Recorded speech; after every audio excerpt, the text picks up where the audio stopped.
Shift. Book 1. Written by Heather MacKinnon.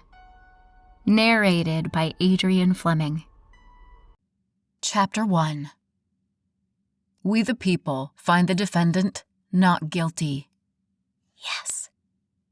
The courtroom erupted with sound, some in celebration, some in denial, but I sat there quietly. This was my first case as lead attorney, and I'd knocked it out of the park. The jury had only deliberated for an hour before they'd returned with their decision. The only decision I'd left them with after the words I wove and the evidence I'd pranced before their eyes. Since the first day of this trial, I knew they'd be putty in my hands. My lips pulled into a small, tight grin as the judge called for order. She dismissed the case with a bang of her gavel, and my lips stretched into a full smile. I did it. I packed my things in my leather briefcase and stood to face my colleagues. "Nice work, Montgomery," John Walsh said as he extended a hand for me to shake. The brittle smile on his face belied his sincerity. "It was a team effort, John." I lied. He'd been expecting me to fail, like most of the other men I worked with as junior associates at our law firm. I'd had to work harder, stay later, and take on more cases to get exactly where that half-wit was standing. But it had all paid off. The other lawyers on the case offered their own brand of insincere platitudes and half-hearted handshakes, and I took them all with a smile. Just like the good Southern girl I was. When I got to the end of the line of lawyers, my defendant was standing there, seemingly lost in thought. I cleared my throat, and his dark brown eyes snapped to mine. "You did it," he said softly. My smile returned. I wanted to bump my fist and make a celebratory lap around the courtroom, but instead, I simply nodded. I did. I was sick of sharing the win with the other attorneys. I'd done the research, I'd done the interviews and fact-checking, I'd been putting in the overtime for the past few months, and damn it, I would take the credit. "I don't know how I can ever thank you. You saved my life." His words hit me hard, but I recovered quickly. That I'd had such a huge positive effect on this man's life humbled me. I did my job and made sure you weren't convicted of something you didn't do. It's so tragic that your wife took her own life, but it would have been made worse if you'd gone to prison over it. I'm just glad it all turned out the way we'd hoped. The way I'd planned all along. Without warning, Henry launched his short, pudgy frame at me and wrapped his stubby arms around my waist. I'd never been comfortable with displays of affection, and this was no different. My face burned with what I'm sure was a fierce blush as I awkwardly patted his back. There, I muttered, hoping I'd placated him enough to get off me. Henry pulled back with a sniffle, and I pretended to not see the wetness in his eyes. "It was nice working with you, Henry. Hopefully, our paths don't cross again professionally." My attempt at dry humor did its job, and Henry's face cracked into a small smile. "Yeah, no offense, lady, but I hope so too." I gave him another smile and a nod before making my way out of the courtroom and into the warm North Carolina day. It was only May, but the air was humid and the sun was hot. I slipped my suit jacket off my shoulders and folded it over my arm as I made my way to my car. I zipped across town, making good time in the light midday traffic. When I got to the office, I rushed inside and over to my cubicle. If I could get out of here in the next 30 minutes, I could make it to my apartment and be on the road before rush hour. "Heard about your win, Montgomery. Nice work." I froze at the voice behind me but didn't turn. "Thanks, Ben." "So, are you free Saturday night? There's this new French bistro that just opened downtown, and I thought you could accompany me." My eyes squeezed closed, and I took a steadying breath before facing him. "Sorry, Ben, but I have plans." His eyes narrowed and his lips tightened. "Is that right?" "Afraid so. I've rented a cabin out in Asheville. I'll be away all weekend." "Who are you going with?" His voice had a touch of belligerence. I straightened my spine and sent him a withering look. "Nobody. This is a solo trip. Now, if you'll excuse me, I need to get on the road." Ben was one of those guys who thought since I was single, I was fair game. I was not. I didn't have time to date, and if I did, it wouldn't be with someone who gave me the creeps like Ben did. I swiped the rest of what I thought I'd need into my briefcase and stood. Ben still hadn't moved from his spot, so I had to walk around him to leave my cubicle.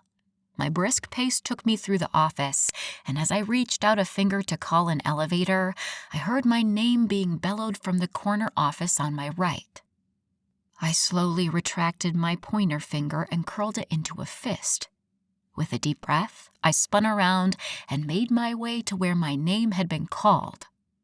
Mr. Hildebrandt was a hefty old man with only small tufts of white hair left on his shiny head and liver spots on his hands. He looked up when I walked in, and a rare smile graced his withered face. "Good work on the Walker case, Montgomery. That's what we like to see around here." I nodded. "Thanks, Mr. Hildebrandt." "I know you're heading out for the long weekend, but I expect you in my office Tuesday morning for an important meeting. 8 a.m. sharp. Got it?" My palms began to sweat and my stomach erupted in butterflies. This was it. I would finally make senior associate. I nodded again. "I'll be here." Good. Now get out of here. Have a good weekend, Ms. Montgomery." He'd put the Ms. in front of my name. That was a good sign. "Thanks, Mr. Hildebrandt. You too." I closed his office door before practically sprinting to the elevators. I needed to get out of here before someone else called my name or needed something from me. When I finally stepped back into the bright Carolina sunlight, I let my lips stretch into what felt like the first genuine smile all day. With the windows down and my music blaring, I drove the 15 minutes to my apartment on the other side of Raleigh. The dash clock showed I had about a half an hour to get changed, take care of Charlie, and get out of the city before rush hour started. I was up the stairs and in the cool darkness of my apartment in record time. My briefcase was abandoned at the door as I called out, "Where's my handsome man?" The black and brown striped tabby cat poked his head out of a bright purple flower-shaped cat tree in the corner. He let loose a joyful meow before stepping onto a giant furry petal and leaping to the floor. Charlie barreled toward me, smashing into my shins when he couldn't stop himself in time on the smooth hardwood floor. I picked him up and scratched his head as I walked toward my bedroom in the back of the apartment. "Boy, I swear, you are the clumsiest cat I've ever met." He responded by rubbing his furry face against my jaw. "Now, while I'm away, I'm counting on you to watch this place, all right?" I walked through the multicolored strings of beads that hung in the hallway and into my bedroom. He leapt out of my arms and onto the rainbow zebra-striped bedspread, making himself comfortable in the center of my pillow. "I'll only be gone 3 nights, but I have this nice lady coming by every day to check on you. So, you'll have to get along with her, Charlie." Turning to my turquoise-painted dresser, I took off my everyday formal clothes and traded them for a white polo shirt and khaki capris. I tugged on a pair of sneakers and faced Charlie. "I know how you feel about strangers, boy, but this lady's your meal ticket for the next few days. It would be in your best interest to make friends." With a glance towards the feline, I saw that I was being ignored and let out a sigh. "Don't say I didn't warn you." My bag was packed, so I shooed Charlie off the bed and out of my room, closing the door behind me. In the kitchen, I made sure he had enough food and water for the day and took a quick look around the apartment. Everything looked neat and tidy and colorful and interesting, just the way I liked it. "All right, Bubba, I'm leaving." Charlie rubbed the length of his body against my leg, and I relented by giving him one more head scratch. With my apartment locked up tight, I got back in the car and pulled up my GPS app. As I typed in the address of the cabin I'd rented, I was interrupted by an incoming phone call. I recognized the area code as being from North Carolina, but not local. Hello? Hi, Elizabeth Montgomery. It's Mabel with the house rental. Ah, yes, of course. I was just heading your way now. Oh, perfect. I'm fixing to head over there and drop off the key. It'll be in the box on the doorknob. We could leave the key there all the time, but sometimes we go weeks without a renter, and I just don't like the thought of leaving the key just sitting there. I know you need the code to open the box, but they got all kinds of gadgets these days to steal just about anything, don't they? I don't trust it. Besides, I can take a look around when I'm there and make sure nothing's gone wrong. Most of the folks we get are good people, but there's always a rotten one in the bunch every now and again. You know, one time we had a man leave a bunch of needles in the kitchen trash. She sounded scandalized. Maybe he was a diabetic, I offered. You know what, honey? That could be true. The man did look, well fed. You know, I had a girlfriend who had a diabetes spell and it took her foot. Poor thing's hobbling around now. Ma'am, what did you say the code was? I want to write it down. I knew she hadn't offered it yet, but I needed to get her to stop talking without being rude. There was no surer way to make an enemy in the South than by forgetting your manners. Oh, sure, honey. You ready now? I rolled my eyes but smiled. Yes, ma'am. I'm ready. It's 081387. You got that now? Yes, ma'am. I got it. Okay, sweetie. You need anything, you call me. You got it? Yes, ma'am. I got it, I repeated. In situations like this, it paid to keep it simple. Taciturn. Okay, honey. Take care. I'll talk to you later. All right, thanks. You too, I responded and quickly ended the call. Dang, that woman could talk. I typed in the address and headed toward the highway while the directions finished loading. I had a 3-hour and 43-minute drive ahead of me. At a red light, I connected my phone's Bluetooth to my car and selected the new Nicholas Sparks novel I was listening to. The narration sounded through the speakers, and I dug out my sunglasses with a smile. This long-fought-for weekend away was just what I needed. The pressure to work harder, be smarter, stay longer than all my male counterparts wore on me. I didn't let it show, but I felt what the stress was doing to me. I'd lost a few unnecessary pounds for that reason. Between working through lunch and being so tired after work, I sometimes fall asleep before dinner. It was no wonder my clothes were loose. I'd always relished being a curvy girl, and unlike most women, wasn't happy losing those few pounds. Even my honey blonde hair looked duller. I'd promised myself no work, and I thought that was exactly what I needed. A few days to read, nap, hike, and take pictures.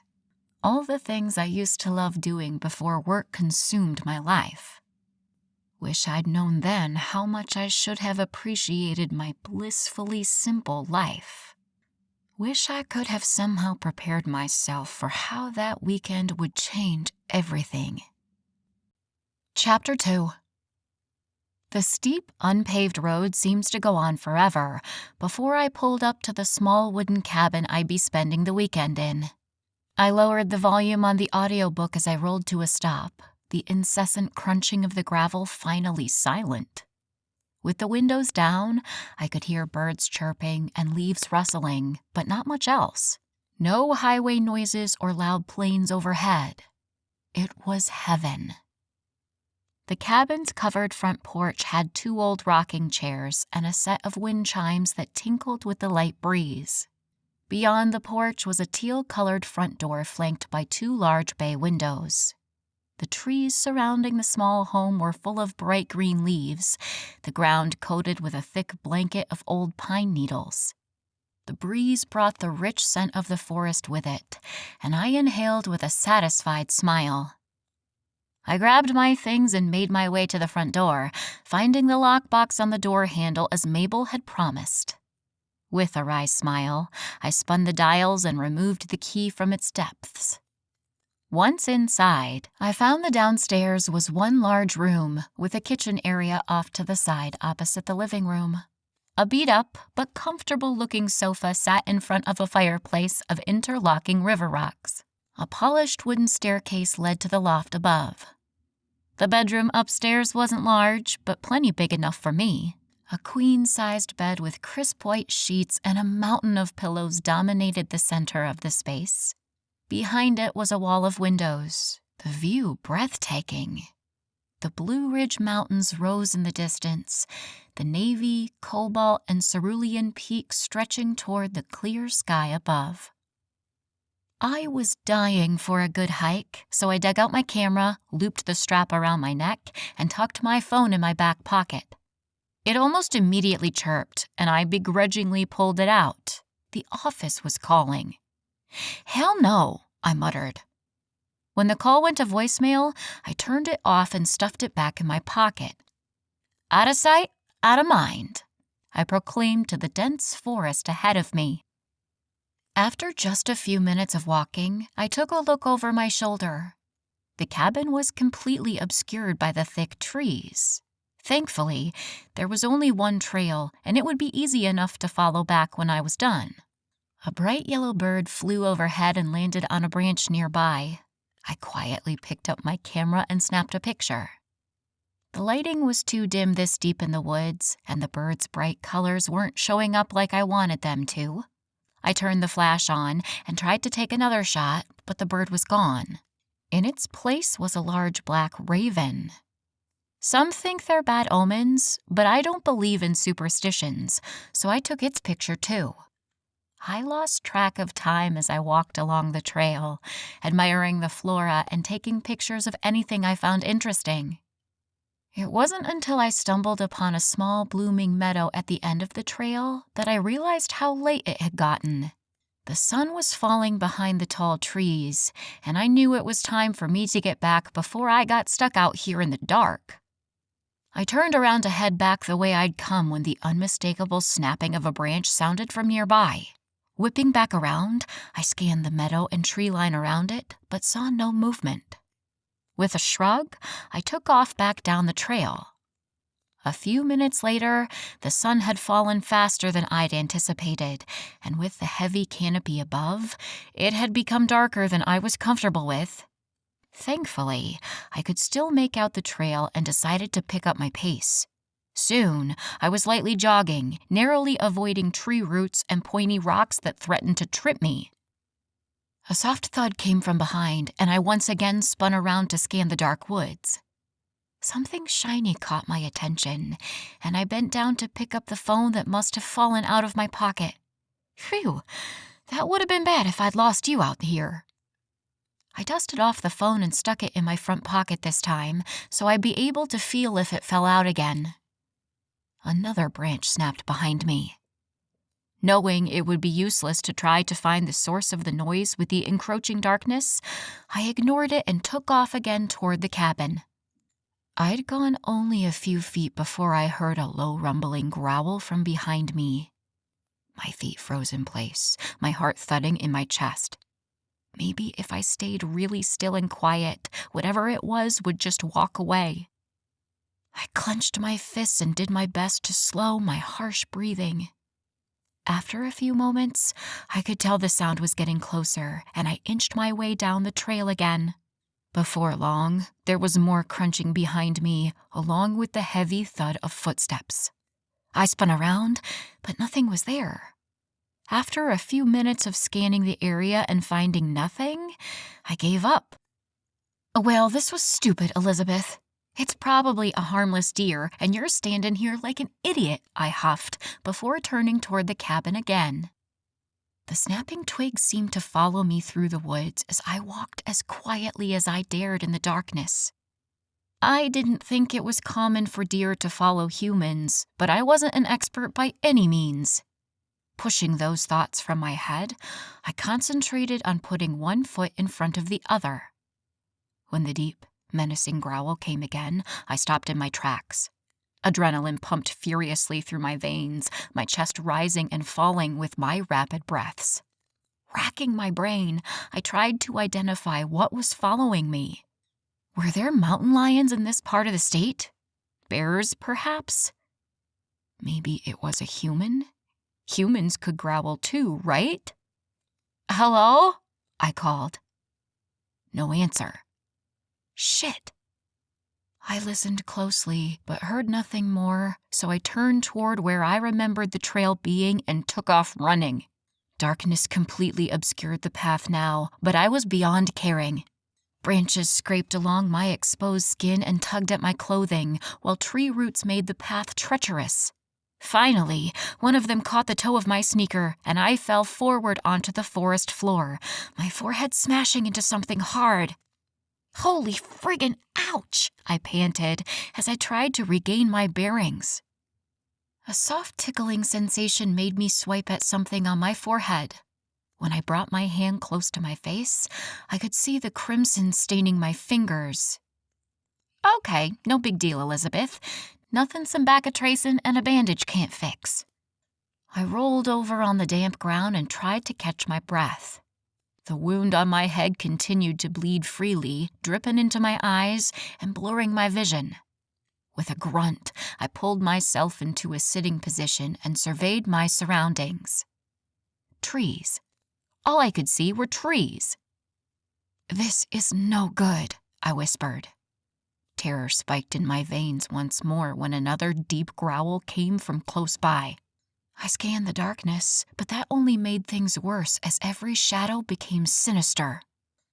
Finally, a large, dark mass pulled away from the others, its shape solidifying. My breath caught as it stalked close enough that I could make out its features. Only, I almost wished I hadn't. It was a wolf. A humongous wolf. And there I was, bleeding on the forest floor as a giant carnivore headed my way. I was so screwed. With shaky movements, I climbed to my feet. A surge of inspiration hit me, and I raised my arms high in the air, yelling as loud as I could. "Hey, get out of here!" I bellowed. I'd read somewhere that if you made yourself appear bigger and meaner, you could sometimes scare off a predator. That tactic was not working. The wolf made a coughing noise that almost sounded like a raspy chuckle as it continued to stalk toward me. Its creepy eyes locked onto the blood still streaking down my face. The beast licked its chops, razor-sharp teeth dripping with saliva, and I swear, its eyes gleamed with hunger. Unfortunately, I was the only thing on the menu.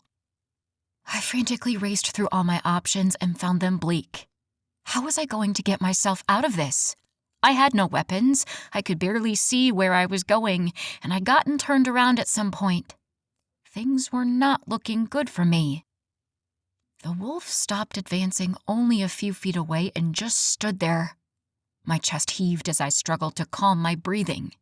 This reminded me I still had my camera around my neck, and a plan formed in my head. Maybe not a good plan, but it was the best I could do under the circumstances. With slow movements, I grasped the device, letting my pointer finger hover over the shutter button.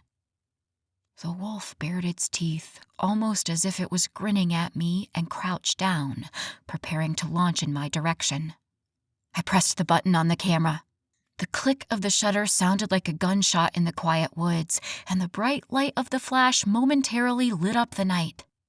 Although the light affected me as well, it seemed to have stunned the wolf for a moment, and I took that opportunity to wheel around and sprint away. I ducked and weaved through the trees, hoping to at least make it harder for the wolf to catch me. Maybe it would see me as too much trouble and give up. Or maybe I just provided it with a fun game of tag. My breaths were wheezing out of me and my muscles burned. If I got out of this alive, I promised myself I'd get back into the gym. With no sounds of pursuit, I figured the wolf had given up, and my only obstacle now would be finding my way back to the cabin in these unfamiliar woods. I slowed my pace to get a look at my surroundings, but couldn't see much as blood was still trickling into my eyes, making them sting. The woods were silent except for the pounding of my frantic heart. I did my best to put one foot in front of the other, my eyes on the ground, watching for anything that might slow me down. No sound preceded the attack. Blazing hot pain engulfed my calf, wrenching a scream from deep in my chest. I fell to the ground with the wolf's teeth clamped around my leg. It snarled as it shook its head violently from side to side. Unbelievably, the pain doubled, radiating up my leg and causing me to cry out again.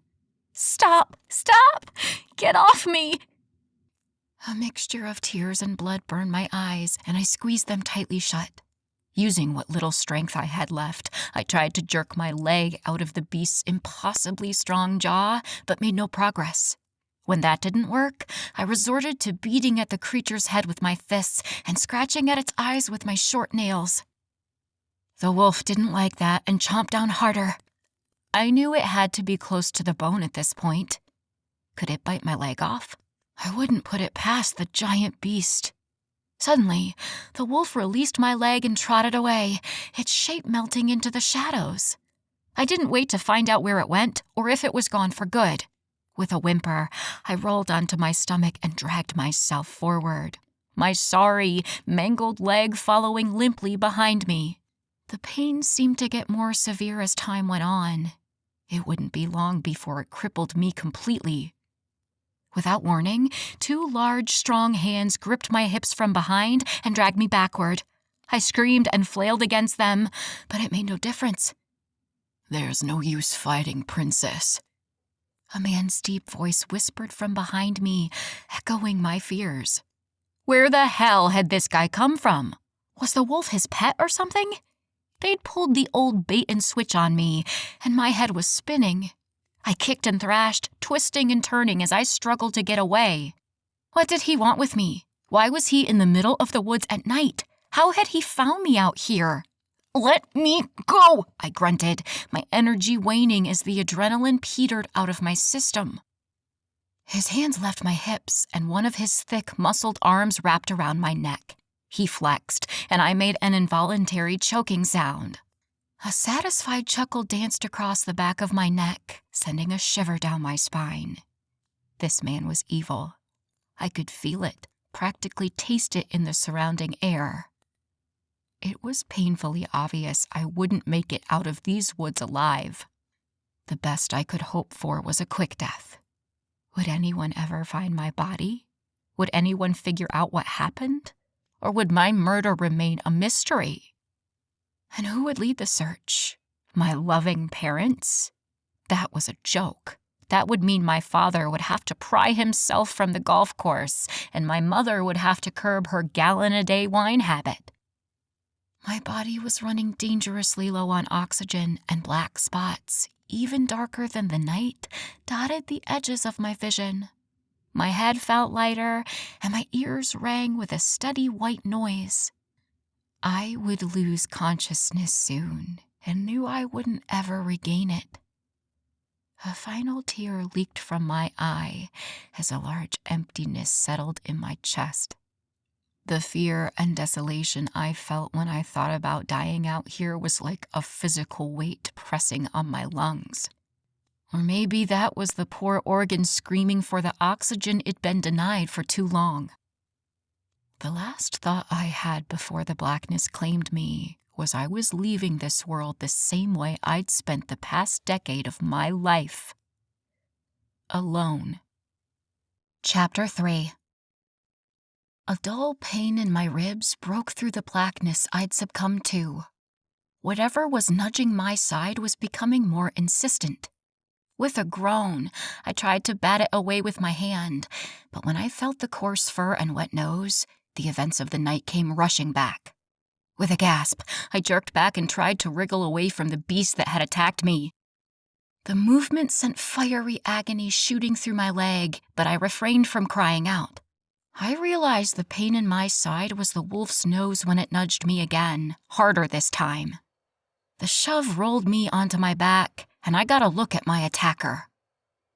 Through the blood still streaming from my head and into my eyes, I saw the wolf had brilliant blue eyes instead of black.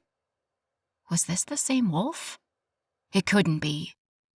How could he have changed his eye color? Maybe there was a whole pack of them. The thought of trying to fight off a swarm of murderous wolves knotted my stomach and sent my heart racing. I couldn't do this anymore. I had no fight left in me. My body went limp on the damp forest floor. I give up, I told the wolf. My throat ached, and my voice was barely above a whisper. I'm so tired and cold. I just want this to be over. Silently, I said goodbye to all the dreams and goals I'd had. I said goodbye to Charlie. Hopefully he'd get adopted by a good family. Angry tears gathered in my eyes as I thought about all the things I'd miss out on. Things I'd always told myself I'd have time for. This wasn't fair. The anger built like a pressure cooker until it boiled over. I glared at the gray wolf again and found him sitting there watching me with his head cocked to the side. What are you waiting for? If you're going to eat me, just get it over with, I rasped. My throat felt like I'd swallowed a box of razor blades, and I'd had enough. The blue-eyed wolf continued to stare for another few moments before he stood and trotted off into the darkness. What? Are you going to retrieve your big human friend again? Can't finish me off yourself? I wasn't sure why I was taunting the murderous carnivore, but I was beyond caring. If I was going to die, I'd do it kicking and screaming.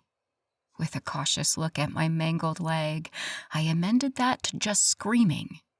A loud crack sounded from where the wolf had disappeared to. Next, there was a short series of softer snaps before the woods were quiet again. Strangely quiet. Moments later, a large, naked man emerged from between the trees, his face shrouded in darkness.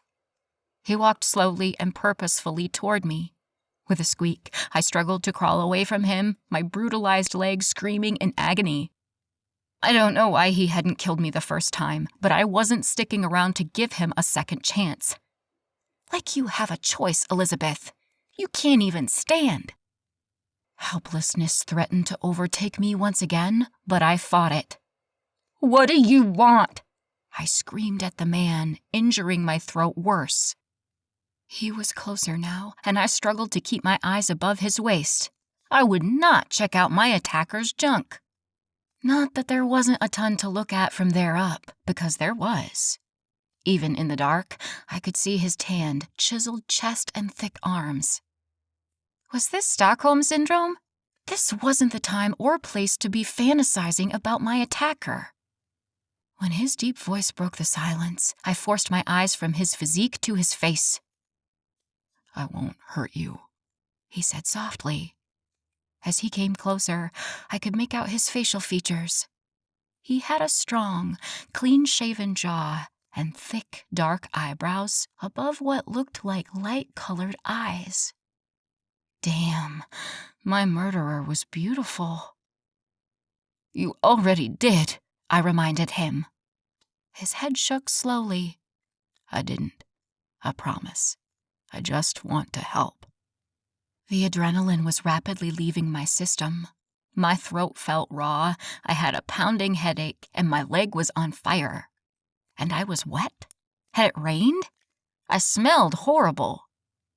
The man was closer now, and I watched as he cautiously knelt next to me.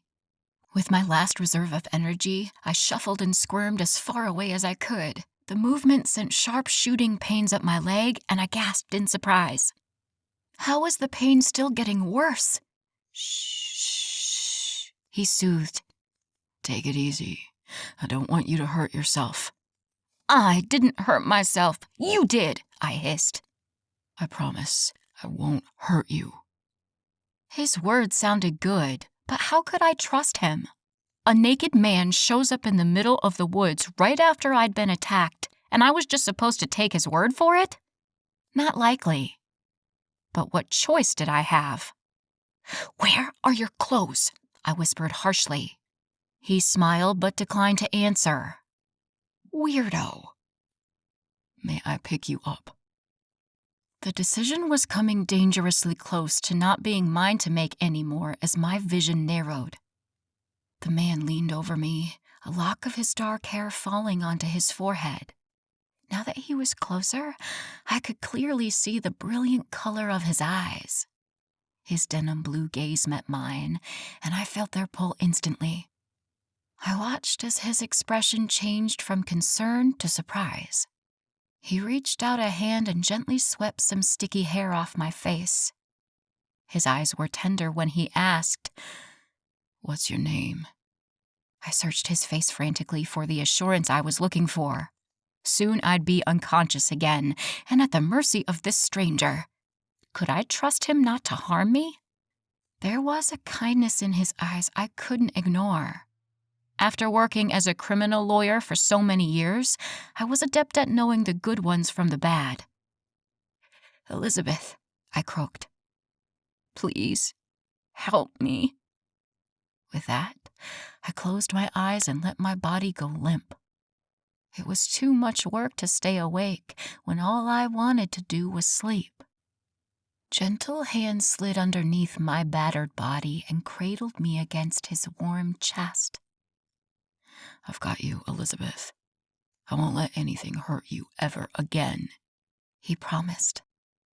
How he could make such a promise, I didn't know.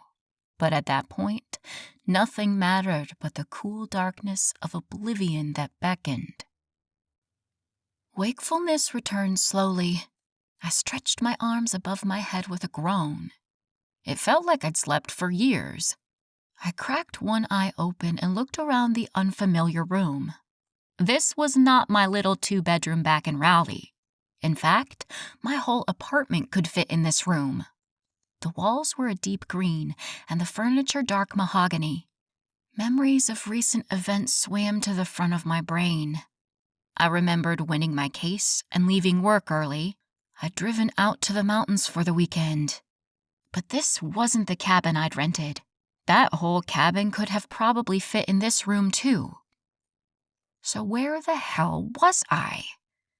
I tried to swallow, but my parched throat ached. With another groan, I pulled my sore body into a sitting position. My head spun and throbbed, and I squeezed my eyes shut until the feeling lessened. When I opened them again, I saw I was in a large canopy bed that had what looked like thick tree trunks as posts and branches above, their tendrils outstretched to connect with each other. My eyes roved over the strange room until they caught sight of another person. Familiar blue eyes met mine and widened in surprise. The woman they belonged to looked to be about my age, with elfin features and lightly tanned skin. She straightened and held one hand up in a friendly wave. "Hello," she said with a big smile. Why did she look so familiar? I was sure I'd never met her before. "Hello?" I said, but it came out more like a question. "How you feelin'?" True concern laced her soft voice. My eyes continued to scan the room, frantically searching for answers. I looked down at myself and found I was wearing a soft, white nightgown unlike anything I've ever owned. Where were my clothes? What was I doing here? Where was here? My internal freakout was interrupted by a door opening on the opposite side of the room. A cloud of steam billowed out of what must have been a bathroom. A tall, shirtless man appeared out of the fog and stopped short in the doorway when his blue gaze met mine. Those eyes. The events of the attack came rushing back all at once. The wolf bite, the strange man strangling me, the second wolf finding me, and this man, right in front of me, promising to keep me safe. I whipped the covers off my legs. There was a thick bandage taped around much of my calf. I ran my fingers along the soft white gauze. Who did this? Whoever it was, they clearly knew what they were doing when it came to first aid. I looked back at the man and then the woman. My eyes bounced between the two until I made the connection. That's why she looked so familiar. She looked just like the man who'd saved me in the woods. Wait, was I saved? Or was I captured? Who are you? I finally voiced one of the thousands of questions running through my head. The man stayed silent, his gaze fixed on my bare legs. My stomach nodded, and I quickly covered myself again. He seemed to snap out of the daze he'd been in and instead turned his intense eyes to the woman. Evie, what are you doing in here? The woman fidgeted in her seat and averted her eyes. I wanted to check on her, she said with a shrug. The man sighed and ran a big hand down his face. I told you to stay away for now. The irritation was evident in his voice, but surprisingly, a note of tenderness was there too. Who was this man? I know what you said, Abby, but I was worried about her after the condition you brought her home in. I know you're concerned, but I told you. Hello? Could you stop talking about me like I'm not here? Who are you, and where am I? Both of their blue eyes locked on me, and I felt like a specimen underneath a microscope. My skin itched with their intense stares, and I worried the sheet between my fingers. No matter what I tried to concentrate on, my eyes were drawn to the man's. Abby, she'd called him. His eyes seared through mine and seemed to burrow into my soul. I felt bared before him, despite how I'd covered myself. Why was he getting to me like this? My name is Evelyn, but everybody calls me Evie, the woman said, interrupting my staring match with the man. And that's my brother Abraham, she added with a nod in his direction. Abraham. Finally, there was a name I could attach to the handsome man. My eyes left Evie's, once again drawn to Abraham. Upon closer inspection, I saw his thick, dark hair was wet, some strands sticking to his forehead. My gaze traveled lower, down his throat and to his sculpted chest. As I watched, a single drop of water ran from between his pectoral muscles, following a trail down his torso, between his abs, and disappearing at the waistband of a pair of gray sweatpants. Abraham took a faltering step forward before he seemed to restrain himself. His hands tightened along with his jaw, and he swallowed and closed his eyes.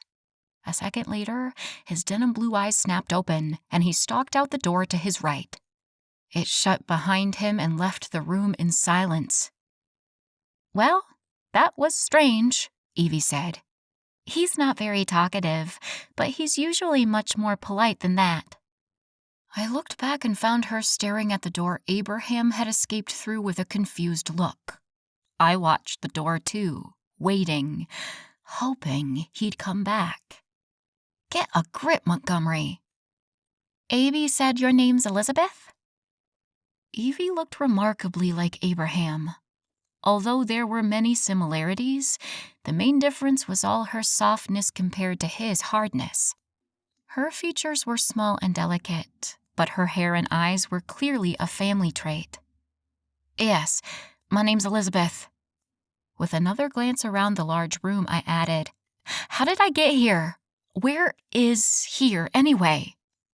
Evie smiled. Abraham brought you here. You're in our lodge near Asheville. I let out a small sigh of relief. He hadn't taken me far, at least. You and Abraham's lodge? A soft, tinkling laugh left her rosebud mouth. Well, I guess technically it's Abraham's, but he shares it with all of us. All of you? How many are there?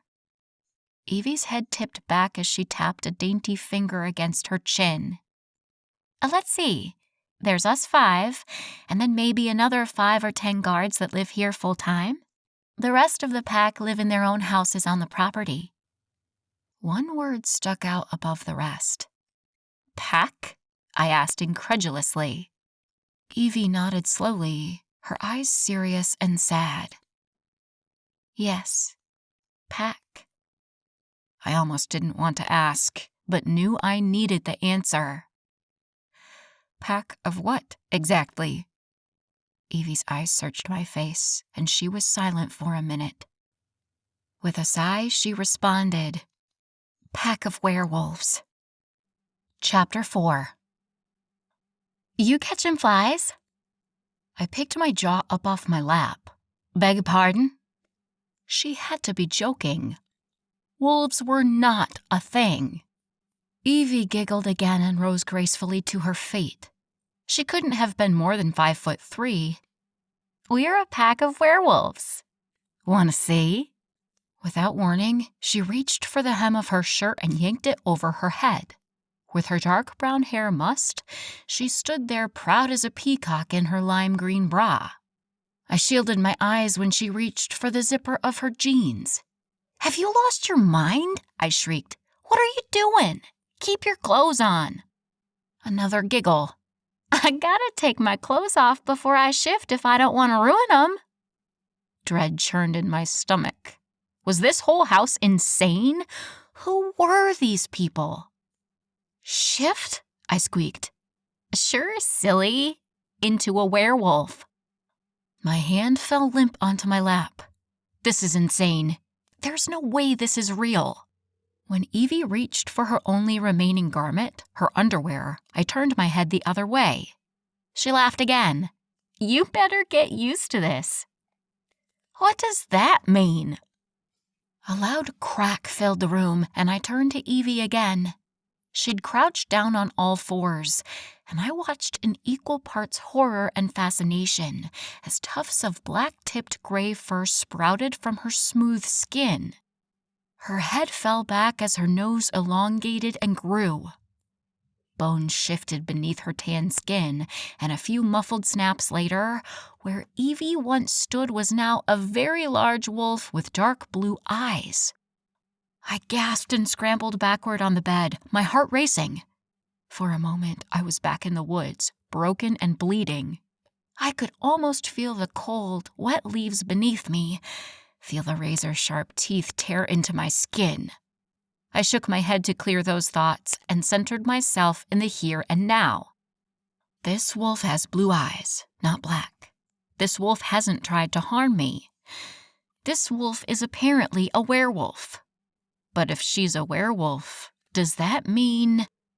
I lost that thought when the large carnivore trotted over to the end of the bed, my back pressed against the headboard as I tried to get as far away from it and its huge teeth as possible. When it placed two big paws on the mattress, I finally got a good look. The underside of the wolf was mostly white, with a similarly colored muzzle.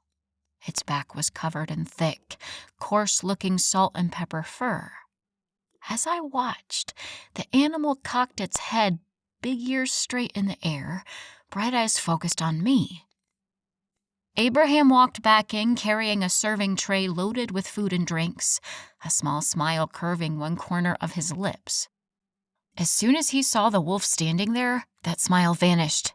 He set the tray down with a slam and turned to the beast, hands on his hips. Evelyn, what were you thinking? The wolf's ears flattened, and she let out a soft whine. Don't give me that. Look at her, he demanded, thrusting an arm in my direction. The wolf's big head swung my way. Her eyes met mine as she let out a series of mournful yips. Moments later, I watched incredulously as the fur receded into her skin. Her snout shrank, legs elongating and stretching out. A minute or two later, there stood Evie, naked as the day she was born. I averted my gaze again as Evie didn't seem to be in any hurry to cover up. What were you thinking? Abraham repeated. A soft sigh drifted through the room. I was just trying to show her I was telling the truth about werewolves. They were silent a moment. And what truth have you told her? His voice was rougher than before. I just told her we're werewolves. Nothing else, she answered quickly. He responded with a long, masculine sigh. My skin tingled, and I knew he was looking at me. His gaze was like a physical caress. I fought off a shiver and kept my face resolutely turned away from the squabbling siblings. Can you at least put your clothes back on? He hissed. You're making Elizabeth uncomfortable. My heart thumped an extra beat when he said my name. Not the time, Montgomery. Sorry, Elizabeth, Evie said. It's okay, I replied automatically. No, really. That was stupid of me. You just found out werewolves were real and could probably have used some time to think that over before I shifted right in front of you. Could I have used some time to process that information? Would it have mattered? Would werewolves have been an easier concept to swallow if I'd had time to think about it? Probably not. Truthfully, the idea was still pretty unbelievable. But I saw it. You can turn around now. Her soft voice broke through my endless questioning. I turned to see her clothed again, her face a picture of contrition. With all you've been through, I shouldn't have been so insensitive. Will you forgive me? I stared at her, dumbfounded. I'm positive I'd never received such a sincere and articulate apology. How could I not forgive her? Of course. A brilliant smile lit up her face, and I mirrored her happiness. My eyes automatically sought Abraham's and found him holding the tray again, his gaze fixed on me. Are you hungry? Thirsty? He brought the tray over and slid it onto my lap. I wasn't sure what you liked, so I brought a few different things. A few was a gross understatement. There were cups of water, juice, sweet tea, and soda next to dishes holding sandwiches, salads, pastas, and grilled chicken, as well as 3 steaming bowls, each containing a different kind of soup. I wasn't sure what you liked, he repeated. Did you cook all that? Evie asked incredulously. Abraham narrowed his eyes at his sister. Yes, I did. All by yourself? He let out a frustrated sigh. Okay, I had help, but I made most of it. I tried to hide my smile behind the glass of sweet tea when Evie let out a satisfied guffaw. Thank you, Abraham. His cerulean eyes found mine instantly. His lips tipped into a shy smile, and Evie gasped. I looked back, but her laser gaze was not on me. She was looking at Abraham. Her eyes widened along with a megawatt grin, her face almost glowing with happiness. Oh, Abby, she squealed. Evie, can I see you in private for a moment? Abraham didn't wait for an answer. He grabbed Evie's arm and dragged her out of the room. The sudden silence was unnerving, but since when had being alone been weird for me? Maybe I had a head wound. With a gasp, I slapped my hand over my forehead, harder than I'd meant to. Ow! I yelped and rubbed my stinging skin. Abraham abruptly opened the door and stuck his head in. Everything all right? His concern drew his dark brows together. How long have I been here? I ignored his question. He stepped through the doorway, and Evie peeked her head in after him. Since last night. I've been here a whole day? I pushed the tray away and wrenched myself from the bed, gasping in pain when I put weight on my wounded leg. The room spun, and for a moment, I thought I might pass out again. Elizabeth! Abraham's concerned voice rang out. He took a step toward me, but I held up a hand in protest. I would get there under my own steam, or I wouldn't get there at all. I didn't need his help. It took me a while, but I finally made it to the bathroom and in front of the large vanity mirror. With shaking hands, I traced a butterfly bandage that partially covered an angry red line across my forehead. It didn't look as bad as I expected after smashing my face into the forest floor. Upon further inspection, I realized I was also clean. My hair and skin held no reminders of my mad dash through the forest or my fight with the wolf/man duo. A thought I should have had long before now popped into my head, and I met Abraham's eyes in the mirror. Have you already called the police? We need to report my attack. Abraham shook his head stiffly. The police can't help. I ran his words over and over through my mind until, with sickening clarity, I finally understood. It was a werewolf that attacked me, wasn't it? We believe so, Abraham replied. But it wasn't you? He stiffened. No, it was not me. My mind was running at top speed as I rapidly made connections. You were the wolf with the blue eyes? Abraham relaxed slightly. Yes. Then who attacked me? He took a step forward but stopped dead in his tracks when I leveled him with a glare. His hands slowly rose in front of him. We don't know.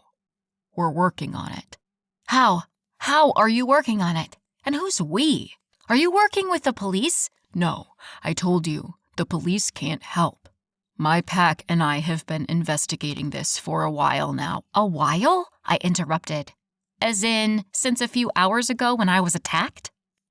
Abraham shook his head slowly, a lock of dark hair falling over one eye. No. A while, as in, since we found the first victim about a year ago. First victim? A year ago? My heart stopped. How many? He knew exactly what I meant. You were the 5th. I staggered back, my behind hitting the granite countertop. He's attacked 4 other women? Where are they? Are they here too? Abraham's eyes turned hollow, and he shook his head again. No. They're all dead. And the police don't know about this? The police know about the other murders, but they have even fewer leads than we do. We at least know it's a werewolf doing this. My legs buckled, and only through sheer willpower did I remain standing. 4 dead. I was supposed to be the 5th. I should be dead. Why wasn't I dead? How did I survive?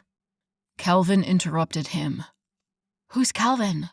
I only remember you, I admit. He's my cousin and one of my pack enforcers. He took off after him, and I went to you. I was quiet while processing all this. Someone had intervened when I thought I'd been all alone. Then Abraham showed up and brought me here. I looked in the mirror again and fingered my blonde hair. How did I get clean? Who dressed me?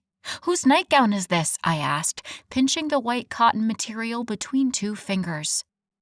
His hand shot up again. It was Evie. I had her clean you up. You were filthy. Heat rose in my cheeks, and I looked away. Yeah, well, you try running for your life through the pitch-dark woods and see how you look at the end of it. Abraham closed the distance between us and placed his large hands on my shoulders. I tensed at the contact, and he slowly released me. It was more than that, he admitted. His electric blue eyes met mine in the mirror. What was?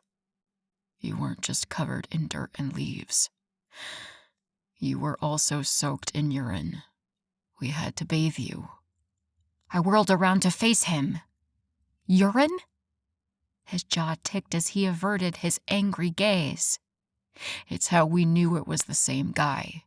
He marks all his victims. I was shocked silent. A rare occurrence for me. Come on. You're probably hungry and thirsty. His supposition was correct, and as soon as he mentioned it, my stomach gurgled. A deep chuckle rumbled through his chest, and my breath caught in my throat. Damn, that sound was appealing.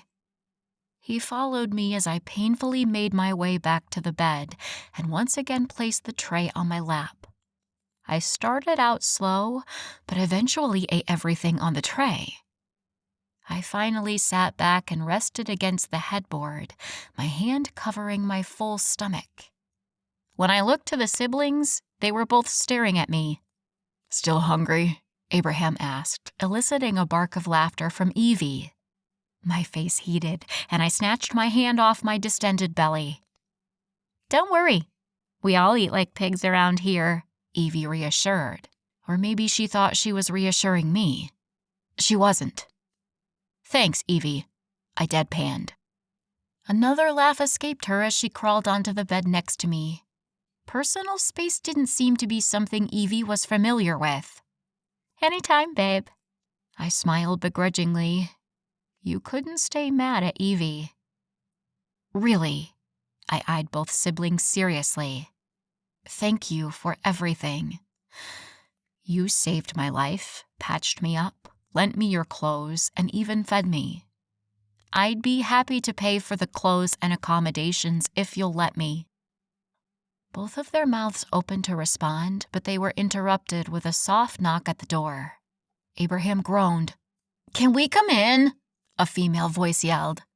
"Would it matter if I said no?" he muttered. The door opened, and in walked two stunning women.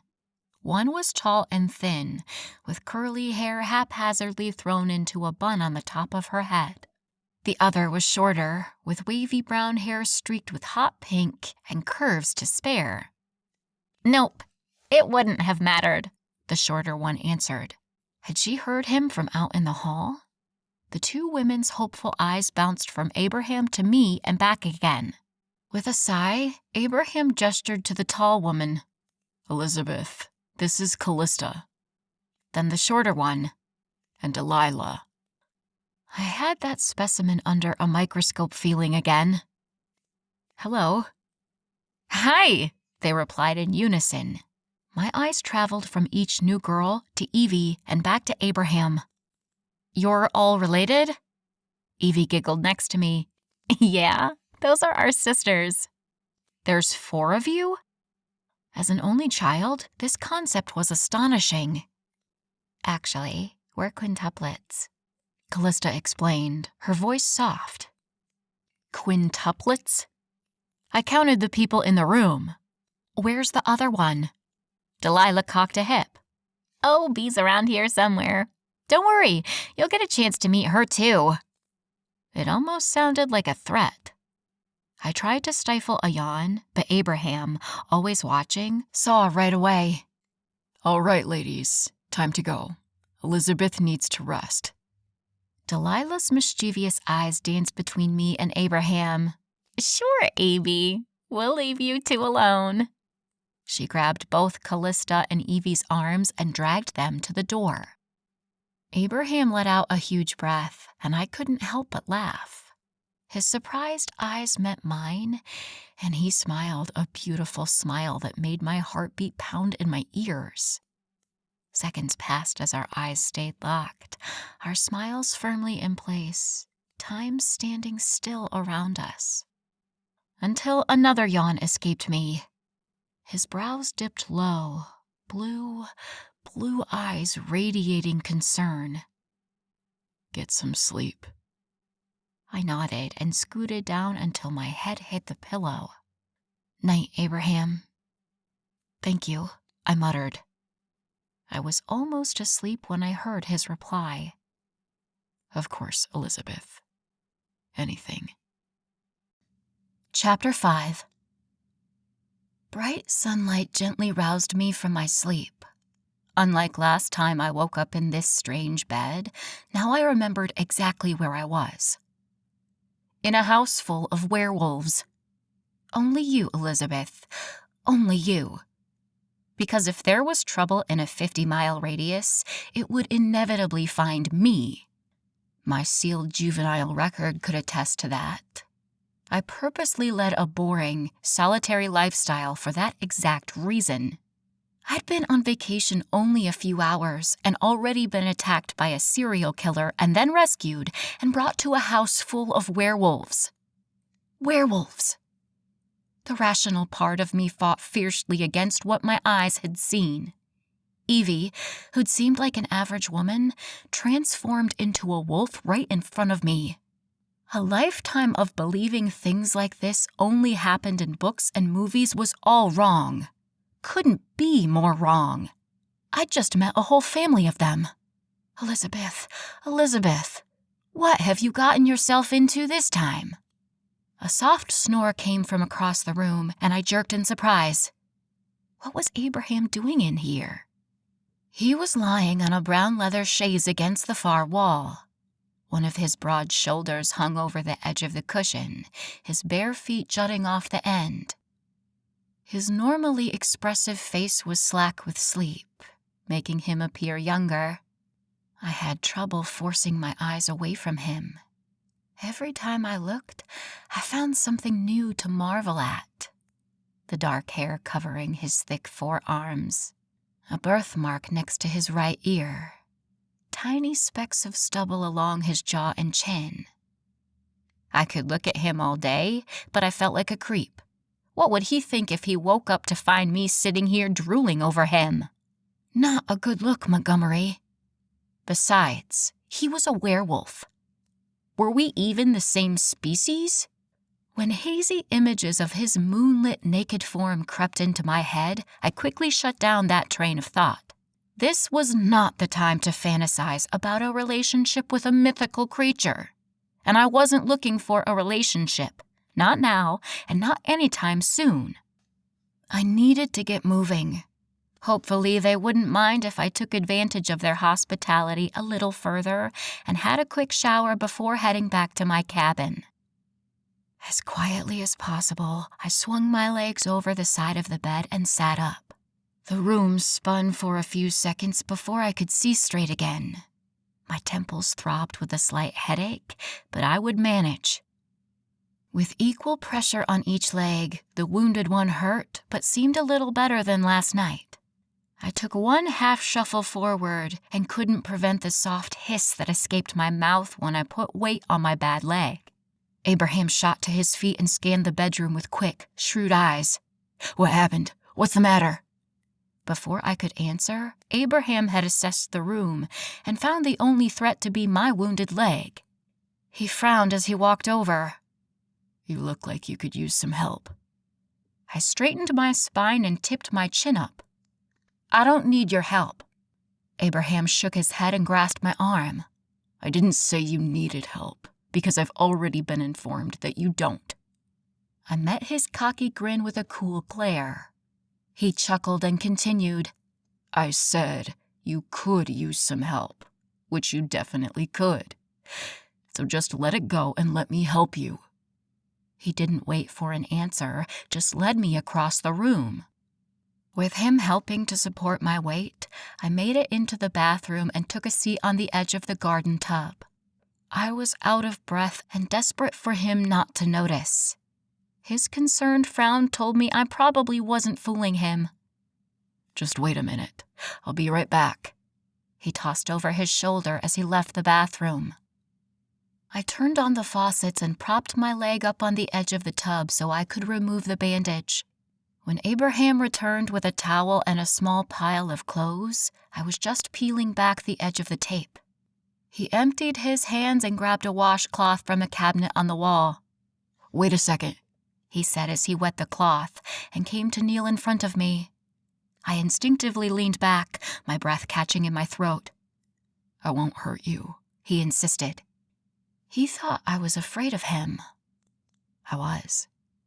Terrified. But not in the way he thought. I was terrified of how fascinating he was. Terrified of the way it felt like my life was spiraling out of control, and this man was the eye of the storm. I wasn't afraid for my safety. I was afraid for my peace of mind. "I know you won't.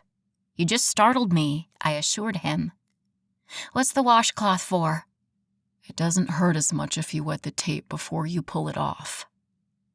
Abraham got to work pressing the damp terry cloth against my skin. When he was satisfied, he gently peeled the tape off and removed the gauze. The jagged puncture wounds dotted my skin like they'd been stamped there. They'd bled a little on the gauze, but had scabbed over by now. It looked much better than the bloody pulp I'd been expecting. "Did you do this?" I asked, gesturing to my leg. "The bandage," I amended. "You seem like you know what you're doing with this stuff." He smiled and stood to wring the washcloth out in one of the sinks. "Most werewolves know basic first aid." A light blush tinged the apples of his cheeks. "Some of us can get rowdy," he chuckled softly, "especially when we're younger." It's much worse then. His head tipped back as he squinted at the ceiling. I can't think of a single wolf I know who's never broken anything. I smiled. I guess we're all guilty of doing dumb things when we were young. I haven't broken any bones, but I've had my fair share of trouble. I'd love to hear about it sometime, he said with a grin. My smile slid off my face faster than butter off hot pancakes.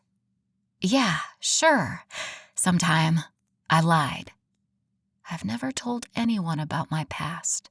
Sure, my parents and Gran and even school officials were notified, but I'd never told anyone, and I wasn't about to start now. It was too shameful, and I didn't want to relive it. My past was locked up tight and buried deep, and I intended to keep it that way. If he noticed my lie, he didn't let on.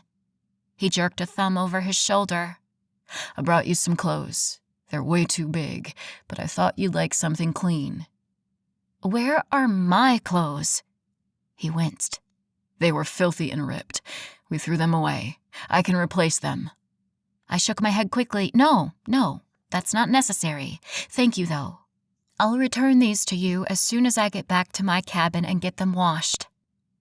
And then run as far and fast away from you as I can. I didn't need a distraction like Abraham in my life. His blue eyes darkened. We'll talk about that later. Talk about what? I asked with a frown. He ignored me and headed out the door. There's some bath beads or bombs or salts or whatever under the sink if you'd like. Once he was gone, I dug out some lavender bath beads and liberally added them to the steaming water. Within moments, I was undressed and submerged from the neck down. I let out a deep sigh and felt my sore muscles relax. An hour later, I emerged from the muggy bathroom to find Abraham with wet hair and clean clothes, sitting on the perfectly made bed. In his hands were rolls of gauze and tape. He rose and assisted me to the bed.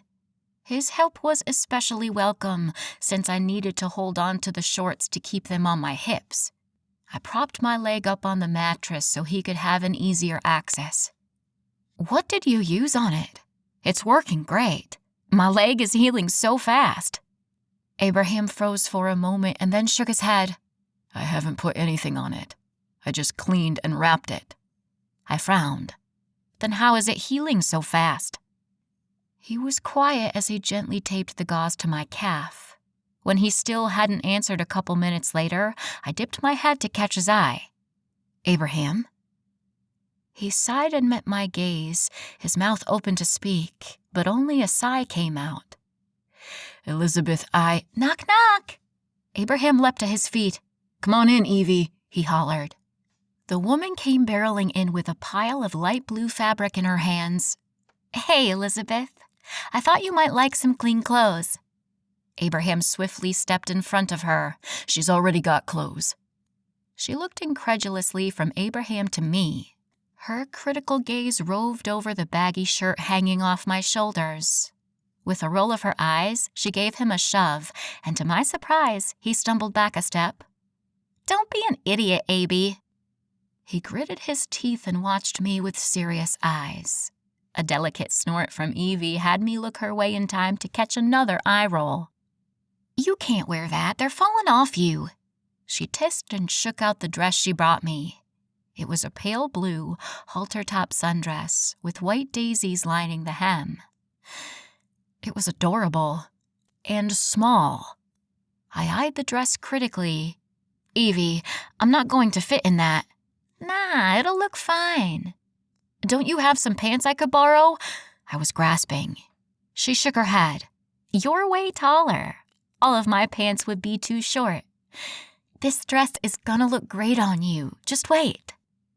I took the questionable garment in my hand, and suddenly Abraham was at my elbow, helping me into the bathroom. You don't have to wear that if you don't want to, he whispered. Evie scoffed from across the room. It's all right. I can try it on at least.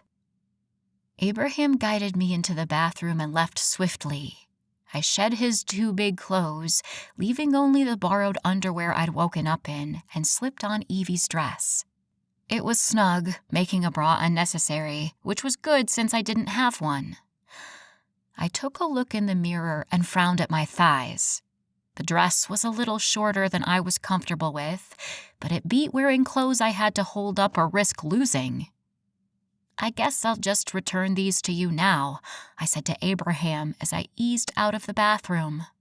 I was met with dead silence. Both of them were looking at me, though their reactions were much different. Evie had a smug smile on her lips, and Abraham's mouth was ajar.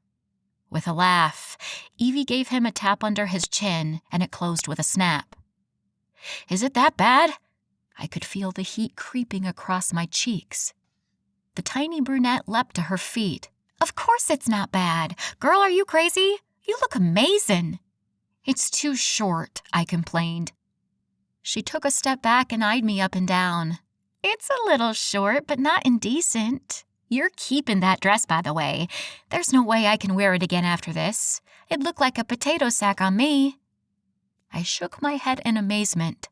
"Well, thank you for this. And thank you too, Abraham, for saving me and fixing me up." He stood and took a step toward me. "You're welcome," he replied, eyes confused. "Nice meeting you too." I tripped over my words and gave a half-hearted wave. Not one for awkward goodbyes, I spun on my heel and headed for the door I knew led to the hallway. As I reached for the handle, I realized I had no clue how to get out of this place. But how hard could it be?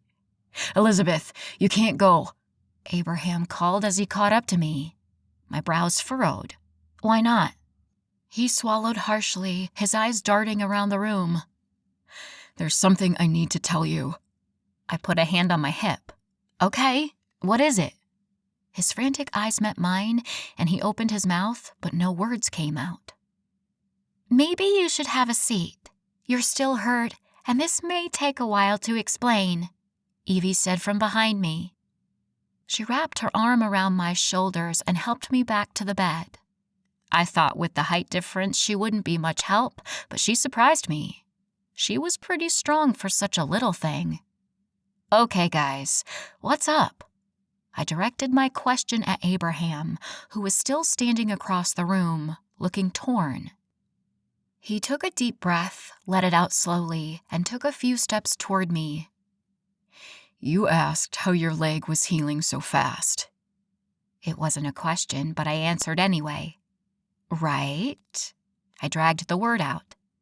"Are you trying to say you know why?" He nodded but didn't speak. I looked from him to Evie, but neither continued. I sighed in frustration, and Abraham took another jerky step toward me. "Okay, how about this? I'm sure you've heard of werewolves before last night, right? Tell me what you've heard." My forehead creased in confusion, but I thought back, okay, well, they turn into wolves during the full moon? Abraham nodded his head. "Yes. What else?" They're allergic to silver?" His head shook from side to side this time. "Not true, but good job. Keep going." I racked my brain but couldn't think of anything else. "What about how werewolves are made? What do you know about that?" "Oh, they're bitten, right?" "Oh, no. Most werewolves are born, like me and my sisters, from werewolf parents." An important skill I'd learned from being a lawyer is to hear what someone was saying, and also what they weren't. A lot of times, it was the unspoken words that told the real truth. So, I immediately picked up on the key word in his statement. "Most?" I asked hesitantly. He nodded and closed his eyes. "Almost all." With a deep breath, he opened them again and speared me with his laser glare. "But some are bitten." And that storm I'd felt coming? It had finally reached the shore. Chapter 6. "Elizabeth." I heard my name being called but couldn't respond. Body frozen in shock, my world was spinning violently around me. I'd been bitten by a werewolf. How could I have not put the pieces together before? Everyone knew if you were bitten by a werewolf, you turn into one. Then again, everyone also knew werewolves were make-believe. Boy, were we wrong. Why aren't I swallowed harshly and spit out the next word like it tasted bad. A werewolf yet. The siblings looked at each other silently until Abraham approached me and took a seat on the bed. I immediately noticed the creases lining his handsome face and the bags under his eyes. It won't happen until the next full moon, he explained. The next full moon? And when is that? Not for about another 4 weeks. I nodded as my chest constricted. I had a month until my life became drastically altered forever. My impending change threatened to drown me in fear and anger, but I fought to keep my head above water. Besides, I'd never been one to sit and cry about a problem instead of trying to solve it, and I wasn't about to start now. Is there an anecdote? I asked. This seemed to surprise them. Another wordless conversation passed between the two before Evie speared me with remorseful blue eyes. Not that we've ever heard of, she breathed. Has anyone ever looked? I asked, desperate for a way out of this nightmare. She nodded slowly. No one's ever found anything. I'm sorry, Elizabeth. Okay, so that option was a bust. What else? There had to be a solution. I wouldn't accept this fate without a fight. I racked my brain in the quiet of the room, the only sound my harsh breathing as I hyperventilated. This is not okay, I whispered. What an understatement that was. Abraham reached out tentatively and wrapped his thick arm around my shoulders. I tensed a moment before I gave in to the comfort he was offering. It won't be that bad, Evie insisted with a hopeful grin. You'll like living here. We're like a big old family. I'm sorry. Live here? I interrupted. Her eyes flashed to Abraham. The man sighed next to me and tightened his arm, as if he was worried I'd bolt. Yes, you'll have to live here now. I jumped to my feet despite his hold. My legs screamed in protest, but I ignored it. The hell I will!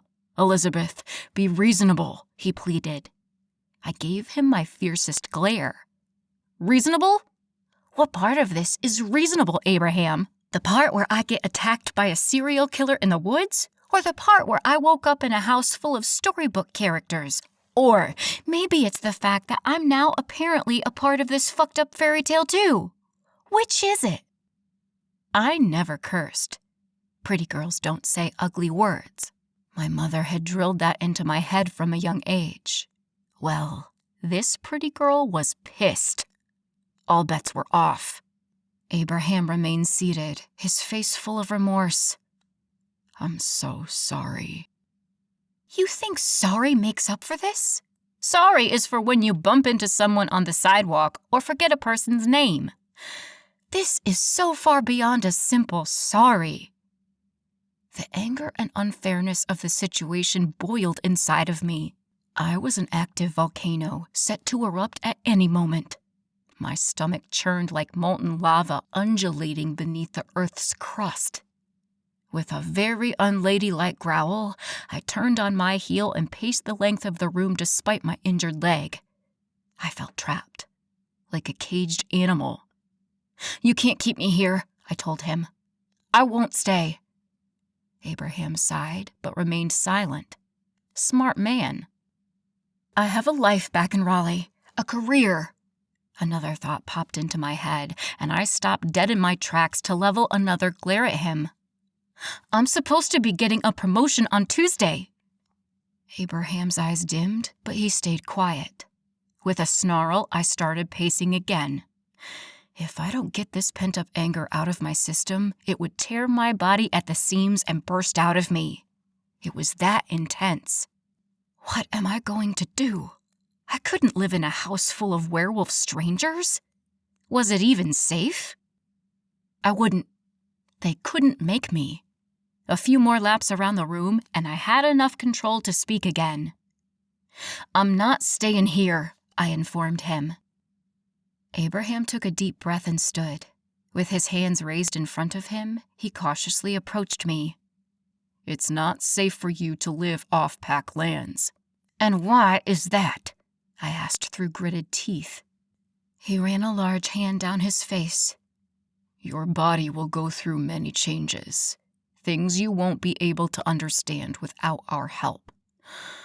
And when the full moon comes, you'll need to be somewhere you can safely shift, away from any humans that might see you. I can't risk you getting hurt, or worse. It looked like the thought pained him. The way he said humans was a shock to my system. He wasn't human, and now, neither was I. Oh my God, I'm a werewolf. I paced again. Think, Elizabeth. My brain zipped at top speed, searching for a solution. Anything that could make this situation bearable for me. What if I came back here on the full moon? I stopped in front of Abraham. He shook his head, but Evie piped up from behind me. That could work. He glared at her. Not a good idea. I cocked a hip and placed my hand on it. Why not? He sighed in frustration.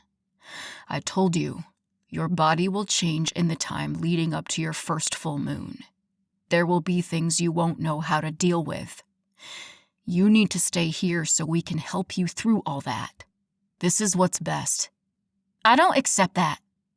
He let out a frustrated breath and looked up at the ceiling, like it could give him the answers he sought. What if one of us went with her? Evie suggested. I spun to face her. That was a better option than staying here, but it still wasn't what I wanted. That won't be necessary. Evie shook her head slowly. Abby's right. You'll be going through some changes you'll need our help with. My spine stiffened. I don't need anyone's help. A heavy sigh from behind had me spinning to Abraham again. You seem like an independent woman who's used to relying on herself, and I respect that. But just this once, Elizabeth, you really do need help. I shook my head and looked away. I disagree. Must you argue over everything? I scoffed and rolled my eyes. I get along just fine with most other people. It must be something about you that brings this out of me.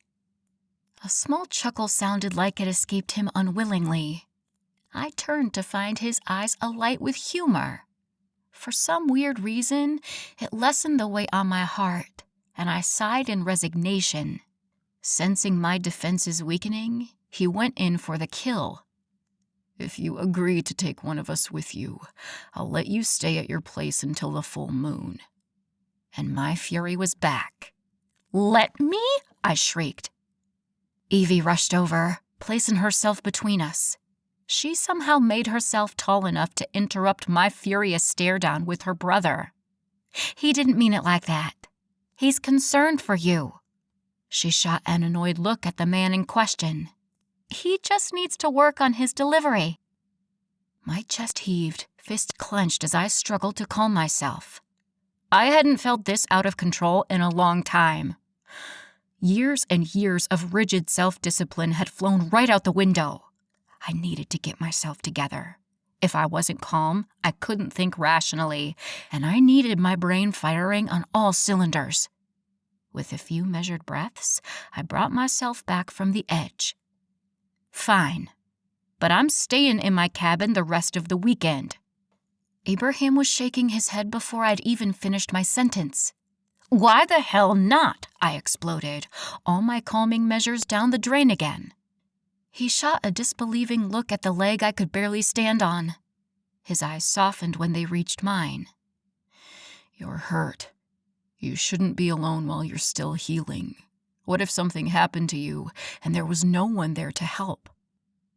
I wasn't used to being cared for. Not since Gran. His attention was making my skin itch and my heart flutter. Why do you even care? You don't know me. You don't owe me anything. What's in it for you?" Abraham's cerulean eyes scanned my face like he was searching for something. I kept my chin up and my face open. I had nothing to hide. His gaze dimmed, but a reassuring grin spread across his face. "Your pack, and we take care of our own." A multitude of emotions clashed inside me. Fear, uncertainty, trepidation. What was I getting into being a part of this pack? What would it entail? Would I be able to keep living the life I'd worked so hard to create for myself while also being a werewolf? But beyond that, there was also a small glimmer of hope, and maybe a pinch of self-doubt. I hadn't been a part of something in so long. What if I screwed this up like I'd done before? What if they got to know me and stopped wanting me to be a part of their pack? But what if this was the family I'd always yearned for? "Please stay," Abraham asked, interrupting my thoughts. I did not like losing arguments. In fact, I'd based my entire career on my ability to reason my way out of or into anything I wanted. The thought of conceding to his demands again had my stomach churning. However, I prided myself on my logical reasoning above even my ability to win arguments. As much as it pained me, Abraham was right. Just the thought of climbing those stairs to the loft in the cabin made my leg ache. I wasn't sure how I'd make do on my own. Would it be such a bad thing to accept help? The defiant adolescent I never fully outgrew screamed, yes, it would. I didn't need help. I couldn't count on anyone but myself. If I let my guard down, I'd only end up being disappointed, or worse, hurt. But the adult Elizabeth knew my adolescent self had gotten me into more trouble than I cared to remember. Maybe it was time to accept some assistance.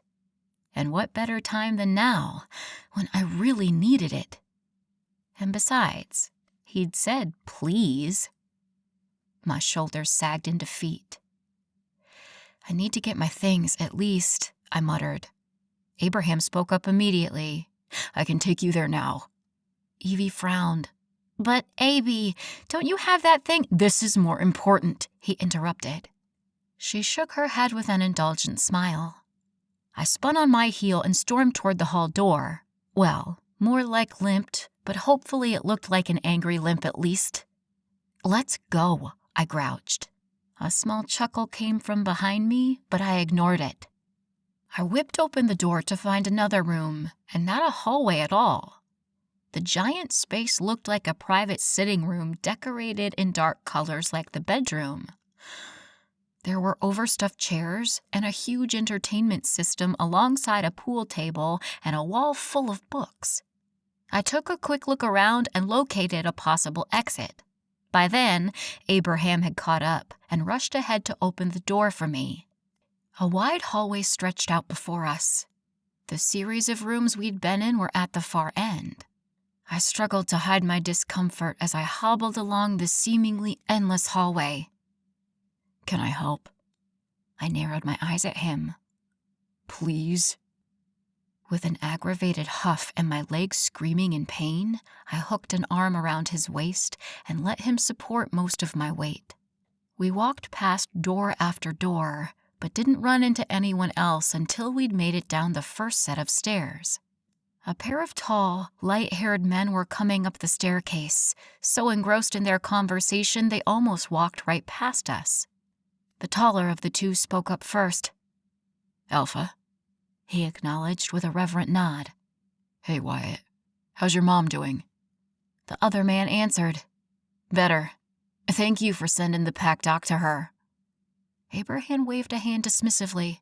"We take care of our own here, Wesley." Both men nodded gratefully, their inquisitive eyes bouncing from me to Abraham and back again. It looked like they were waiting for an introduction or explanation, but Abraham offered neither. "I'm off, men. Bee's around here somewhere, but if you need me, I have my cell." he told them, patting the front pocket of his dark jeans. They nodded again and resumed their ascent. We walked quietly down another flight of stairs before he spoke up. Wes and Wyatt are new additions. They've only been with us a few months. Where did they come from? Another pack. How many are there? He chuckled. In North Carolina or in the world? My brain short-circuited for a minute. I'd been so immersed in this house and my own pending transformation that I hadn't even stopped to consider how many more werewolves there might be. How had they gone undetected for so long? Both? There's about 10 different packs in the state, maybe a few hundred in the country, and who knows about the rest of the world. I can tell you we're on 6 out of the 7 continents and every country in them. I blinked slowly, trying to process what I just heard. He laughed but said nothing else, and I appreciated that. It was like he knew I needed time to digest that thought before I learned more. Where did you all come from? I caught his brows furrowing out of the corner of my eye. All over, I guess. He scratched the back of his head. My siblings and I were born and raised just a few hours from here. I shook my head. No. Werewolves. Where did they come from? Are you an evolutionary anomaly? An unidentified species? Aliens? Abraham's laugh echoed off the walls and high ceilings. Aliens? Really, Elizabeth? Indignation heated my blood for a moment, but I couldn't help the smile that spread across my face. Okay, maybe that was a silly question. Never heard that one before, he mused. I rolled my eyes. Okay, I get it. But really, what are you? We're human, he insisted. I arched a brow. With a twist. Yeah, some twist, I mumbled. He laughed again. No, really, we are. It's a long story, one I'll absolutely tell you sometime. The short answer is, we're descended from a man who'd been spelled by a witch to turn into a wolf. Over the centuries, the magic mutated and evolved into what we are today. My jaw fell open and a small gasp escaped my lips. When would I stop getting pitched curveballs? Witch, I croaked. He nodded. Witch. Are they still around too? Oh, sure. They're all over. You've heard of psychic hotlines, right? Most of them are witches. Not all witches are strong enough to be very accurate, though, and that's why they have a bad reputation. If you want a real divination, you need to find a powerful witch, and they definitely won't be working for a 1-800 company, he chortled. My mind went blank. What do you say to that? I finally went with the first thought I could fully form. It was an old saying of Gran's that had never seemed more appropriate than right now. Well, butter my ass and call me a biscuit. Chapter 7.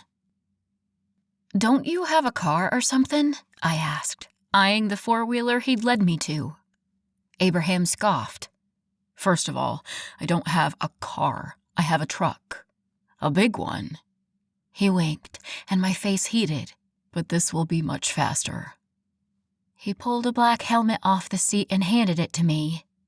I took it and shot him an irritated look. Where's yours? He shook his head. I'm a werewolf. He rapped his knuckles against his skull. And I've got a hard head. You're still human and fragile, so you need to wear it. I'm not risking your safety. I frowned but slid the helmet on. He was right.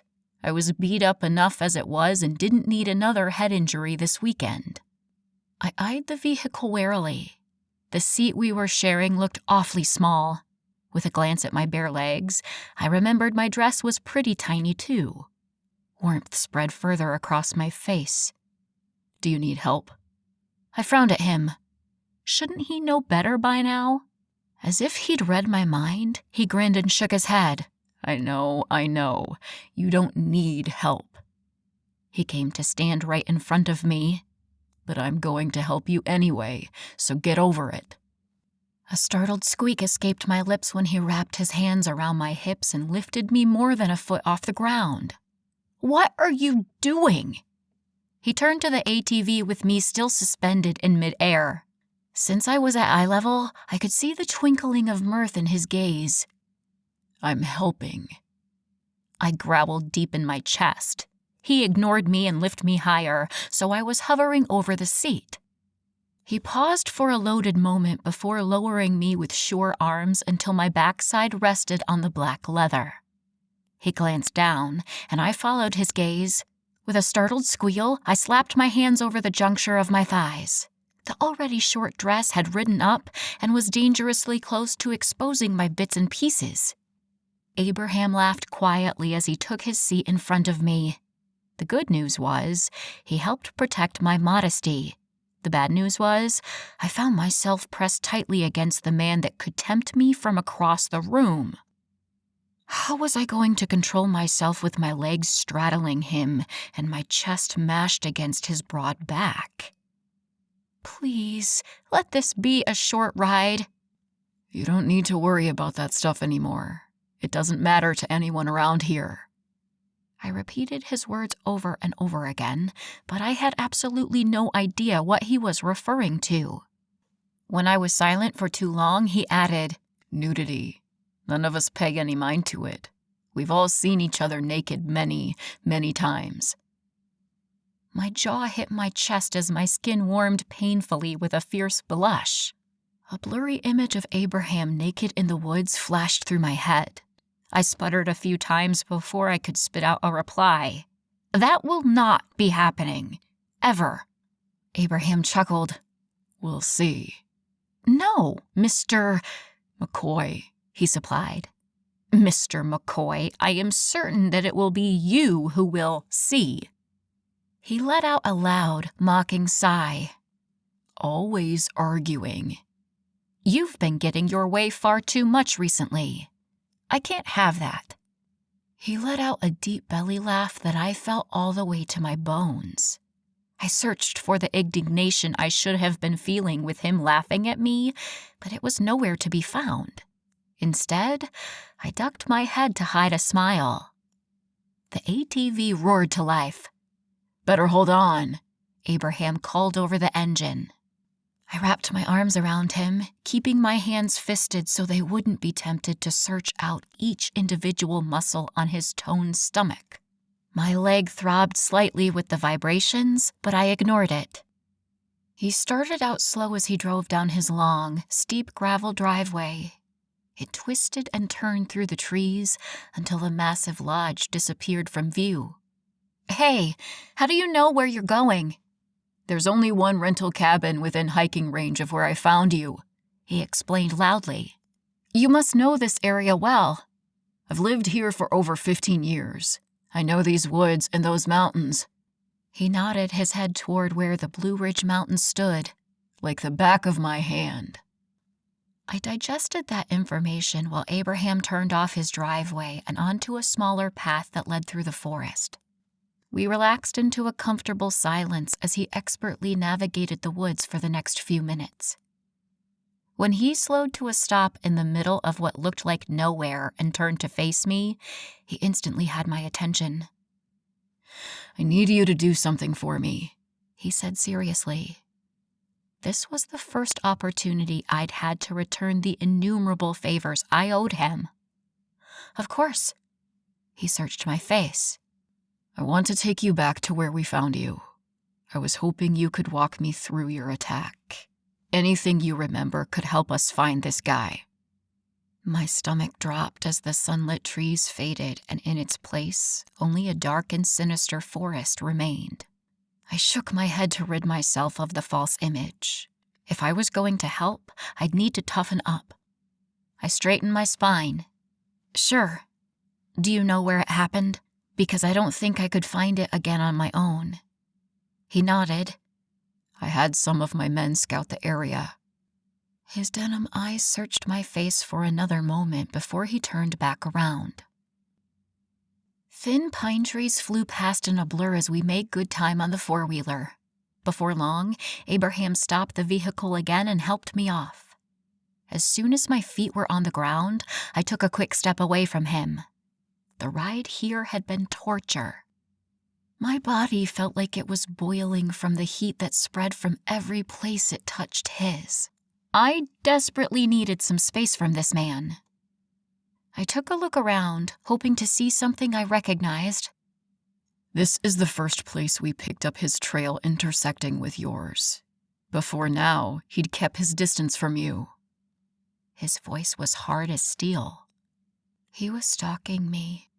My voice didn't sound like my own. Instead, it was a pale, lifeless monotone I didn't recognize. I walked around the space, trying to get my bearings. A few feet away, I spotted a patch of the leafy carpet that had been disturbed. This is right where they meet, he breathed from close behind. Focusing on the displaced leaves, I tried to remember the order of events from the night before. I found a small meadow near here. I think that's when he started following me. The story played out before my eyes like a movie. That's the first time I heard anything unusual. It was quiet for about 10 minutes before I heard something else in the woods. I started running down the trail when I heard a growl. The sounds from that night played over and over in my head, drowning me in the fear I'd felt. My chest was hollow, like all the blood in my body had finally abandoned my poor heart, leaving that organ empty of any kind of hope. The sudden warmth of 2 hands wrapping around my upper arms broke through the fear those memories had elicited. Hey, stay with me. You're safe now. Nothing's ever going to happen to you with me around. Got it? Against my wishes, my traitorous body relaxed, leaning into Abraham's chest. I could feel his heart beating against my back, and I concentrated on the steady rhythm until mine matched it. His hands rubbed my arms from bicep to elbow, the sensation soothing me even further. You're okay now. That sentence wasn't a question coming from Abraham. It was a statement. He knew the moment I'd calmed down, I'd been able to feel him relax with me. How was he so in tune with my body already? He didn't even know my last name, but he knew exactly how to calm my fears and comfort me. I couldn't tell if I was terrified or thrilled by that. Those emotions felt so similar.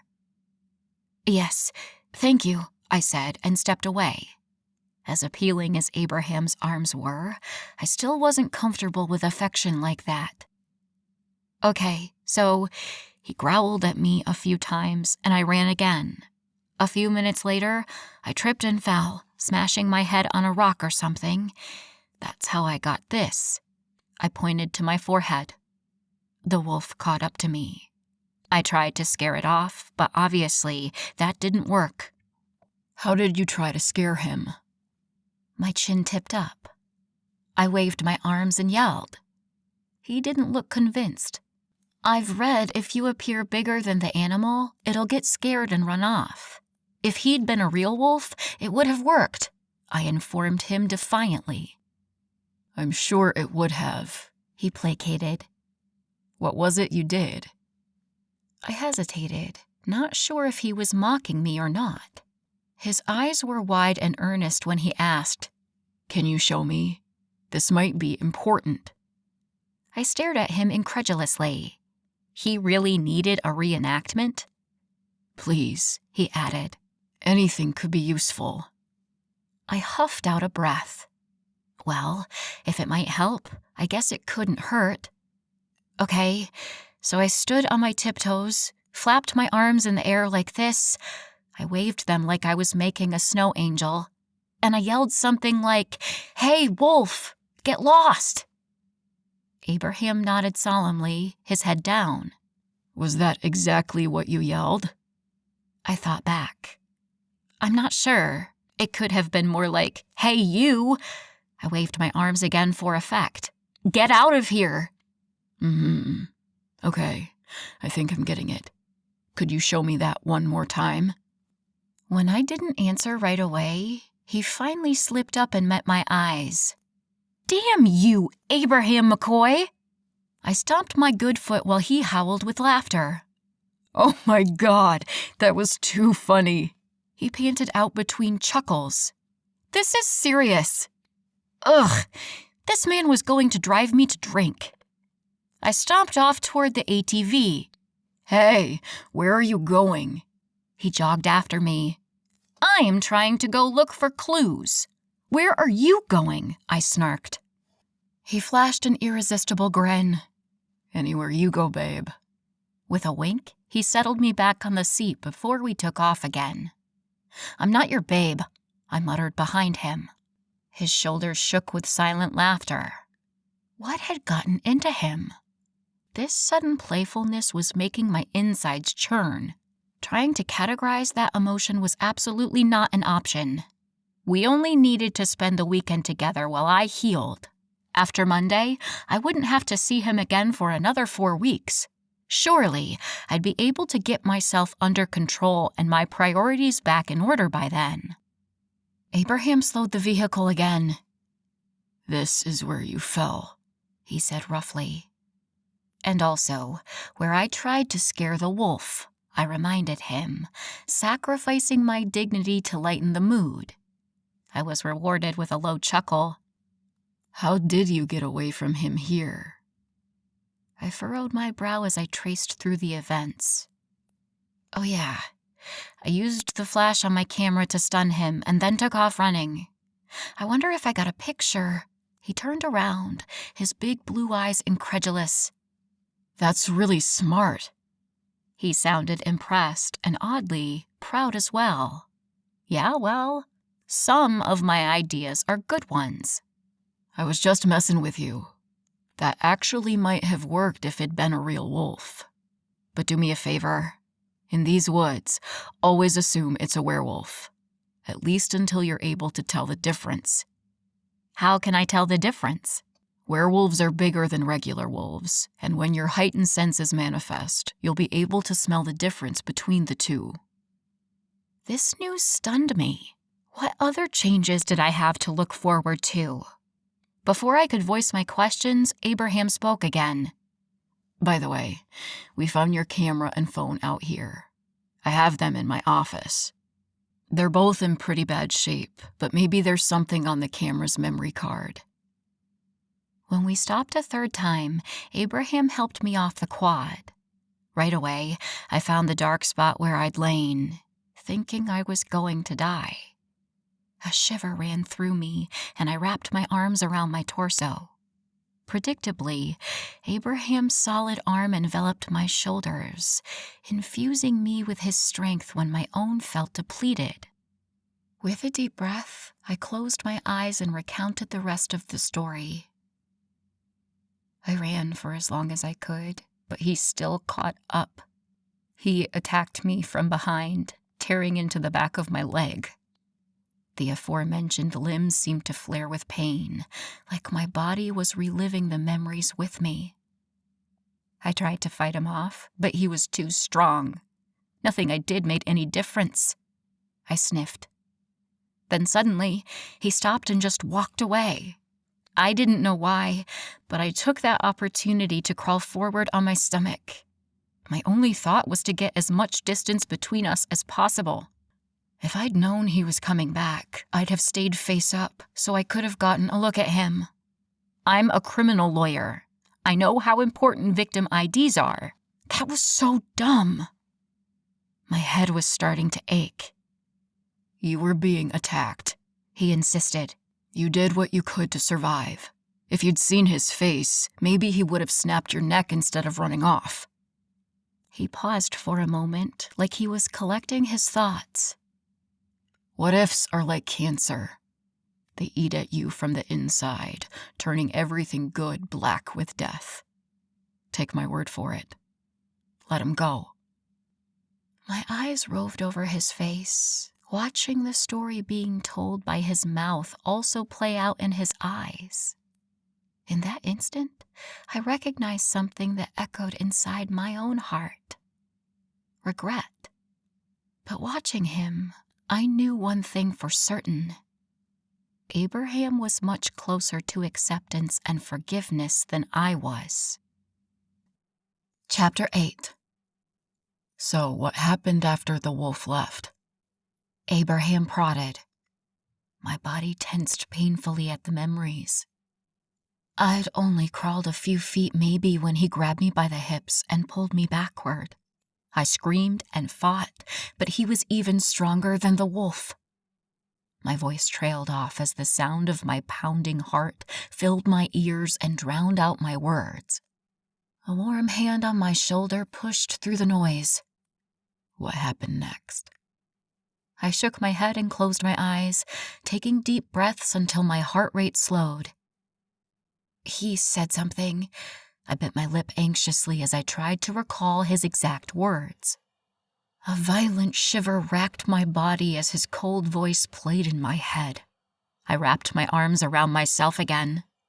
He said, "There's no use fighting, Princess," I whispered. My eyes were still closed, but I could almost feel the anger radiating off Abraham, like a low-wave frequency. I opened my eyes to see his tense face staring over my shoulder, jaw clenched and eyes dangerous. We need to find this guy, he growled. I shivered again at his tone.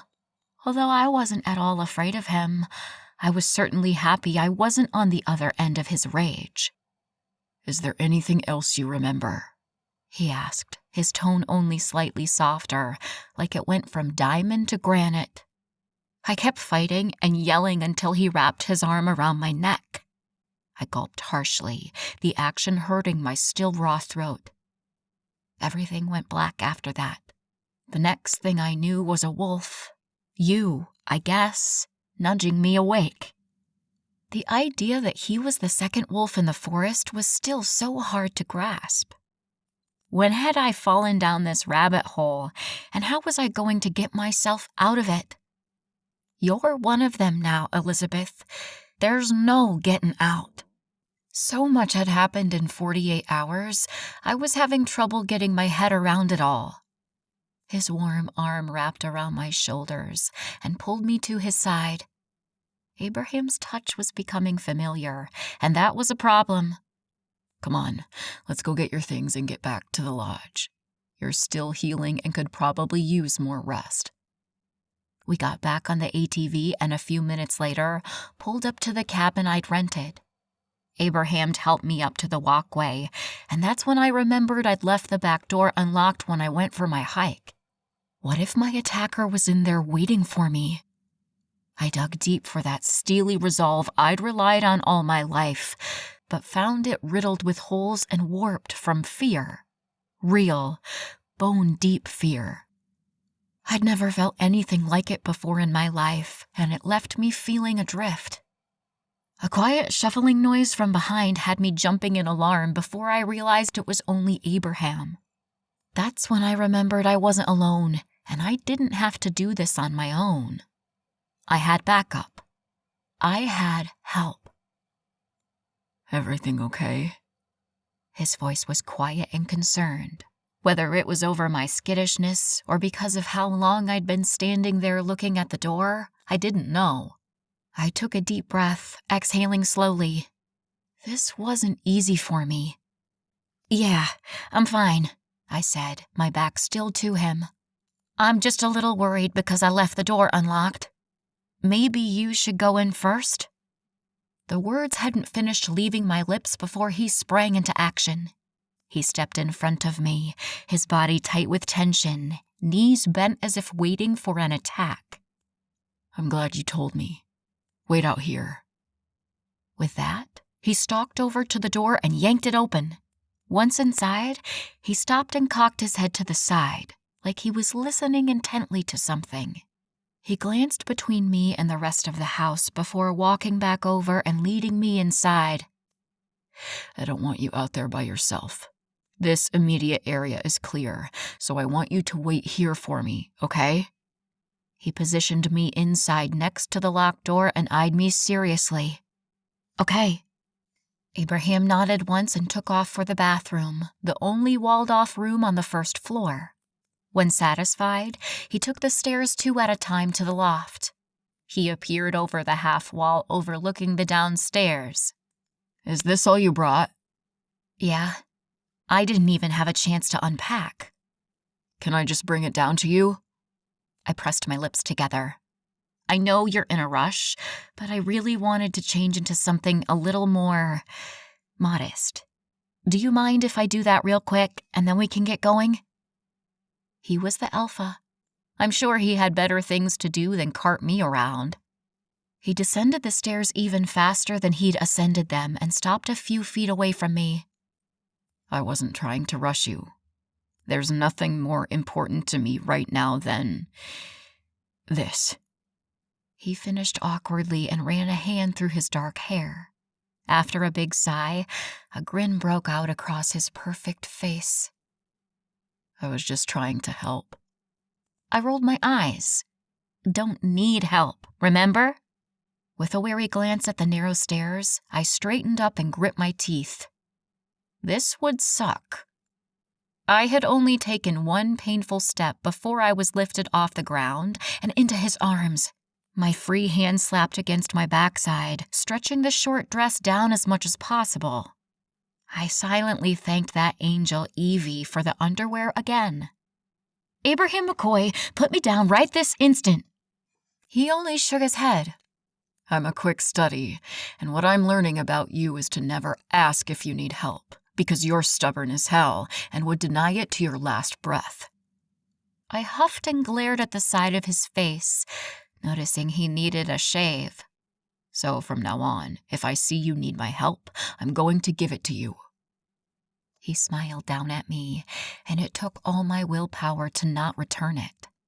That smile of his would be my downfall. I just knew it. Whatever, I muttered mullishly. He carried me up the stairs as if I weighed next to nothing. Wasn't even out of breath by the time we reached the loft. He placed me on the bed and backed up a few steps. I'll wait for you downstairs. Holler when you're ready, he said before making himself scarce. I glanced morosely around the beautiful rustic room. I'd been really looking forward to a quiet weekend in the mountains.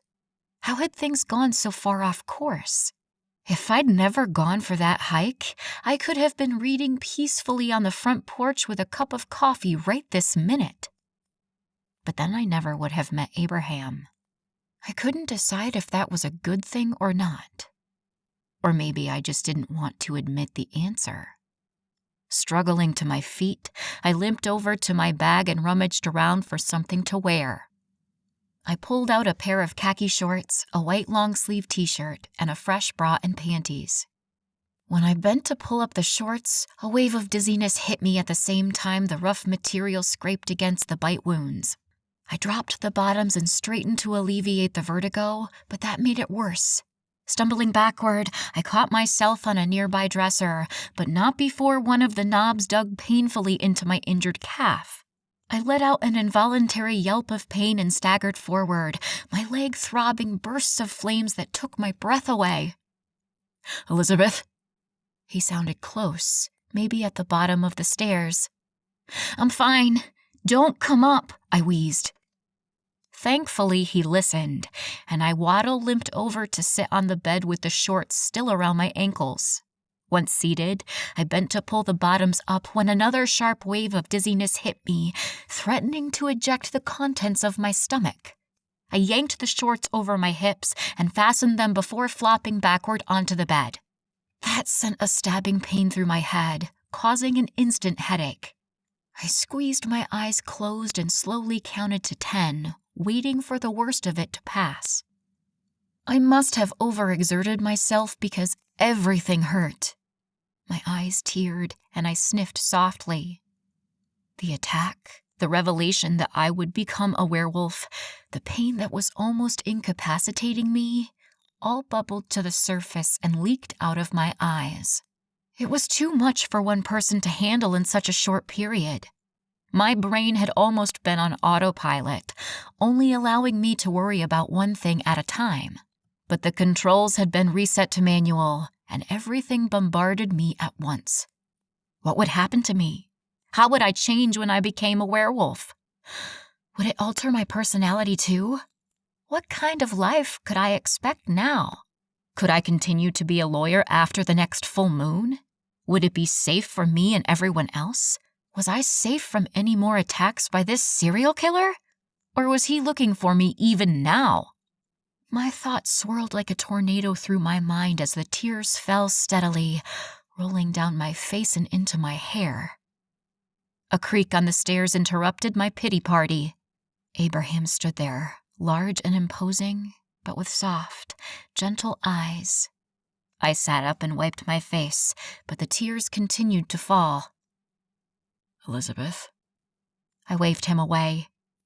I'm fine, I choked out. He hesitated only a moment before he was across the room. This big, strong man knelt on the hardwood floor at my feet and wrapped his arms around my body, pulling me into his warm chest. With that, the dam broke, and I sobbed into his shirt. Abraham's large hand stroked over my hair and down my back, over and over while I cried out my frustration and sorrow. What happened? What's the matter? He pressed his face against the top of my head. I hurt myself getting dressed, I confessed. My voice cracked, thick with phlegm. I think it's just all catching up to me. He sighed into my hair. I'm so sorry. I leaned back so I could see his eyes. For what? He looked away and ran a hand down his face. This guy's been killing humans near my territory for months, and we haven't been able to do anything to stop it. He stood to pace the old wooden floor. I should have already caught him, a long time ago. You and all those other women had to pay the consequences for my failure. He hurt you. His somber eyes met mine. And almost killed you. His throat bobbed up and down, fists clenched tight. I climbed to my feet. You can't take the blame for this. The authorities haven't found him either. The police don't have the knowledge of werewolves that we do, he interrupted. Or the heightened senses to track him. He started pacing again. We need to put up surveillance and security, maybe call in a favor from another pack. It's not your fault, I insisted. He stopped and turned, soft eyes tracing the tracks my tears had left across my face. Approaching slowly, he swiped his rough thumb across my cheek, gathering my sorrow and easing some of the pain. A sigh of contentment escaped my lips before I could stop it, and he smiled, leaving his hand cupping my face. Better? I gave him the fake smile I'd perfected at the office. Better.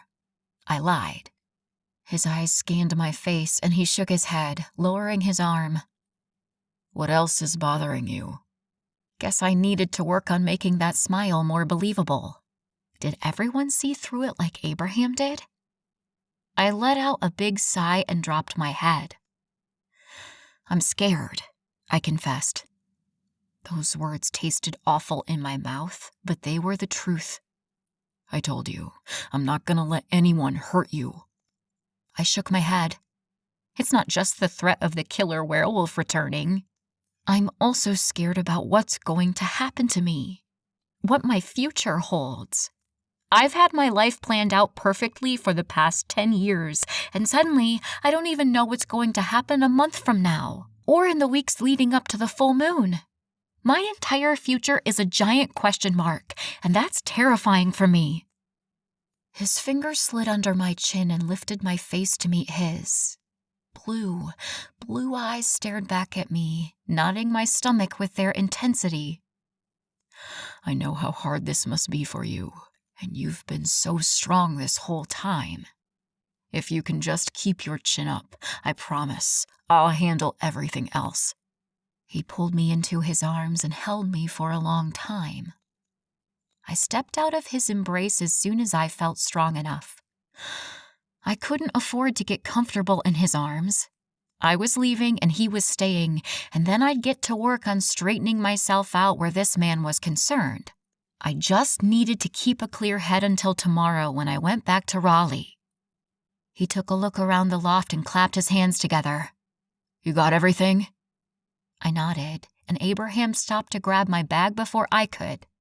He gathered the rest of my things and then picked me up once more. Even carrying me and my stuff, the man didn't break a sweat. I wonder if I'd be this strong when I became a werewolf. He set me on my feet in the middle of the living room and stood in the entryway, sharp eyes following every move I made. With a last look around the cozy cabin, we stepped onto the front porch and I locked the door, tucking the key back into the lockbox. What are we going to do with my car? We'll drive it back to my place now, and I'll have one of my men come back up with the ATV later. I nodded and made my way to the driver's side door. What do you think you're doing? Abraham asked suspiciously. Getting in my car? Next thing I knew, his large, warm body was pressed against mine, my breath catching in my throat. With his lips millimeters from my ear, he whispered, I don't think so, Ms. I gulped and closed my eyes. Montgomery, I whispered. Ms. Montgomery. His breath tickled the shell of my ear, and I fought off a shiver of pleasure. I did not save your life to let you run us into a ditch because you're trying to drive with a head wound. The spell broken, I spun around as fast as my injured leg would let me and put my hands on my hips. I had to tip my head all the way back to meet his eyes. I'm perfectly capable of driving, I informed him obstinately. He took a step closer, his chest brushing against mine, but I held my ground. That may be, but I'm not willing to risk your safety. Now, get your cute butt over to the passenger side, or I'll take you there myself.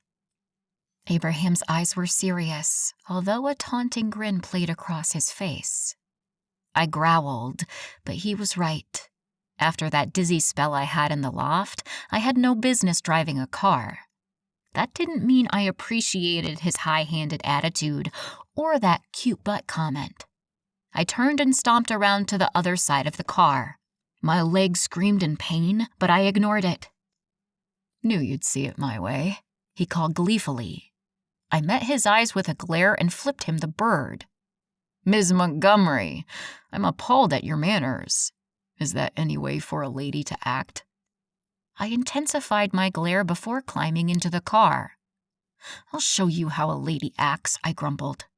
His loud laugh echoed around the clearing until it sounded like even the trees were mocking me. When he climbed in the car, I was staring straight out the window with my arms crossed. All teasing aside, he began, his serious tone making me turn my head to look at him. Thank you for letting me drive.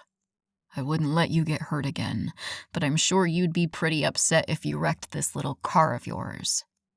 Don't be condescending toward my car. Not all of us like driving big gas-guzzling redneck mobiles like you. His laugh filling the small space between us was like a balm on my heart.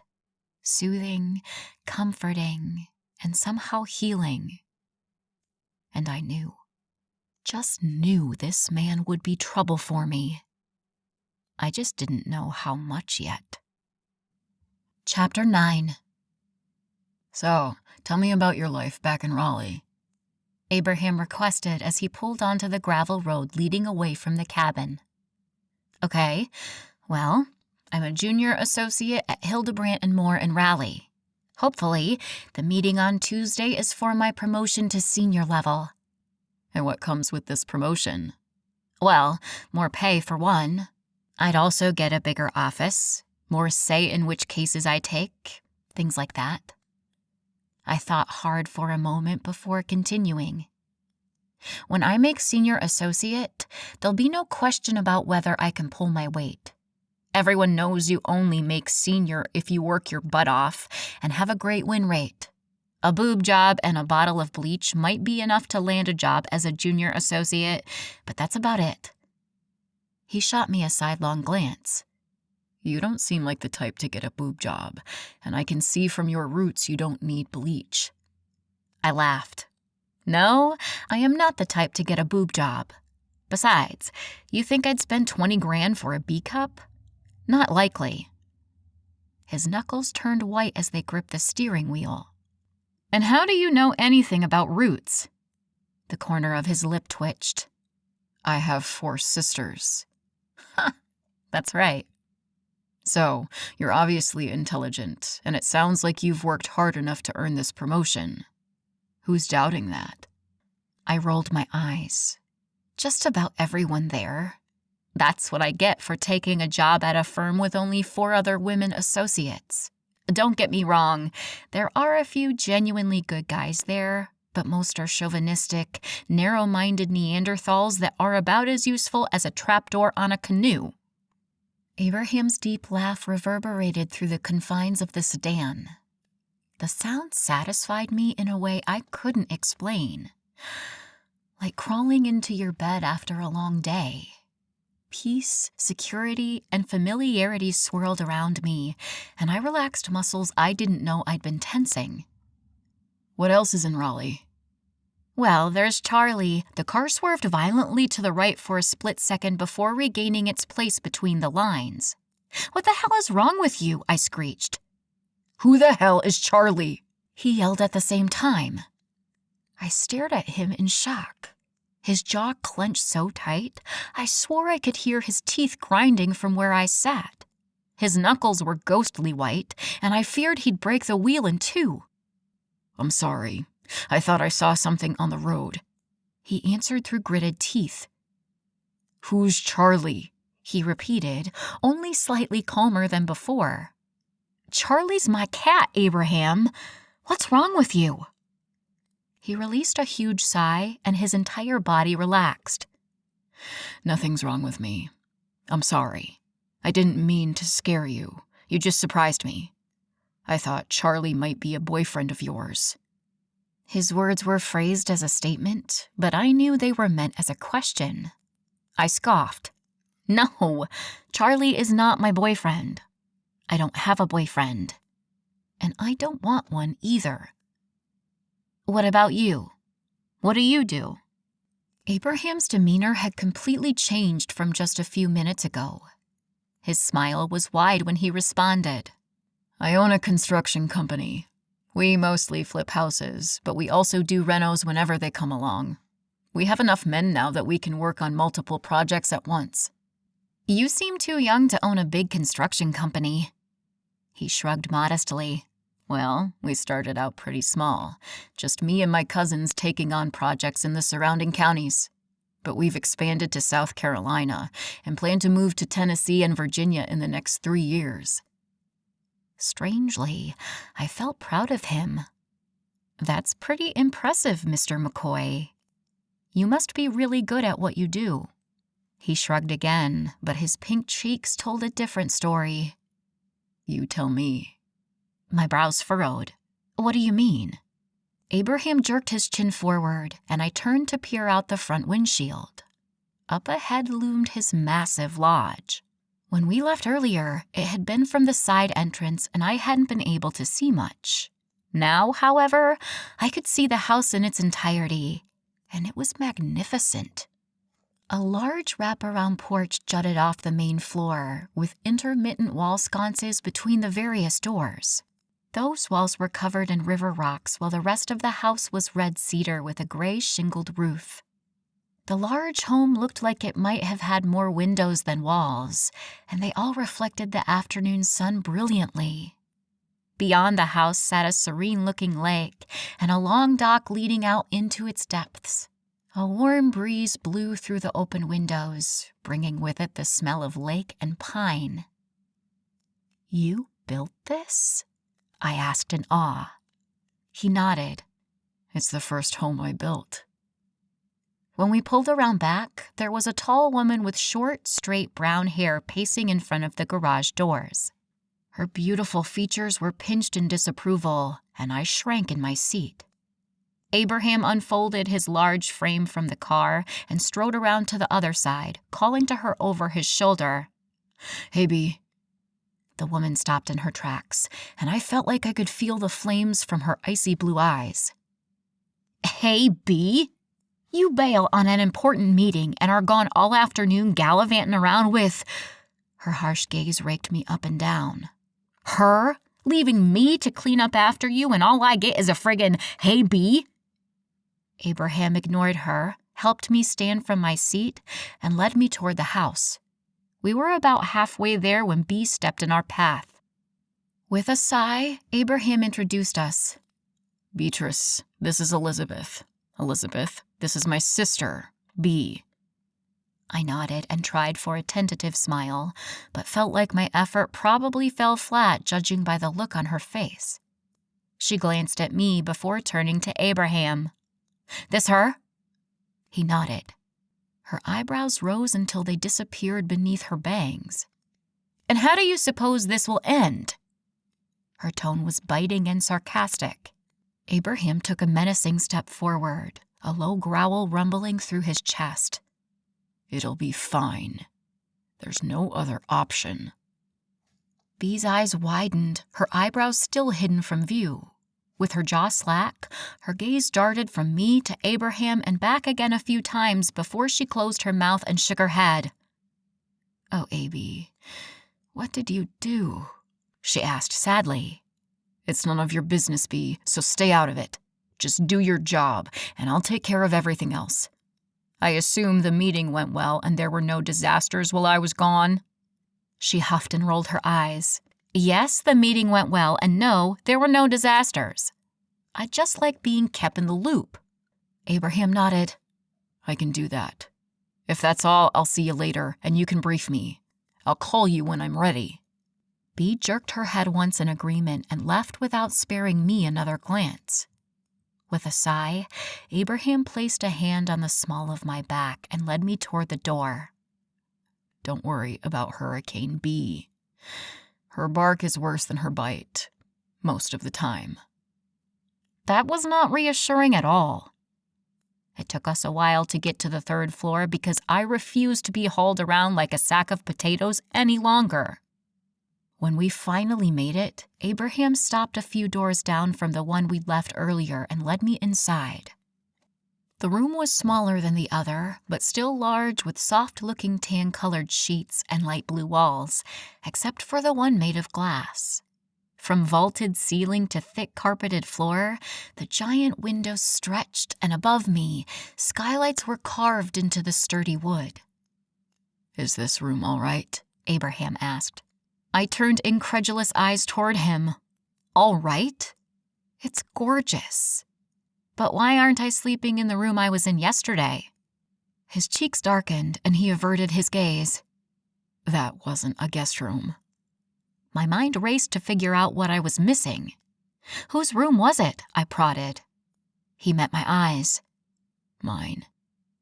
I gulped, my breath catching in my throat and threatening to choke me.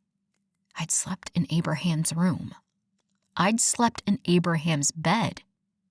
Is it wrong that it was making me hot just thinking about it? Bad, Elizabeth.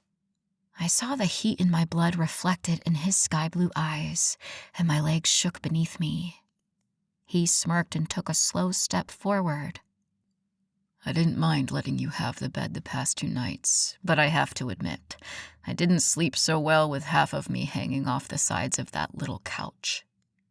Another step. "If you're willing to share, you could stay in my room again tonight," he offered, his voice deep and rough. I inhaled a shaky breath and shook my head. "No, thanks," I squeaked before clearing my throat and trying again. "This room is just fine." One last step and he was inches from me, his warm breath rustling hairs on the top of my head, tickling my skin and making my pulse pound in my ears. He has to hear it. "Are you sure?" he whispered, voice husky. With jerky movements, I nodded my head and squeezed my eyes closed. If I saw that heated look in his eyes one more time, I'd lose all control. A feather-light touch caressed my cheek for a second before disappearing. When I finally opened my eyes, Abraham was across the room, opening the door to leave. "And?" he said with a mischievous grin. In case you're as curious about me as I am about you, you might like to know I'm not seeing anyone either. He walked through the door and called back, I'll be across the hall if you need me. With a soft click, I was alone, my heart beating painfully and my legs just strong enough to get me to the bed before they gave out. I eased back on the pillow-soft mattress and scrubbed my face with both hands. This is out of control. I'm out of control. A couple of hours with the man and I can hardly string 2 words together. But if I was being honest, I'd had similar feelings as early as last night. The second he walked out of that steamy bathroom, my eyes had been drawn to him, and they'd barely moved an inch since. And if I thought back hard enough, I could remember feeling a kinship with him even in the woods. As I lay broken, bleeding, and dying, this man had moved me. I was in so much trouble. I needed to stop thinking with my hormones and start using the brain I'd grown and nurtured for years. Lusting after this man would get me nowhere. And besides, he was my alpha now. It still felt weird thinking about it, and to be honest, I didn't even have a clear definition of what an alpha was.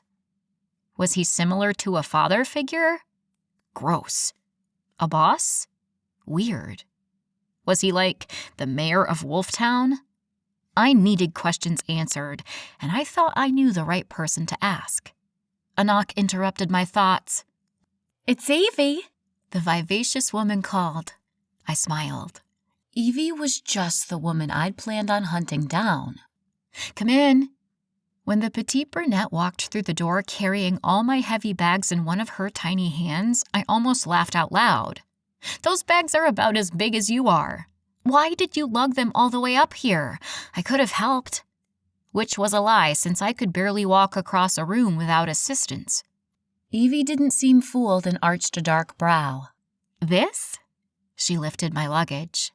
"Is nothing. In fact, I could have taken you and these bags from the car to here faster than you made it on your own." My cheeks heated. "I'm injured." "You're stubborn," she countered. I could have argued. Hell, I'd done nothing but bicker with Abraham most of the day, and it was just past noon. But I shrugged my shoulders instead. She was right. I was stubborn. Her eyes widened in disbelief at my concession, and I couldn't help but giggle. "Oh, shut up," I said. Evie grinned and walked closer to sling an arm around my waist. "How you feeling today?" she asked, concern clouding her pretty eyes. "Better, for sure." Evie rubbed my side before giving me a squeeze.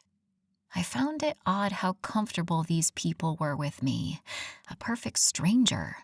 Did she go around hugging everyone she met? Did Abraham hold and console every new member of this pack? These people were so far from my norm, I was having trouble keeping up. That reminded me. "Evie, I was hoping you could help me." The bubbly woman nodded vigorously. "Of course. What's up?" "I feel like I'm completely in the dark here. I'm confused about what I am now, how things will change for me, where I fit in here." I trailed off. Fitting in was not something I usually worried about, but it was becoming clearer every minute that I was connected to these people whether we liked it or not, and I could tell some were more accepting than others. I needed all the information I could get if I had any hope of keeping my head above water, and I desperately needed to do that. I couldn't afford to go under again. Last time, I almost hadn't found the shore while the crushing riptide threatened to drag me into its watery depths. I'd crawled onto land with barely any life or sanity left. I feared next time I'd sink instead of swim. Chapter 10. Evie climbed onto the large bed and patted the spot in front of her. "Hop on up and let's chat." Hopping was out of the question, so I carefully climbed up and took a seat in front of her. She reached out and laid a comforting hand on my exposed knee. I wasn't used to being touched by strangers, but Evie's made it comforting instead of awkward. Now, what's going on? I sighed and rubbed 2 hands through my windblown hair.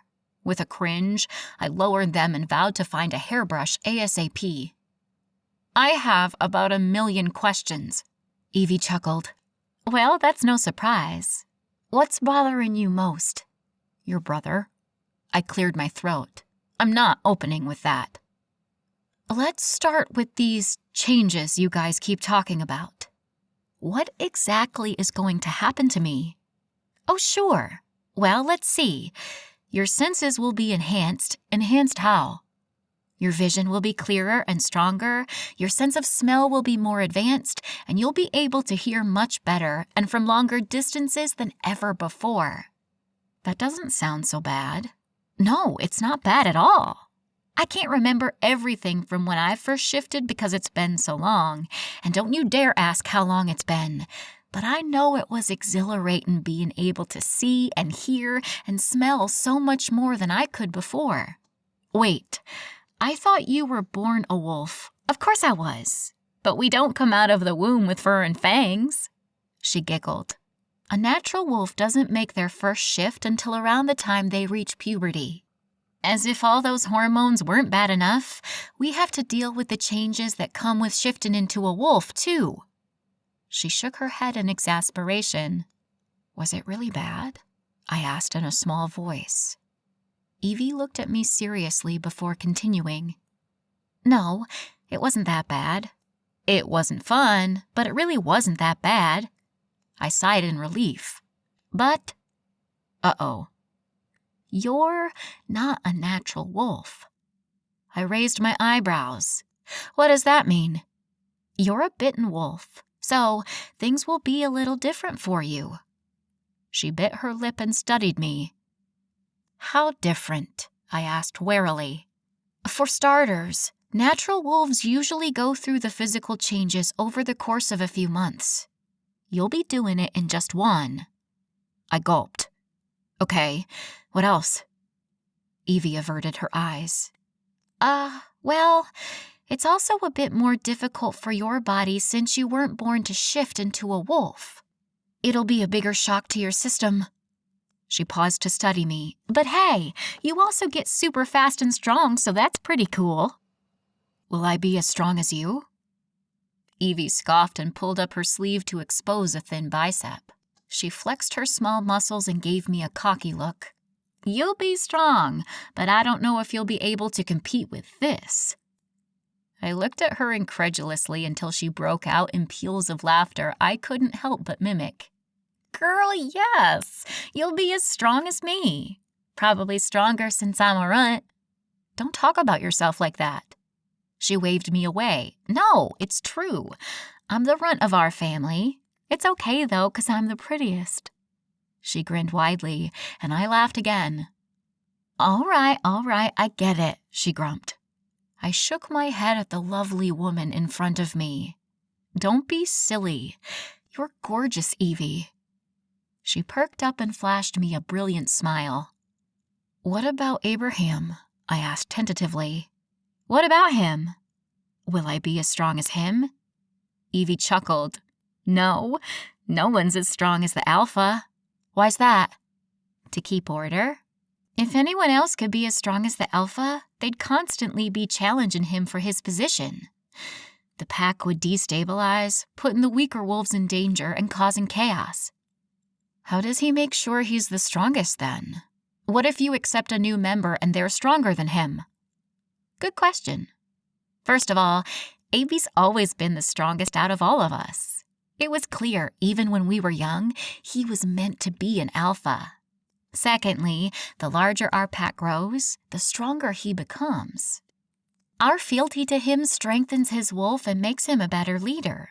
And as for new members, Abby's very careful to not allow another alpha into the pack. So he would just turn them away? That doesn't seem fair. Evie shook her head. You don't understand how packs work. If Abby lets another alpha in, it would only be a matter of time before they challenged him for his position. That other wolf wouldn't have a choice. It's in an alpha's nature to dominate and lead the wolves around him. This would cause fighting and threaten the stability of the pack. He doesn't deny those wolves for himself. He does it for the rest of us. Their way of life was so foreign to anything I'd ever experienced. I knew I still had a lot to learn. Dozens of more questions bubbled to the surface, and I struggled not to blurt them out all at once.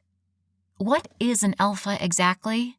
It seems like he's in charge around here, but what does that entail? Evie leaned back onto her hands and blew out a big breath. He's a lot of things. He sets the rules we abide by, settles any disputes that arise within the pack, and makes sure everyone is taken care of. It's his job to make sure we're fed, clothed, housed, and healthy. He also protects us by making alliances with other friendly packs or protecting us from malicious ones. That's a lot of responsibility, I mused. Evie nodded. It is, especially for such a young wolf with such a large pack. How large is it? Currently, we've got 33 wolves in our pack, and we're growing all the time. Where do they all come from? She looked away. Some move here and are so far away from their old pack that it doesn't make sense to stick with them. Others leave their packs for whatever reason and come to this one because of our reputation. What kind of reputation? We're a young, up-and-coming pack, which is appealing to wolves looking for a new place to be a part of. And our alpha is well known for being capable and fair. Unfortunately, that's not so common. Not all alphas are like Abraham? Evie's blue eyes turned grave. Not at all. A knock on the door interrupted us. Come on in, Dell, Evie called. The petite woman entered the room, arms laden with a giant tray full of food and drink. What's all that? I asked warily. She set it on the nightstand next to me and placed a hand on her cocked hip. That is your brunch. Abby said since you stalked off in such a huff earlier, he didn't get a chance to feed you. Evie looked at her incredulously. Don't tell me he cooked again. Abby cooked? Delilah screeched. Evie nodded with a laugh. He did. I was just as surprised as you. Delilah eyed me. Seems a lot of things are changing round here. I was just telling Elizabeth about becoming a wolf. The other woman's eyes lit up. Are you excited?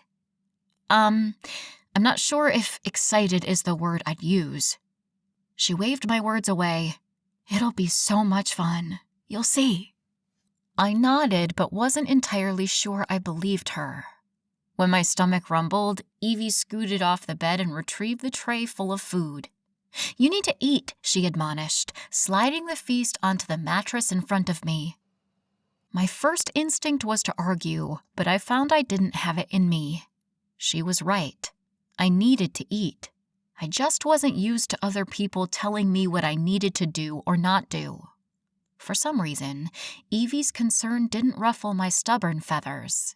In fact, I found I liked that she cared enough to worry about my well-being. Without another word, I dug into the food while the sisters chatted to themselves and at me. I occasionally gave them a nod or shake of my head, but my mouth was too full to give them any proper answers. They seemed to understand, and I was thankful because once I started eating, I couldn't stop. Before I knew it, all that was left on the tray were empty dishes and cups. You sure got that wolf appetite down, don't you? Evie asked with a little giggle. My cheeks warmed at her words. I was really hungry. Elizabeth, she admonished. My eyes met hers involuntarily. You're in a house full of werewolves, and we know how to eat. Don't be upset that your appetite's increased. You'll see you're in good company tonight. What's tonight? Weekly pack barbecue, Delilah answered. It's not mandatory or anything, but Abby has a cookout open to all the wolves at least once a week. We usually only get about half of them to come, but I have a feeling we'll be seeing just about every wolf tonight. She laughed. What's different about tonight? Evie scoffed. You, silly! Everyone's coming to see you. I gulped. Why? The sisters rolled their eyes in unison. You're the girl who lived, Evie said, eyes wide. Delilah snorted. Nerd. Illiterate, Evie shot back. Del just shook her head. We've all known about the wolf that's attacking women in our woods, Evie continued. The fact you survived is a small miracle. Besides, you're the first bitten wolf most of us have ever met. You're like a celebrity. Evie laughed, but my stomach dropped. I didn't want to be a celebrity. I didn't want to attract any extra attention. In fact, I didn't even want to be here. This should have been a quiet, solitary weekend in the mountains. Now, I felt like a sideshow at a circus, and soon I'd be on display for everyone to gawk at. Another knock on the door interrupted my thoughts. Come in, Evie called. She loved inviting people into my room. The man in question opened the door and stuck his head inside. When he saw his two sisters on my bed, his brows furrowed, and he stepped inside. What are you two doing in here? I brought her bags up, Evie answered. And I brought her food like you asked me to, Delilah added. He shook his head good-naturedly at the women. I didn't tell you to stay and bother her. Both women gasped in indignation. We are not bothering her, they yelled in unison. We're getting to know our new sister, Delilah added. Sister? Was that how they referred to their fellow pack members? Abraham's eyes jerked to my face and he frowned. He dragged his gaze away from mine for a moment while he inspected the empty tray. Did you have enough to eat? I couldn't help the incredulous laugh that escaped me. That was enough food to feed me for a week. He smiled and walked closer. The less space there was between us, the harder my heart pounded. My eyes were riveted on his as he came to a stop at the side of the bed. Your body is changing. He paused and raked his heated gaze down the length of me. You'll need more food as a werewolf. This is all perfectly normal. Well, my werewolf body better burn calories faster than my human one did, because I can't afford for these hips to get any wider than they already are. His denim blue eyes heated and he shook his head. Don't worry about that. You're perfect. My cheeks warmed painfully, but the spell between us broke when one of the women on my bed cleared her throat. I severed my stare with Abraham to turn to the sisters, both of whom had smug grins spread across their faces. Did you say something? I asked, embarrassed I'd been caught staring. Oh no, we didn't say anything. I was just wondering if we should excuse ourselves, Delilah said with a smirk. I didn't think it was possible, but my cheeks burned hotter. No, that's not necessary, I stammered. I can't stay, Abraham spoke up. I have a lot more work to get through before the cookout tonight. His eyes raked me again, seeming to see right through me. You should take a nap before then. You could use the rest. He gave me a knowing smile and turned to his sisters. Will one of you take the tray back down to the kitchen?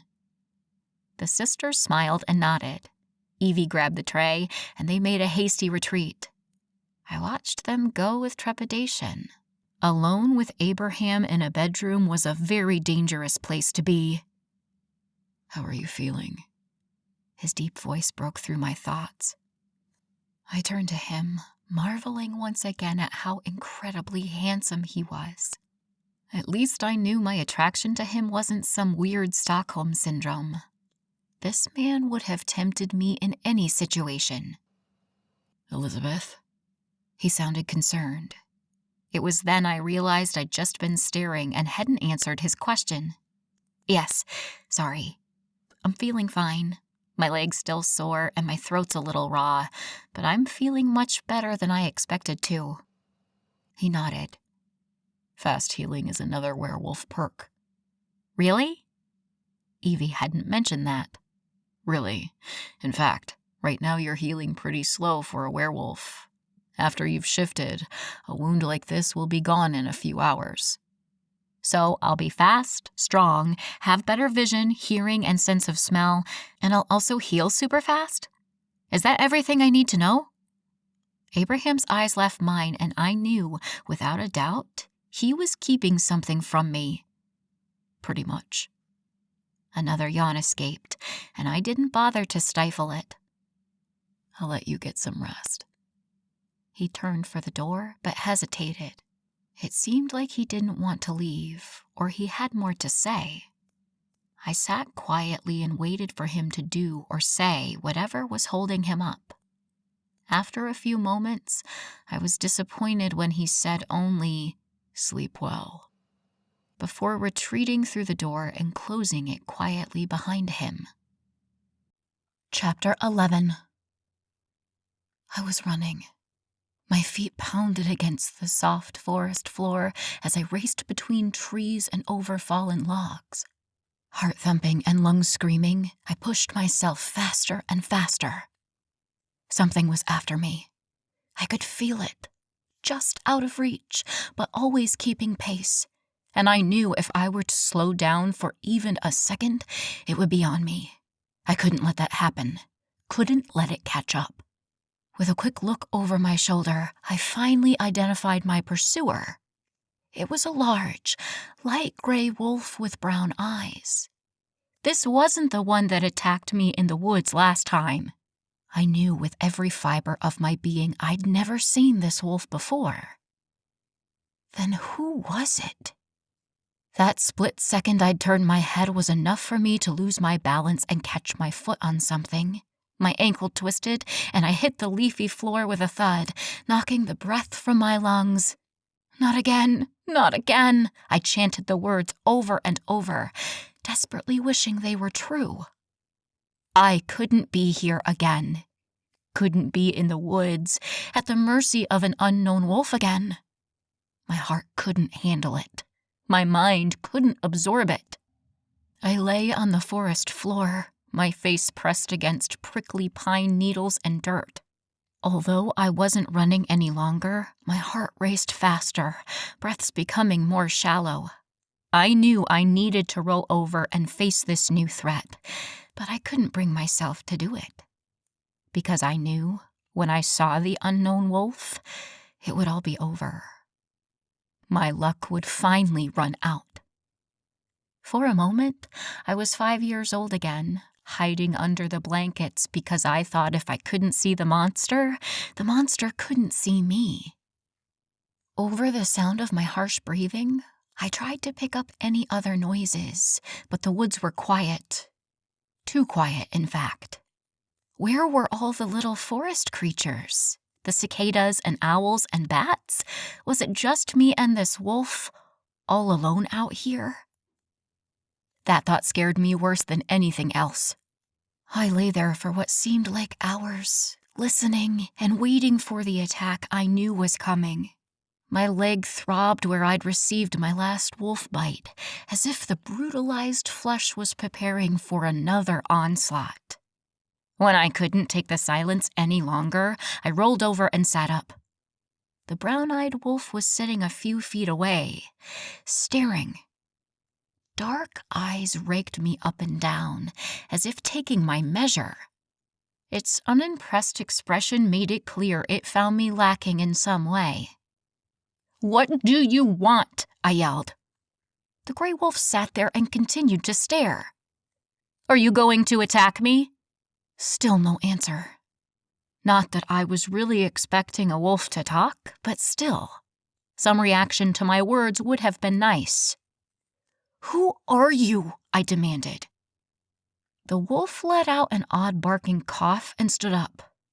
With slow, precise movements, the animal stalked forward, one paw after another, closer and closer. I scrambled away until I hit something solid. With a quick glance, I saw I'd backed myself up against a large boulder. I looked back at the wolf to see it still approaching. My stomach dropped with the realization I'd trapped myself. "Please don't do this." The wolf didn't listen, or didn't care. It didn't matter either way because the beast was still moving closer. "Please," Just let me go. My poor heart raced out of control, and I thought I might pass out from fear. Please, please, please, I begged over and over. I pushed back as far as I could and tucked my limbs close to my body. While keeping the wolf in sight, I searched frantically for any sort of weapon, but came up empty-handed. I was trapped, hurt, defenseless, and alone. The first wolf in the woods hadn't finished the job, but here and now, this wolf would. When it was only a foot away from me, it suddenly stopped. I stared at it, taking in its thick coat and intelligent eyes. "Please," I whispered one last time. My plea seemed to enrage the wolf, and it snarled viciously before leaping toward me. In my fear and hysteria, I screamed out the first thing that came to mind, the only thing I thought could save me. "Abraham!" I opened my mouth to scream his name again when the wolf's paws landed on my shoulders and tackled me to the ground. The wolf shook me violently, rattling my teeth and blurring my vision. "Elizabeth!" My name being said in that deep, gruff voice was like a sweet symphony. He'd come for me. "Abraham?" I searched frantically but couldn't find him anywhere. The forest was too dark, and the wolf's body was completely covering me now. "Please, please, Abraham!" "Elizabeth, wake up!" The forest dissolved, and in its place was the guest bedroom in Abraham's lodge. I gasped for air as my mind raced to understand the change of scenery. "Elizabeth, you with me?" The room was lit with morning light, illuminating Abraham's concerned eyes. "Abraham?" My voice trembled.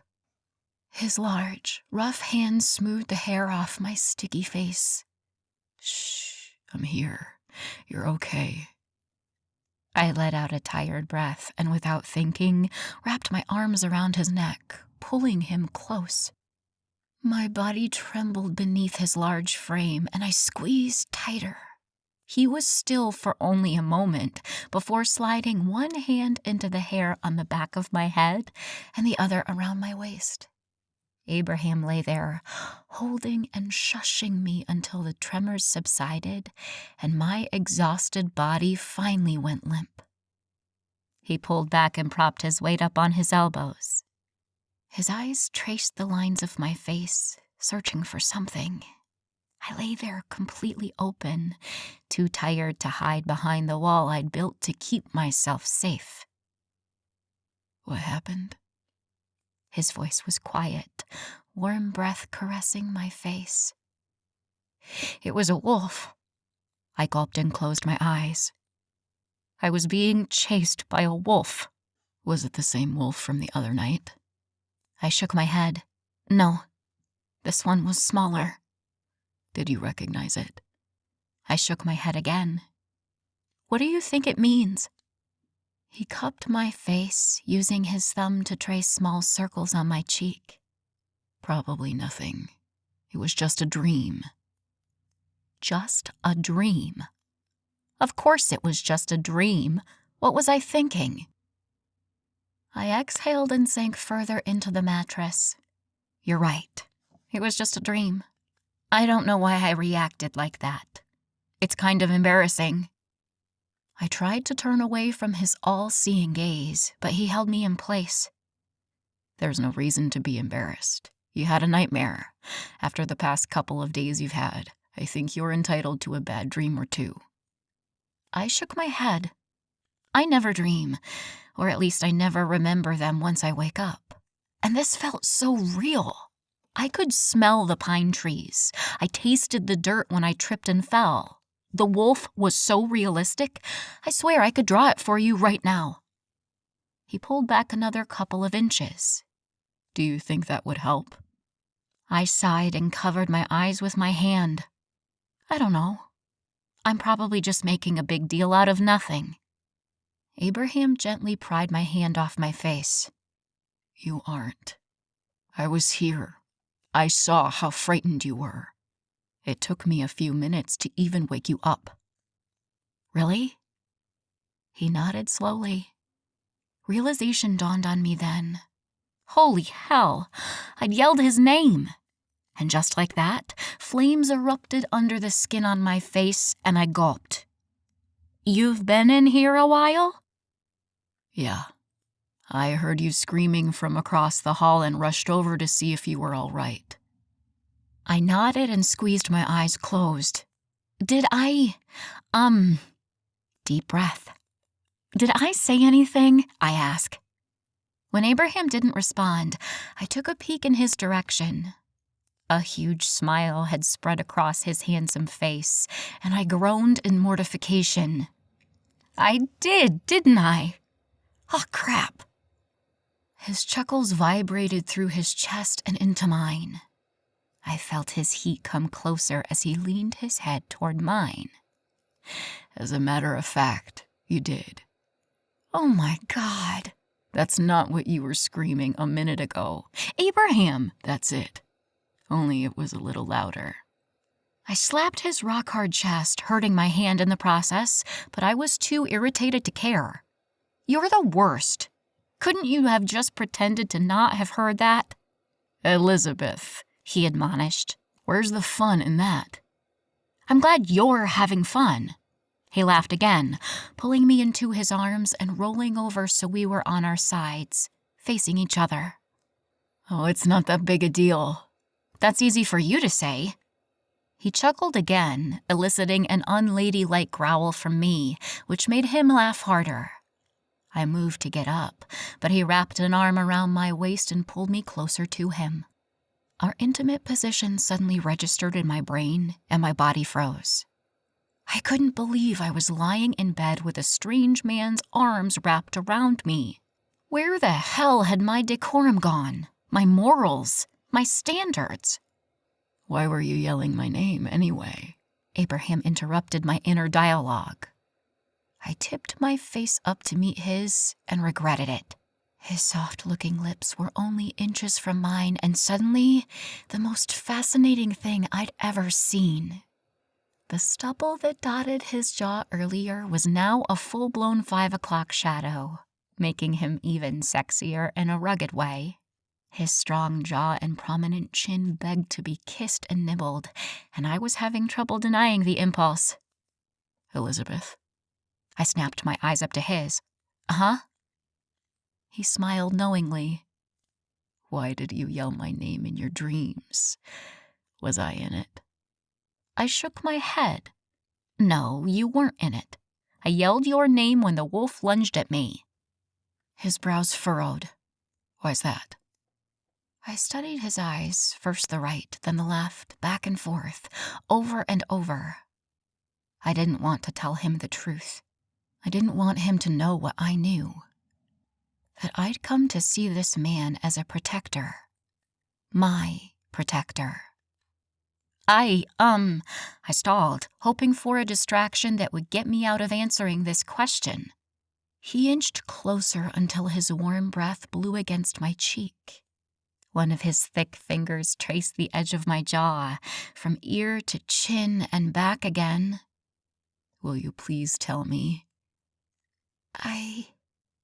His cheek met mine, the rough hair scratching my skin delicately and sending a shiver down my spine. "Please?" he asked again. I sighed in irritation. He wasn't going to let it go, and I needed to gain some distance from this man before I lost all my sensibility. I leaned back, breaking the contact with his face. Fine, I'll tell you. Deep breath. The answer is, I don't know. "That's not an answer." I'm not done. He shut his mouth with a snap, and I continued with my confession. I was alone and scared in the woods again, and your name was the first thing that popped into my head. His smile almost split his face in two. It's probably because you found me last time and my frightened, adrenaline-filled brain was hoping you'd save me again, I rushed to explain. He kept smiling. I don't even know why I did it. It was just a fluke. I don't need or expect you to save me again. That was a one-time deal. He shook his head, his smile just as bright. "You're wrong." His face lowered to mine until his lips were against my ear. "I'll always be there to save you," he whispered. "I don't need saving." My voice was breathy and almost unrecognizable. He shook his head again, his nose brushing against the shell of my ear. "Everyone needs saving sometimes." I opened my mouth to object again, but was interrupted by a knock at the door. "It's Evie." "Come in," Abraham yelled before I could respond. I squeaked in horror and scrambled to get out of the compromising position I was in. Unfortunately, Abraham was not as concerned, and I had to remove his hand from my hip before I could sit up. The overhead lights blazed to life, blinding me as I struggled to crawl off the bed. "Well, well, what do we have here?" Evie's smug voice came from somewhere near the door. "Nothing. Elizabeth had a nightmare," we answered in unison. My vision cleared enough to see the pint-sized woman standing in the doorway with arms folded across her chest and lips spread into a huge smile. "Uh-huh," she drawled. "He's right. I had a nightmare. He woke me up from it. That's all." "He needed to get in the bed with you to wake you up?" she asked with an arched brow. "No, yes, no. She was upset. I was comforting her," Abraham piped up. "Oh, comforting her, were you? Is that what the kids are calling it these days?" Abraham's deep laugh echoed around the room while my cheeks burned painfully. I covered my face with both hands, praying for invisibility, or maybe a sinkhole, a tornado, anything to get me out of this. "I was just coming to see what Elizabeth wanted for breakfast, but I see you got things handled here, Abby." I heard the bed sheets rustling, and moments later, his warm hand was resting between my shoulder blades. "Are you feeling better now?" he asked. "Define better." He chuckled. "There's the Elizabeth I've come to know and love." "Love?" He gently mussed my hair before walking away. "I'll see you later at the cookout," he called over his shoulder. "Abraham McCoy, have you lost your damn mind?" I hollered after him, but he only chuckled and shut the door behind him. "Ooh, that man. He drives me crazy," I grumbled while trying to put my long hair back into some sort of order. "Mm-hmm. I'm sure that's not all he drives you." I leveled her with a glare. "What's that supposed to mean?" Her hands raised in surrender. "Nothing. Nothing, geez. Did you wake up on the wrong side of the bed or something?" "No." "Oh, that's right. You woke up underneath Abby." With a growl of frustration, I picked up one of the many pillows on the bed and hurled it at her head. Evie laughed and deflected the projectile with ease. "Girl, that temper's gonna get you in trouble come the full moon." "I don't have a temper," I spat. She raised both brows and looked from me to the pillow laying on the floor and back again. "Right," she said slowly. I rolled my eyes, but couldn't help the way my lips twitched, begging to turn up in a smile. "You had it coming." Evie shrugged. "You're probably right. I'll have to watch it once you shift and your aim gets better." I couldn't help but laugh at that. You really couldn't stay mad at Evie for long. Moving on. What does one wear to a werewolf barbecue anyway? Chapter 12. Although my leg was feeling much better, it still took me a long time to make it down the 2 flights of stairs on my own. Evie's moaning and groaning did little to help the situation. "I don't understand why you won't just let me carry you. Evie, you're half my size. That's ridiculous. I'm a werewolf. My size has nothing to do with my strength. We could already be outside eating deviled eggs and fried pickles. I swear, if they're all gone by the time we get there, you'll have me to answer to. And trust me, you don't want to deal with a hungry werewolf." Deviled eggs? My mouth watered. Yep, Miss Elsie makes the best I've ever tasted, and at this rate, we'll be eating next week's deviled eggs instead. I rolled my eyes. "Stop being so dramatic. We're almost there." A minute or two later, we finally made it to the ground floor. Evie led me behind the grand staircase and down a long hall to sliding glass doors. Out past the back deck was a bunch of wooden picnic tables with at least 24 people sitting, standing, and loitering amongst them. "I knew we'd have a big turnout today," Evie muttered beside me. We stepped onto the back deck to find a long stretch of tablecloth-covered tables, holding what looked like enough food to feed half of North Carolina. One table held plates piled high with hamburgers, hot dogs, ribs, brisket, fried chicken, and pulled pork.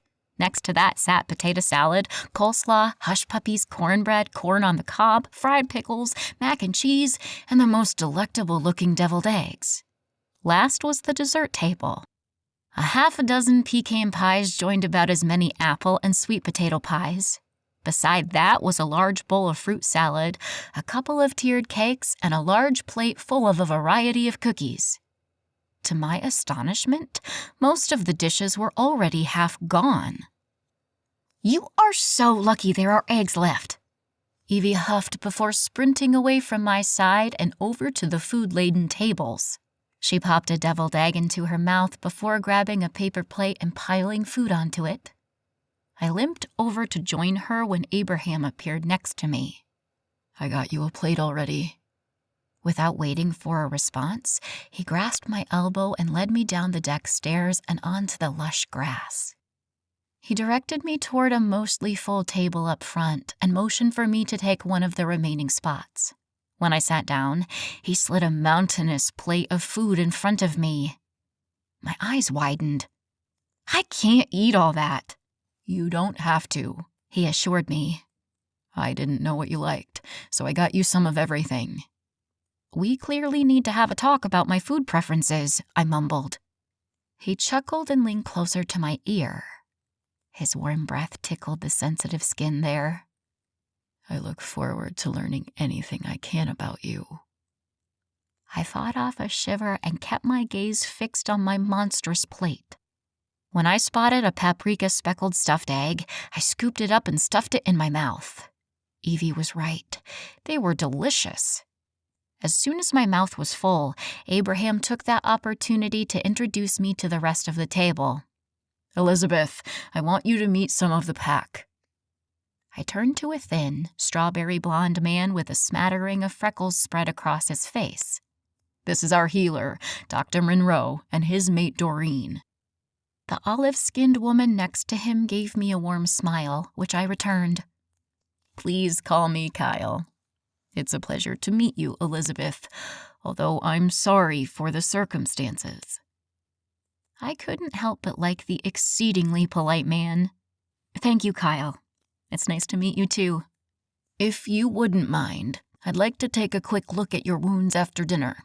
I know Abraham treated them, and he's perfectly capable, but you are still human, and I want to make sure there's no infection we need to worry about." "Thank you, Kyle. That's very kind of you to offer." He waved my gratitude off, and his wife shook her head indulgently. "He can't help it. He's been beside himself since you got here, and Abraham wouldn't let anyone see you." "You're the only survivor we've come across, and although you'll be a werewolf soon enough, you're still human and very susceptible to infection," the doctor added. I turned a questioning eye to Abraham, but he was ignoring me. Instead, he turned to the other 2 men at the table. Their features were similar, but their expressions were vastly different. The one with long, shaggy brown hair just grazing his shirt collar had an open expression and friendly hazel eyes. Next to him sat a larger man with a buzz cut and a severe look on his face. "These are my cousins, Calvin and Clyde." Abraham gestured to the men. "Calvin's the one who found you in the woods." I smiled gratefully at the friendly-looking man. "Thank you, Calvin. I would have died out there if you hadn't found me." "You should have," Clyde interjected. I felt Abraham tense beside me, and a low, menacing growl came from deep in his chest. Calvin turned angry eyes toward his brother before giving me an apologetic smile. You'll have to forgive Clyde. He's got a way with words. Unfortunately, it's a bad way. Clyde slammed his palms against the table and stalked off. Calvin sent a worried glance in Abraham's direction before excusing himself and following his brother. Don't worry about him, Abraham said between gritted teeth. He's just upset we haven't found this wolf yet and doesn't understand why he left you alive. It's nothing personal. I nodded mechanically, but underneath, Clyde's words had shaken me. Why was he unhappy to have me as an addition to his pack? Was he mad that I survived when so many others hadn't? But that doesn't make sense. He should be happy there's one less body left in this killer's wake. Loud chatter interrupted my musings, and Evie, Delilah, and Callista squished into the seats, left unaccompanied by Calvin and Clyde. I smiled weakly at the women and returned my attention to my plate. I had hardly eaten anything, but found my appetite was missing. Do you want something else to eat? Abraham asked softly. I couldn't help the small smile that lifted my lips. Nothing got past him. No, this is all delicious. I'm just not that hungry anymore. I met his gaze and saw the concern in his blue eyes. Did you like the deviled eggs, Elizabeth? Evie piped up from the other end of the table. I turned to her with a forced smile and nodded. You were right. They were amazing. Evie smiled knowingly and opened her mouth to speak, but was interrupted by shouts coming from the other end of the yard. We all swiveled to see Calvin and Clyde arguing. Clyde's fists were clenched as he towered over his brother, whose hands were up like he was trying to placate the angry man. Looks like Jekyll and Clyde is at it again, Delilah muttered. Dell, Abraham snapped. The spunky woman raised her hands. I'm sorry, but that man is unhinged. He's your cousin, Dell scoffed. Right, and being a part of our bloodline makes you a paragon of sanity? Abraham didn't reply, but his thin lips spoke of his displeasure.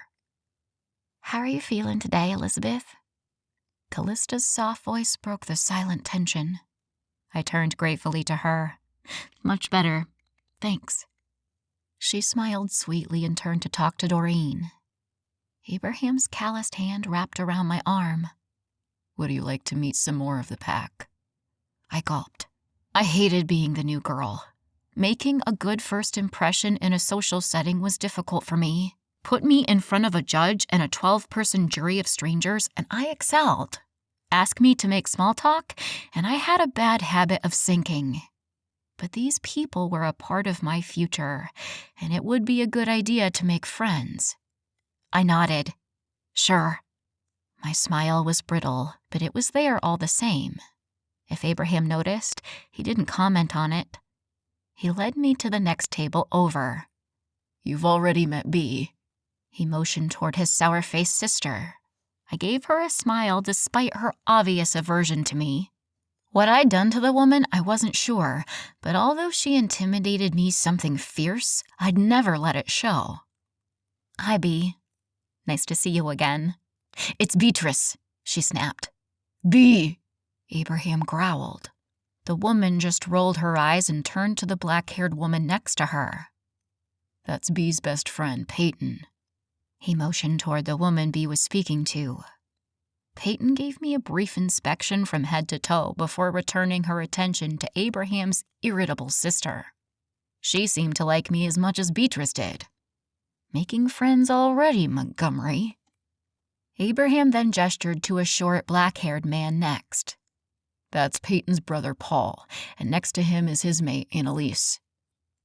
I smiled and greeted both of them and was given only slightly warmer welcomes. The next few tables Abraham dragged me to were very different. It seemed like the majority of the pack were both happy to meet me and curious about my encounter with the elusive serial killer. Abraham squashed any questions that arose, telling them it was too soon for me to talk about any of it. I was torn. Letting a man make decisions for me about what I did or didn't want to talk about was against my nature. I didn't let others speak or decide for me, especially not a man. But I really didn't want to talk about the attack yet. It was still so fresh in my mind, and after the nightmare I'd just had, I was feeling even more raw. Besides that, I was at a party full of people I'd never met before, and I felt very much out of my element. With my feelings in turmoil, I decided to just stay quiet instead of kicking up a fuss about it. Besides, I was learning that Abraham didn't have any ill intentions. He was trying to protect me, and it wouldn't hurt to let him, would it? Once I'd been introduced to dozens of pack members, Abraham led me to the dessert table and insisted I try a piece of Miss Elsie's famous pecan pie. I'd had a chance to meet the older woman herself and could confirm her personality was as sweet as her pie. "Oh, this is good," I groaned around a mouthful of pie. Abraham chuckled. "I know, right? Elsie joining this pack was a godsend." I swallowed a large bite before speaking again. "How long has she been with you?" He squinted up at the darkening sky. Must be about 5 years now. After her husband passed away, she left her old pack and came to ours." "How come?" Abraham frowned. "She didn't agree with that alpha, and once her sick husband was gone, she had nothing keeping her there." "How did she find you?" I asked, eyes still on my dessert. "I knew her from our old pack." I met his gaze, my brows furrowed. "And she didn't leave with you at first because her husband was sick?" Abraham nodded. "Why did you leave your old pack?" He opened his mouth to speak but was interrupted by a joyous declaration from someone on the lawn. "Bonfire!" Abraham smiled and shook his head. "That's a long story for another time." He grasped my arm and led me back down the stairs and over to a series of rocks and logs encircling a large fire pit. The orange and red flames were glowing, licking, and snapping toward the twilight night. He led me to a large petrified log, and I took a seat, grateful to be off my injured leg. I closed my eyes and luxuriated in the warmth emanating from the fire.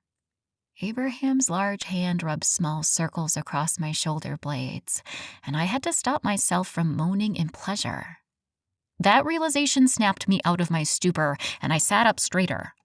Abraham's hand fell away from my back, and I stared straight ahead, unwilling to see if my actions had upset or disappointed him. Since when did I start caring about his feelings? "How's your leg?" he asked quietly. I turned to him, but another face caught my attention. Across the circle from us sat Beatrice and Peyton. The latter's face was pinched in fury, her glare even hotter than the fire. My eyes widened in shock. What could I have done to make her so upset? "Elizabeth?" Abraham's deep voice broke through the staring contest I was having with the irate werewolf. "Huh? Oh, right. I'm fine, thanks. A little sore, but much better." He nodded thoughtfully. "Kyle's right. I should have had him take a look at your leg a long time ago. If you have an infection, we could have caught it days ago." His worried voice rumbled in the space between us. "I'm pretty sure it's not infected. Stop worrying so much." He shook his head and leaned in closer. "It's my job to worry about you." "Because you're the alpha?" When he didn't answer right away, I turned to meet his eyes. They were dark blue in the early evening light, and so deep, I swear they were bottomless. We stayed locked like that for an immeasurable amount of time. I felt my body sway toward his, as if he were a magnet and I was a pile of iron fillings, helpless to deny the attraction. Gravitating toward him as if that's where I belonged. "Who wants to hear some music?" a voice yelled nearby, breaking the spell. I leaned back and took a deep breath to steady my nerves. My eyes sought Peyton without my permission and found her and Beatrice still glaring at me, their eyes brimming with hatred. I looked away, remembering you weren't supposed to stare down an angry animal. The comparison elicited a dark chuckle from me that had Abraham shooting a questioning look in my direction. Dell was sitting nearby, fiddling with the tuning pegs on a tan acoustic guitar. Dell's really good, Abraham whispered near my ear. I ignored the chill his proximity sent down my spine. Oh yeah? Yeah. She has gigs around Asheville all the time. Anyone have any requests? Dell called over the chatter. Abraham cleared his throat and stood. Do you mind if I join you? My wide eyes traveled from him to his equally surprised sister and back. You want to play with me? She asked incredulously. He laughed. Let me go get my guitar, he called as he hurried toward the house. Evie slid into his empty seat and leaned toward me. A.B. hasn't played in years. He and Dale used to write music together all the time. It's been years, though. I can't believe he's decided to play tonight. I wonder what's changed, she mused. I could feel her eyes on me, but I ignored her, refusing to entertain her insinuations. There was no way I was responsible for his sudden change of heart. He'd just met me. How could I have had such a big impact in such a short time? As I tried to believe my own words, a little voice in my heart whispered, "Look how much he's changed you already." I ignored it, too. Chapter 13. Abraham returned and took a seat near Dell. He fiddled with the strings on his black acoustic guitar while his sister plucked a few chords. You have a song in mind? She asked. He shot me a quick glance and turned back to his guitar. Let me back you up first, and then I'll play after you. Dell nodded and adjusted her fingers on the strings. She took a deep breath and strummed a steady beat. After a few moments of Abraham watching her movements, he joined in with perfect synchronicity. Delilah's voice was high and clear, with beautiful pitch and perfect control. The first few lines of the song sounded familiar, but it wasn't until the chorus that I recognized Sheryl Crow's "If It Makes You Happy." A small rasp deep in her throat gave the song some dimension and grit. She was amazing. Soon, my foot was tapping in time to the beat, and I was mouthing the words along with her. When she got to the second chorus, Abraham lent his voice, and I was astonished at the clarity and tone. Both siblings were incredibly talented. I watched Dell lose herself in the song. She sang as if she'd lived the words and composed it herself. In the dim light, this spunky woman's passion shone brightly, and I could see how much music meant to her. By the third chorus, most of the pack had joined in to sing with them, myself included. I'd never sung in public before, and if there weren't dozens of other voices to drown mine out, I wouldn't be. I felt strangely at ease with these people. Besides Clyde, Beatrice, and Peyton, everyone had welcomed me with a warmth I hadn't expected. The song came to an end, and we all broke out in cheers and applause for the duo. Dell's eyes glittered, and when she looked over at her brother, the happiness on her face doubled. Your turn? He nodded and rearranged his fingers on the strings. With eyes closed, the first words of the next song confidently slipped from his lips. Before, when he'd sang with Dell, I wasn't able to hear the full depth and timbre of his singing voice, but now with him center stage, I was transfixed. The words he sang sounded familiar, but I couldn't place the melody. After a few lines, I realized he was singing a slow and stripped-down version of the classic Beatles song, "I Want to Hold Your Hand." After a while, Dell began to sing back up, but her voice barely registered with me. When he reached the second verse, his eyes found mine with pinpoint precision. His laser-focused eyes gleamed in the moonlight, drilling straight into my soul. I was lost as his deep voice hollowed out my center, refilling it with a yearning I didn't understand. I wasn't sure what was happening or what I was feeling, but I couldn't deny the delicious warmth that spread from my chest to every corner of my body. I was slowly being filled up by this man, and in very real danger of overflowing.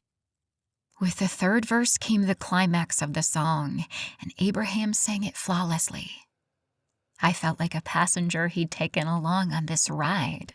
He'd driven me up this incredibly high mountain and coaxed me back to the ground, ending the song on a prolonged note that swirled around me and dissipated into the warm evening air. The pack erupted in cheers and chants, but all I could see was Abraham, his eyes locked on mine. The breath in my lungs froze as my heart galloped ahead. My brain was past all functionality. If it hadn't been, I know it would have told me to run as fast as I could away from this man, because the look in his eyes was unraveling my well-constructed world, and if I didn't watch my step, I'd entangle myself in the loose strands. My staring match was interrupted when a thin, dark-haired woman stepped in front of Abraham, cutting off our connection. I took my first real breath since he'd started singing and felt my tightly wound insides recoil and reconfigure themselves into the order I learned to master. "Oh, Abby, that was amazing!" A high-pitched voice rang out above the cacophony. It was Beatrice's friend, Peyton. My stomach pinched sharply for just a moment before I shook it off. Peyton was none of my business. Abraham was none of my business. I turned to Evie, who was surprisingly quiet beside me. Her eyes narrowed in the direction I'd been looking, and in that instant, I liked her even more. "Do you sing too?" I asked her, desperate for a distraction from the annoyingly flirtatious voice I couldn't seem to drown out. Evie scoffed. "Girl, I couldn't carry a tune if I had a bucket with a lid on it. I'm afraid our parents' gift for music didn't make it down to me." "Your parents were musicians too?" "Not professional or anything, but they played a lot of music when we were younger. That's how Dell and Abby learned. They tried to teach all of us, but only those two were ever any good.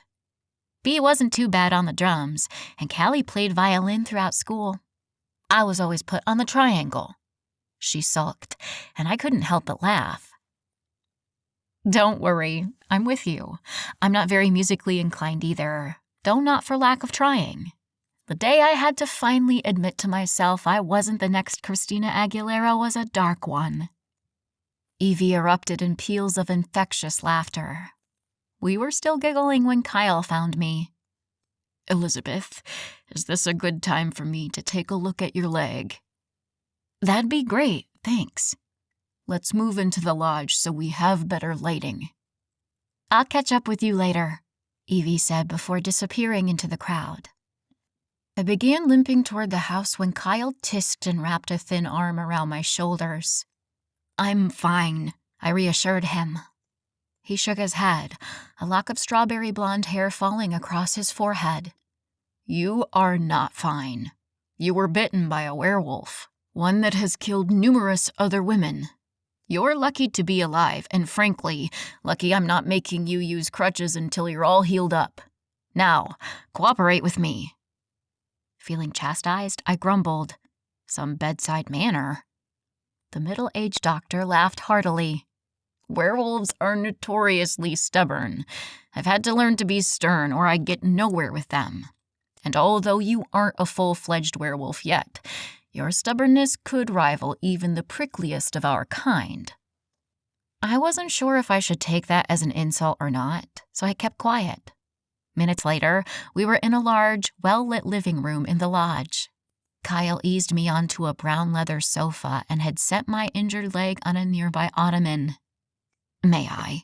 he asked, gesturing toward the gauze around my calf.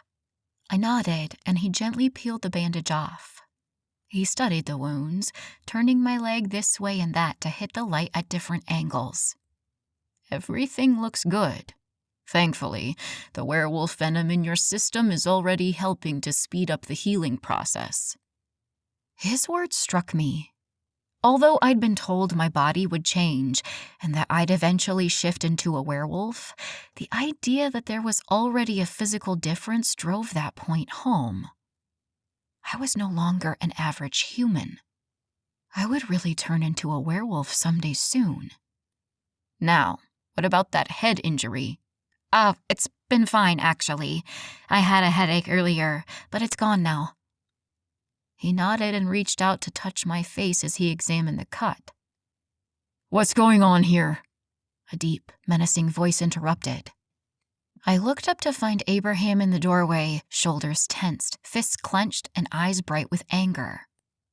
His gaze raked my body, halting on where the doctor still held my face. The next minute, he was standing beside Kyle with his hand gripping the older man's shoulder. He yanked him backward, and Kyle almost lost his footing, catching himself just in time. I struggled to my feet. "Abraham, what the hell is wrong with you?" He ignored me. Instead, he placed his large frame between me and Kyle, his shoulders rising and falling with his rapid breaths. I peeked around him to see Kyle with his eyes on the ground and his hands held up in surrender. I was just checking her wounds, Abraham. You heard me offer that earlier. Why didn't you come get me? His voice was still deep and deadly. You were busy, and I didn't want to interrupt. I meant no harm. I was only trying to make sure she was healing properly. He chanced a quick look at Abraham's face. You wouldn't want her to have an infection that went untreated, would you? Abraham remained quiet for a few endless minutes while I watched the muscles in his back slowly uncoil, his arms falling limp to his sides. He ran a rough hand over his face and reached out to pat the doctor on the back. You're right, friend. I apologize. When I couldn't find her, I panicked. Forgive me. Kyle smiled genuinely. There's nothing to apologize for. After all, she is your newest pack member. Abraham interrupted. She's my newest pack member, and you know how protective I am of them. The doctor looked confused for a moment before clarity washed over his features. He opened his mouth to respond, but I interrupted this time. Could you two stop talking about me like I'm not here? Abraham tensed, but Kyle only chuckled. Good luck with your newest pack member. I have a feeling you'll need it. With that cryptic remark, he took his leave. Abraham released a big breath and turned to me. What was that all about? You could have hurt him.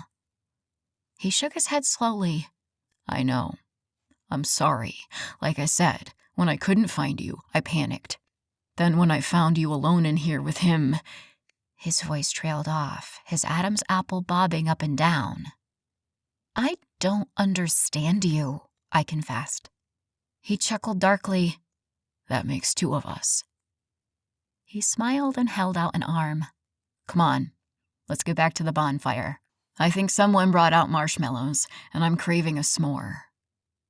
Remembering the doctor's threat, I latched onto Abraham's arm and let him lead me out of the room. I can't remember the last time I had a s'more, I told him. We stepped out onto the back deck, and the sound of singing and laughter filled the cool night air. Abraham ducked his head and spoke softly in my ear. Then it's a good thing you're here. I fought off a shiver and nodded, not trusting myself to speak. Del was just finishing another song when we arrived back at the bonfire. Abraham found us 2 seats and tracked down the necessary s'more supplies. While he speared a couple of marshmallows onto the end of a long stick, I scanned the faces in the surrounding crowd. Some I could identify from the introductions Abraham had made earlier, but most I couldn't. As I looked around, one thing struck me as odd. Do you not allow children into your pack? Abraham did a double take. Why would you think that? It seems like you have people of all ages here except kids. He stared into the flames that licked at the soft white puffs he held above the fire. A pack is only as secure as their alpha. I waited a beat, hoping he'd continue. When it was clear he wasn't going to, I spoke up. And you aren't secure?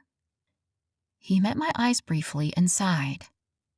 There are tons of couples in the pack in their childbearing years, but they won't feel comfortable having children until I do. I frowned. Why do they have to wait for you? Is that some kind of weird wolfy rule? A reluctant chuckle fell from his lips. No, it's nothing like that. He paused for a moment. Werewolves are very protective of their young, and they'll only bring a child into a pack if they're sure it'll be a safe place to raise them. The ultimate sign of safety is when an alpha has children of his own. If the alpha is unwilling to have children, that signals to the pack that things aren't stable enough for him. And if the alpha isn't strong enough to protect his own young, the rest of the pack knows he couldn't protect theirs either. I digested his words for a few minutes before responding. So you're not willing to have children? I wasn't sure why that thought saddened me, but I couldn't deny that it did. He shook his head. No, I'd love to have children. Then what's stopping you? His gaze met mine, the yearning clear even in the dim light. Without my permission, my heart beat faster. Deep inside, I had this undeniable craving to be or find or do whatever he was looking for. Just waiting on the right lady to come along. The carefree words were at odds with his serious eyes. I cleared my throat nervously, and the browning marshmallows drew his attention again. I've had my fair share of options. Some folks think I should have settled for one of them. A sudden heat swelled in the pit of my stomach, and I clenched my fists in my lap. Options? I asked slowly. A few. He shrugged. I nodded and looked away. My chest felt tight as my insides churned. The idea of him with another woman filled me with an emotion I was having trouble identifying.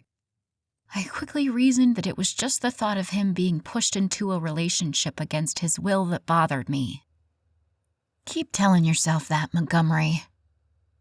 Abraham's voice broke through the turmoil swirling inside me. I'm glad I held out. I looked away, desperate to cling to anything that could keep my feet on level ground. But the dirt beneath me was slowly crumbling, and I knew it was becoming more and more unlikely I would escape this man unscathed. You are? I asked against my better judgment. He busied himself assembling the gooey confections and handed me one before finally answering. I really am. Chapter 14. "Wee!" the crowd chanted back at Dell, the sound of our combined voices echoing in the clearing. We were in the midst of a lively rendition of Taylor Swift's classic, "We Are Never Ever Getting Back Together." As I sang along, I looked around the group of people and saw every one of them knew all the words. When Dell's sweet voice rang out with the last note, they all erupted in cheers.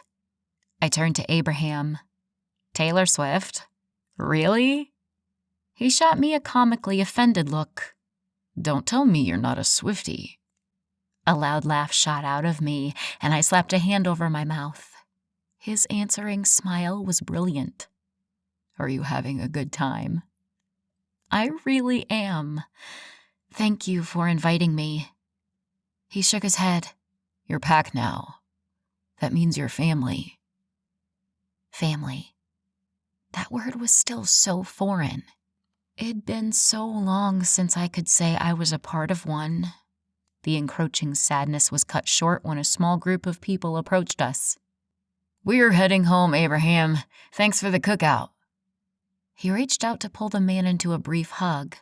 Anytime. You know that. Elliot, this is our newest pack member, Elizabeth.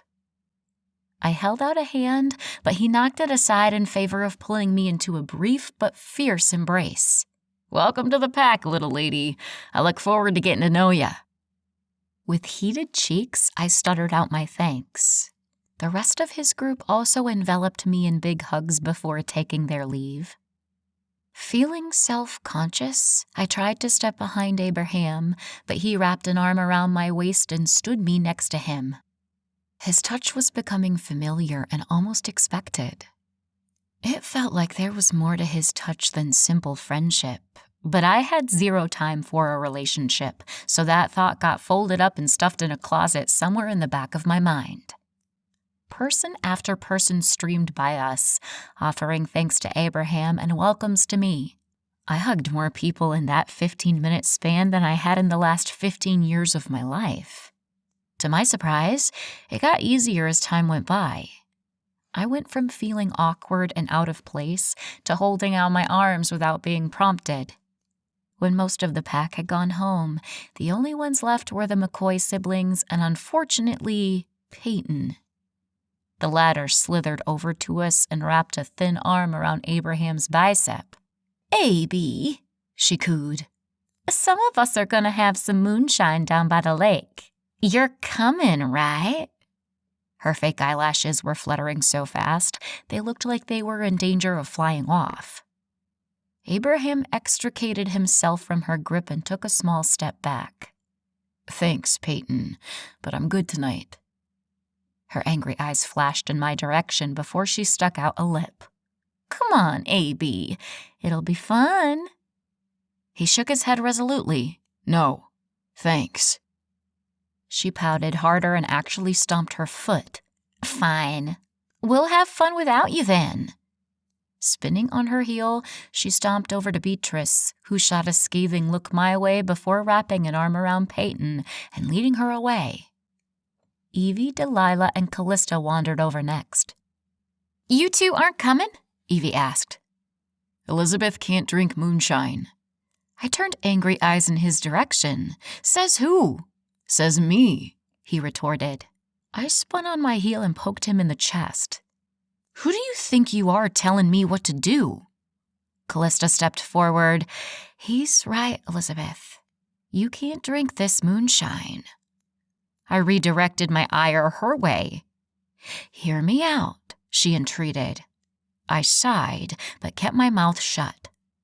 "The moonshine we have here is a lot stronger than anything you've ever had. It has to be to affect us in any way. If you drank it, there's the possibility you'd get really sick. We don't know for sure what effect werewolf moonshine would have on a human, but none of us are willing to take that risk with you." The other two women nodded seriously, and the anger left my system all at once, deflating me like an old birthday balloon.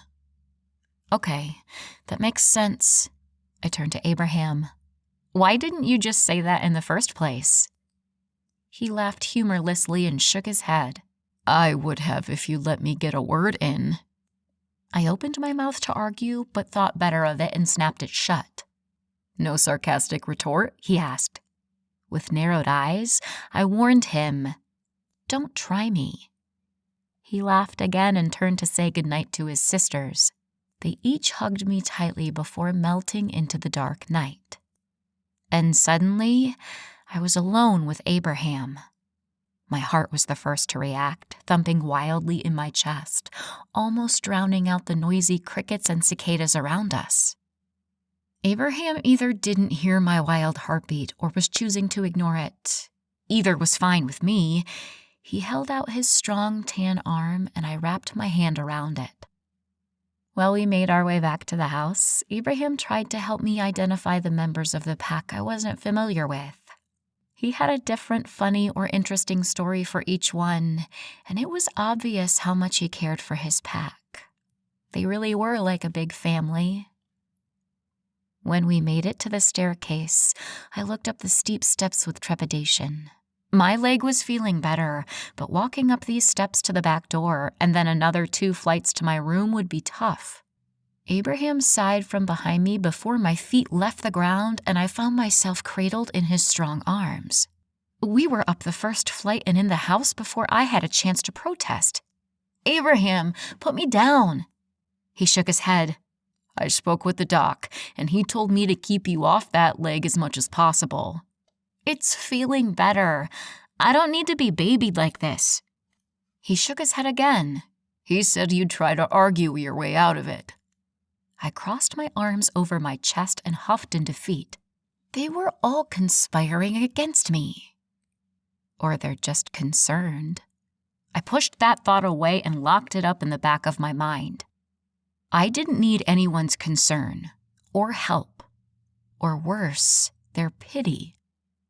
I expected him to set me down once we made it to my room, but he swung open the door and walked over to my bed before I could protest. He gently sat me on the edge and took a big step back. His breaths were even and measured, as if he hadn't just lugged my butt up 3 flights of stairs. But as he stood there, his chest began to rise and fall more rapidly. How was it that he was out of breath now? Do you need anything? His voice was full of grit. I shook my head, unable to form words. I watched him brace himself before closing the distance between us. Abraham, I breathed. With my eyes squeezed closed, I took a big breath.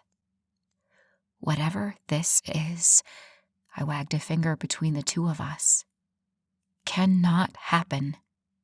There, I'd said it. He reached out a hand to tuck a lock of thick blonde hair behind my ear. When he leaned his face down toward mine, my breath caught in my chest, and I swear, my heart stopped altogether. His clean scent enveloped me, and I felt the heat radiating off his body. His warm lips pressed gently against my temple for a moment that felt both brief and infinite. The room spun, and I wasn't sure if it was from his proximity or the lack of oxygen. He took his time walking toward the door as if reluctant to leave. When he turned to face me again, I saw my conflicted emotions mirrored on his handsome face. He gave me a small smile. Sweet dreams, Elizabeth. Just before he closed the door behind him, I squeaked, "Night!" The door closing echoed throughout the dark, empty room like the heartbeat in my hollow chest. It begged me to call him back, but I resolutely ignored it. I hadn't let my heart make decisions for me in over a decade, and I wouldn't start now. My sanity depended on it. I woke the next morning feeling much better than the day before. My head was clear, and my leg almost completely healed. I was already showered and dressed when there was a knock on the door. I called for them to come in, expecting Evie carrying an overly large tray of food. Instead, Abraham's massive frame entered the room, somehow tentative and confident at the same time. I took a minute to admire his casual clothing that seemed tailor-made for him. His thick, dark hair was wet, as if he'd just showered. He jerked his head to the side, flinging an errant look back into place. I stood there like an idiot for so long he had to clear his throat to get my attention. Sorry. Did you say something?" I stuttered, embarrassed that I'd been caught practically drooling over him. I turned around and continued to towel dry my hair in the large mirror hanging on the wall. He chuckled softly. No, I didn't yet. I was just coming to invite you down to breakfast. That sounds great. When Abraham remained quiet, I turned to find him still standing in the doorway, looking like he needed to say something. Is there anything I can say to get you to stay here? He asked, quiet but firm. Yes? No? Probably. I have an important meeting I can't miss Tuesday morning, I insisted instead of answering his question. His eyes dimmed. What time do you have to leave? I couldn't stand to see the look of disappointment on his face, so I turned back to the mirror and ran a mascara wand over my light lashes. Probably around noon. So soon? It wasn't a question, but I answered him anyway. Yeah, I don't want to hit holiday traffic getting back into Raleigh, and I want to get caught up on some paperwork. I see. He was silent for a moment while I quickly wove my hair into a thick plait. Oh, I almost forgot. I still have your camera and phone in my office. We'll get them on the way back up from breakfast. That way you don't have to carry them around all morning. I gave myself one final look in the mirror. Sounds great. Let's go. To Abraham's dismay, I insisted on getting down the stairs on my own. He only let it go when he saw how well I was walking on my injured leg. As we neared the ground floor, the sounds of many people talking and the clanking of dishes could be heard several rooms away. He led me down a new hallway to a massive kitchen that overlooked the back of the house. There had to be at least 20 people, mostly men, in various stages of their morning meal. A large granite-topped island held large platters of breakfast foods. There were several styles of cooked eggs, a variety of meats, toast, muffins, and breakfast pastries alongside large pots of oatmeal, grits, and cream of wheat. Clear glass pitchers held a few different fruit juices and milk, which sat next to a couple of carafes of coffee. "I'm seeing a mealtime pattern," I commented dryly. Abraham chortled next to me. "We like to eat." Even though I scoffed at the understatement, I wasted no time locating a clean plate and loading it up with the delicious-smelling food. Abraham was never far away, and once we had full plates, he led me over to the massive wooden table. We found a couple of seats near the end, and he held out my chair for me. Once seated, Abraham made a few introductions to the men sitting closest to us. They all greeted me with friendly smiles and words of welcome. It wasn't long before I caught the eye of one of the few people who'd been less than hospitable toward me. Clyde sat on the other side of the table, a few chairs down. He was hunched over a large plate of food, eating like he hadn't in days. As if he felt my prying eyes, Clyde's gaze snapped up to mine. I quickly looked away but knew the damage had already been done. Embarrassed, I focused all my attention on the cooling food on my plate.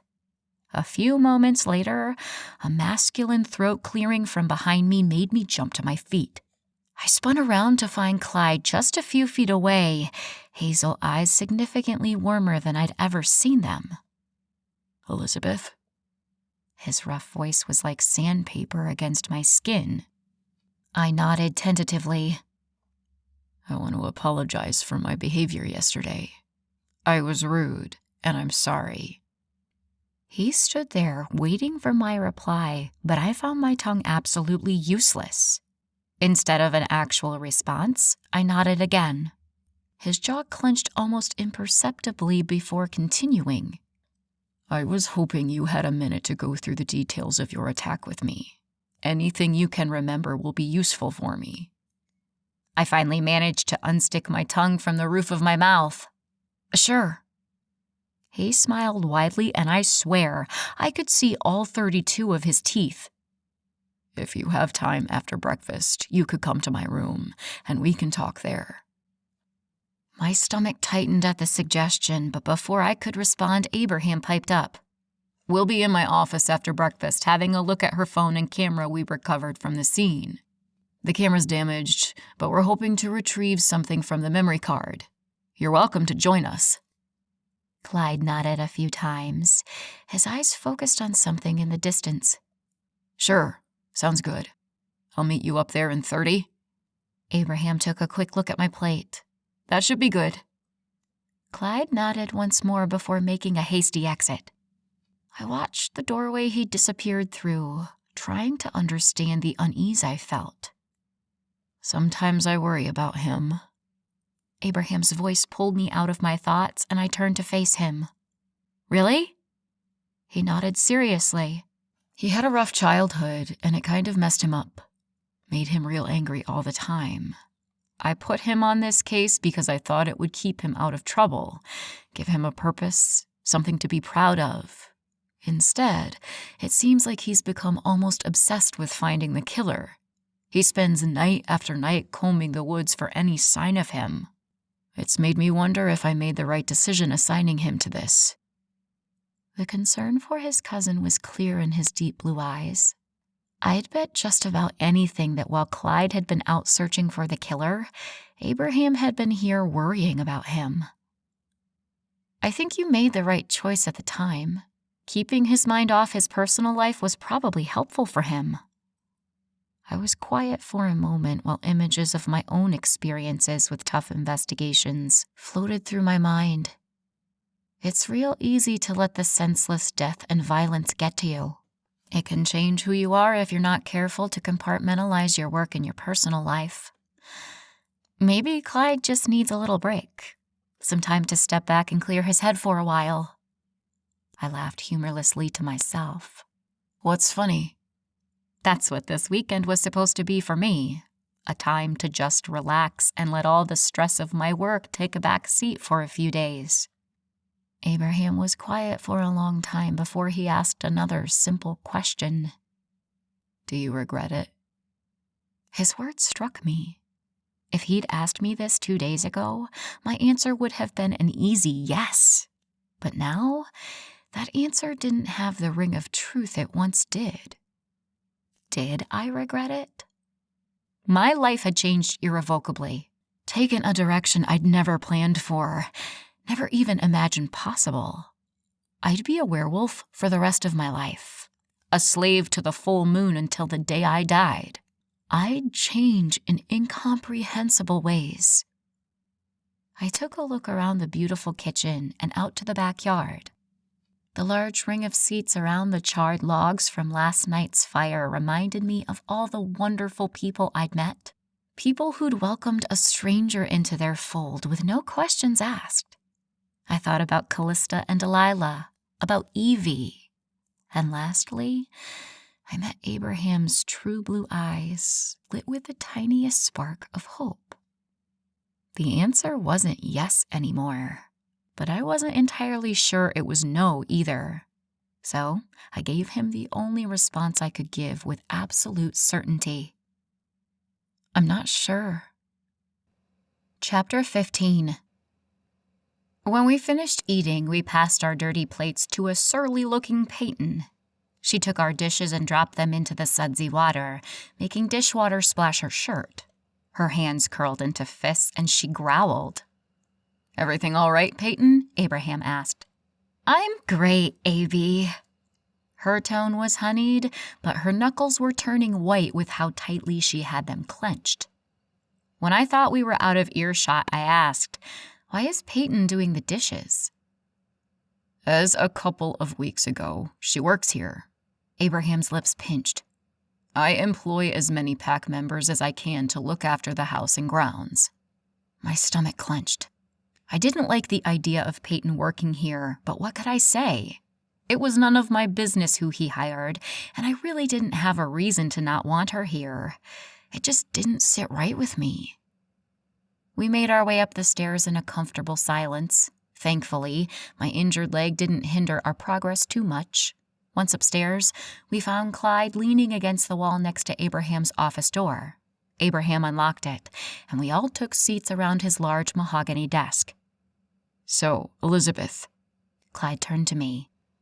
Tell me what you can remember from the other night, and keep in mind, any detail might be important, so try not to leave anything out. With hands folded in my lap to keep them from fidgeting, I reluctantly dug up the painful memories and laid them out for Clyde.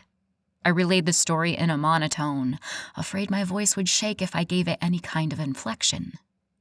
Clyde seemed entranced by my story, practically hanging on to every word. Several times, he'd asked me to repeat or to go into deeper detail about something I said. I had to admit, after having worked with so many law officials, I'd been expecting Clyde to do a poor job of interviewing. But to my surprise, he was thorough and exact, asking great follow-up questions, and even helping me remember things I hadn't when I told the story to Abraham. Clyde insisted we exchange contact information in the event I remembered anything else. I recited my number, and both Clyde and Abraham typed it into their phones. I would have thought spending a weekend without my phone would be torture, but I didn't miss it.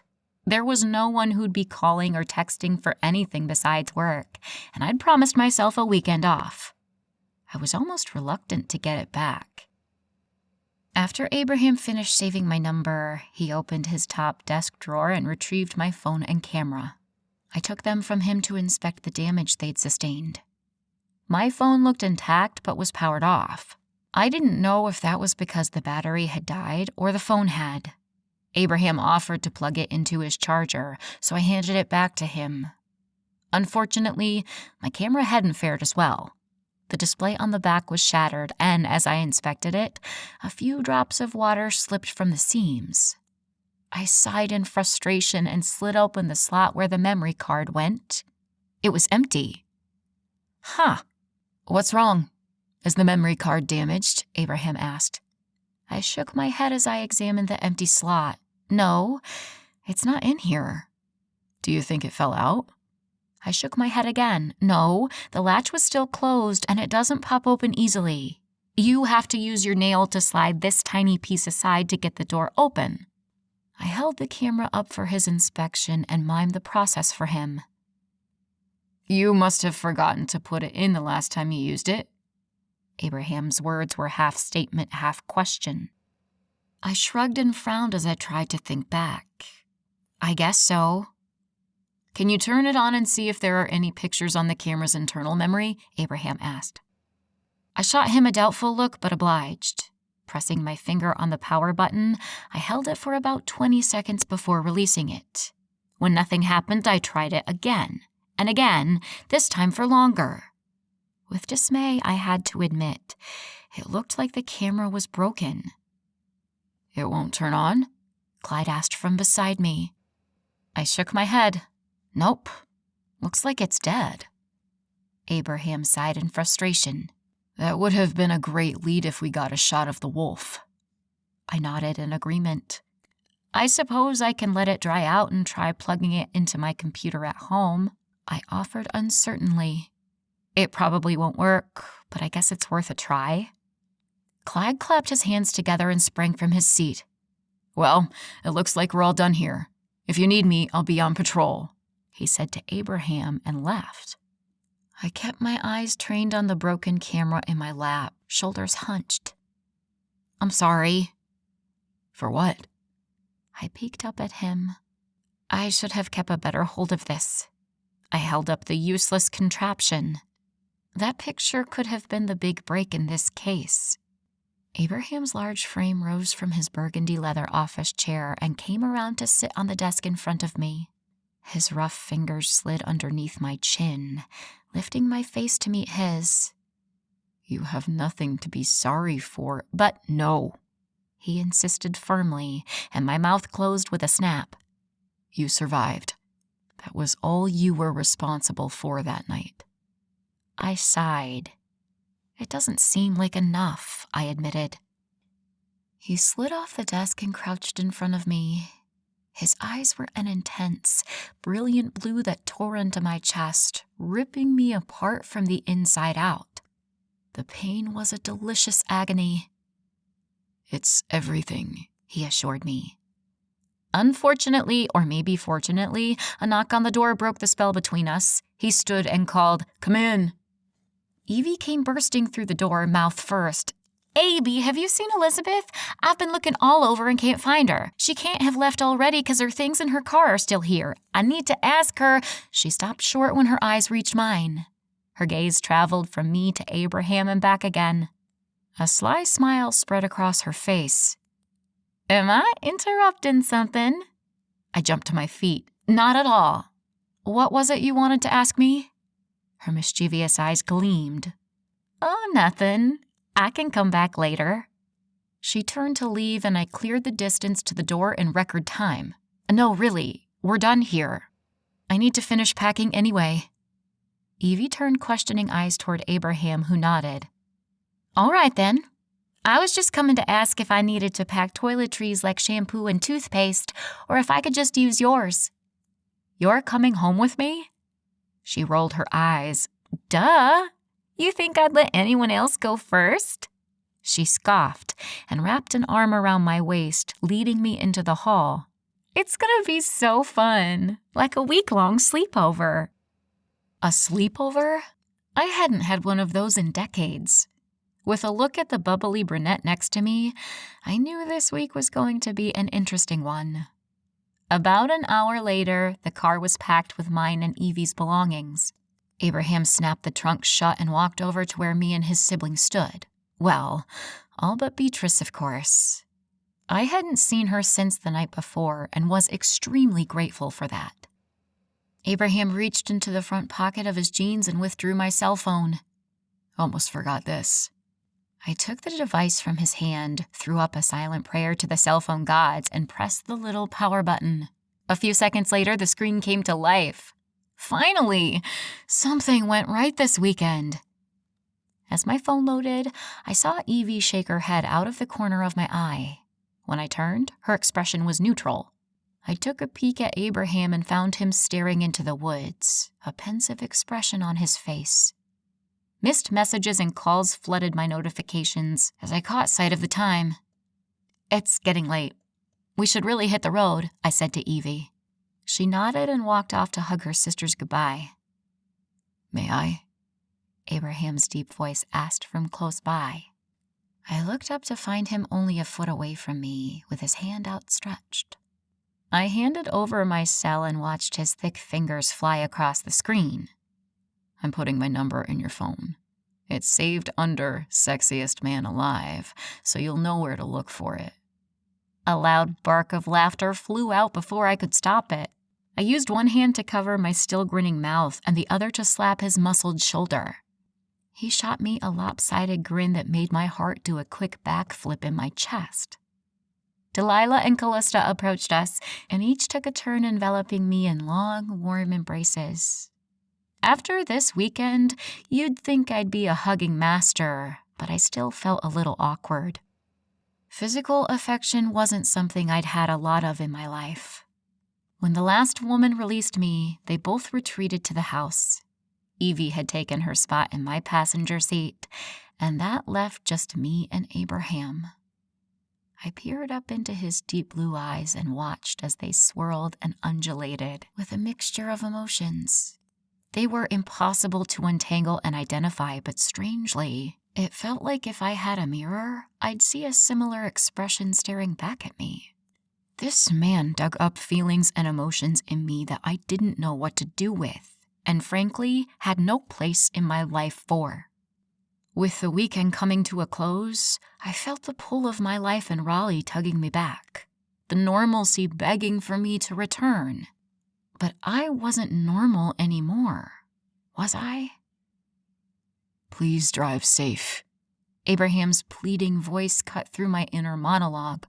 "And you or Evie text me when you get there. You're sure you're all right to drive, right? Because Evie can drive you guys back if you're not feeling up to it. In fact, let me talk to her." He made a move to walk around me, but I stopped him with a hand to his chest. Well, I probably couldn't have stopped him if he hadn't wanted to, but he paused all the same. "Abraham, stop worrying. I feel fine. Haven't had a headache or any dizziness since yesterday afternoon, and the doc said I was clear to drive." He sighed heavily, the motion pushing my hand, reminding me it still rested on his chiseled chest. I snatched it back and tucked it behind me. "I wish I were going with you," he admitted softly. "If I didn't have so much work piled up, I would." He closed his eyes and took a deep breath. "Just call me when you get there." I rolled my eyes. "I promise. We'll let you know when we get to my place." He nodded, but his eyes were still full of concern. I placed a hand on my hip and poked him once in the chest. "You know, I got here just fine without you. I'm sure I can make it back just as well." His eyes traveled from my irritated expression down to my cocked hip, and he smiled. "You know, I think I'm even going to miss that attitude of yours." "Attitude?" My voice was incredulous, eliciting a loud guffaw from him. "Come here." Without waiting for a response, he wrapped one arm around the back of my neck and the other around my waist, pulling me into his large, warm body. His face tucked in next to mine, and his chest expanded with a large inhale. When he exhaled, his breath blew the hair around my ear, tickling the sensitive skin. After a few moments, my traitorous body relaxed into his embrace. I raised my arms to wrap around his broad shoulders and felt them tense for the briefest of seconds before he tightened his hold around me. It was almost too tight, but not quite. For one long minute, I let myself drown in this man, in his scent and his presence, in his affection and warmth. Everything that made him Abraham swirled around me, tucking itself into the deepest, darkest corners of my soul, branding me in a way I'd never experienced before. When I couldn't stand the tornado of emotions inside me any longer, I reluctantly pulled out of his arms. His lingering touch said he was as adverse to the separation as I was, but it had to be done. My world had no place for sweet hugs from a man like Abraham, because it would never just be a hug with him, would it? Abraham McCoy was the kind of man who swallowed you up whole. There would be no part of my heart that could be kept safe from him. He'd completely eclipse my life, and I'd be left in the blinding darkness. No, Abraham needed to stay on this side of the state while I scurried back to mine. There was just no other way. Chapter 16. We made great time and slipped past Raleigh city limits before the holiday traffic kicked in. I pulled into a parking spot near my building with a confusing swirl of emotions. It felt like I'd been gone for months rather than a long weekend. I looked around the complex and felt as if I was seeing things through different eyes. "This it?" Evie asked from beside me, interrupting my introspection. She'd been a great road trip companion. Turned out we liked a lot of the same music, and we had a great time splitting our favorite songs into duets that we sang loudly and off-key. In between performances, we found endless topics to chat about, and I felt the friendship between us swell and solidify. It was strange. I'm not sure if I consciously avoided it, but I hadn't gotten close to anyone in a long time. In just a few days, Evie had broken down that boundary. If I was being honest, she wasn't the only one, but I was keeping that locked up tight. Yep, home sweet home. We grabbed as much as we could for this first trip, and I led her up the stairs to my second-floor apartment. "Where's my handsome man?" I called. "Whoa!" Evie muttered behind me. Charlie came streaking through the living room, misjudging the distance and slamming into my shins as usual. His little body vibrated with a purr as he rubbed his soft fur against my legs. "You have a cat." "This is my main man," I confirmed. He reared back and placed his little white paws on my knee, signaling he wanted up. I pulled him into my arms and turned to my new house guest. Evie's eyes were wide as she surveyed my living room from the doorway. I turned to look at what she was seeing. Multiple tapestries hung from the walls, surrounding the ornate hot pink velvet couch in the center of the room. Fairy lights lined the ceiling that, when turned on, gave the room a soft glow. "You have a very colorful home." I laughed. "Is it really that bad?" Evie's eyes were still darting around the place. "I wouldn't call it bad. Just surprising is all. I didn't figure you for the type." "Well, I guess that just goes to show you can't judge a book by its cover, huh?" Evie giggled. "I guess you could say that."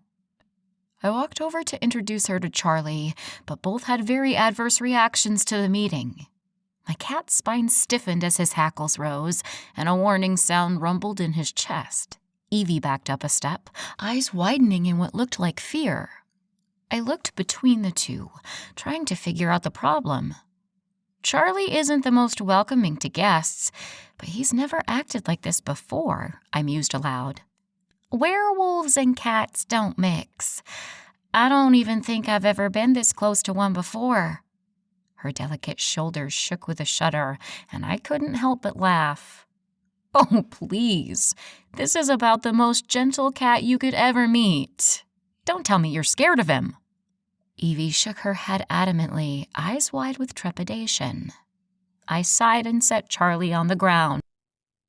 The feline immediately took off for his favorite hiding spot, the fuzzy purple flower cat house. He slipped inside, only his lime green eyes visible. Well, you don't need to worry about him. He's not good with strangers, so I imagine he'll spend the week avoiding you, too. Evie didn't look convinced, but she relaxed once the cat had run off. I shook my head in exasperation. Really? A big bad werewolf afraid of a little kitty? I've never heard of something so ridiculous. She shot me a glare, but ignored my ribbing. On the second trip, we had the car emptied of our things, and I showed Evie to the guest room/office. I'm sorry, I have some work to do in here tonight, but for the rest of the week, I'll try to make sure I finish up before coming home so I don't bug you. She snorted. Girl, I shared a room with 3 sisters until I was 16.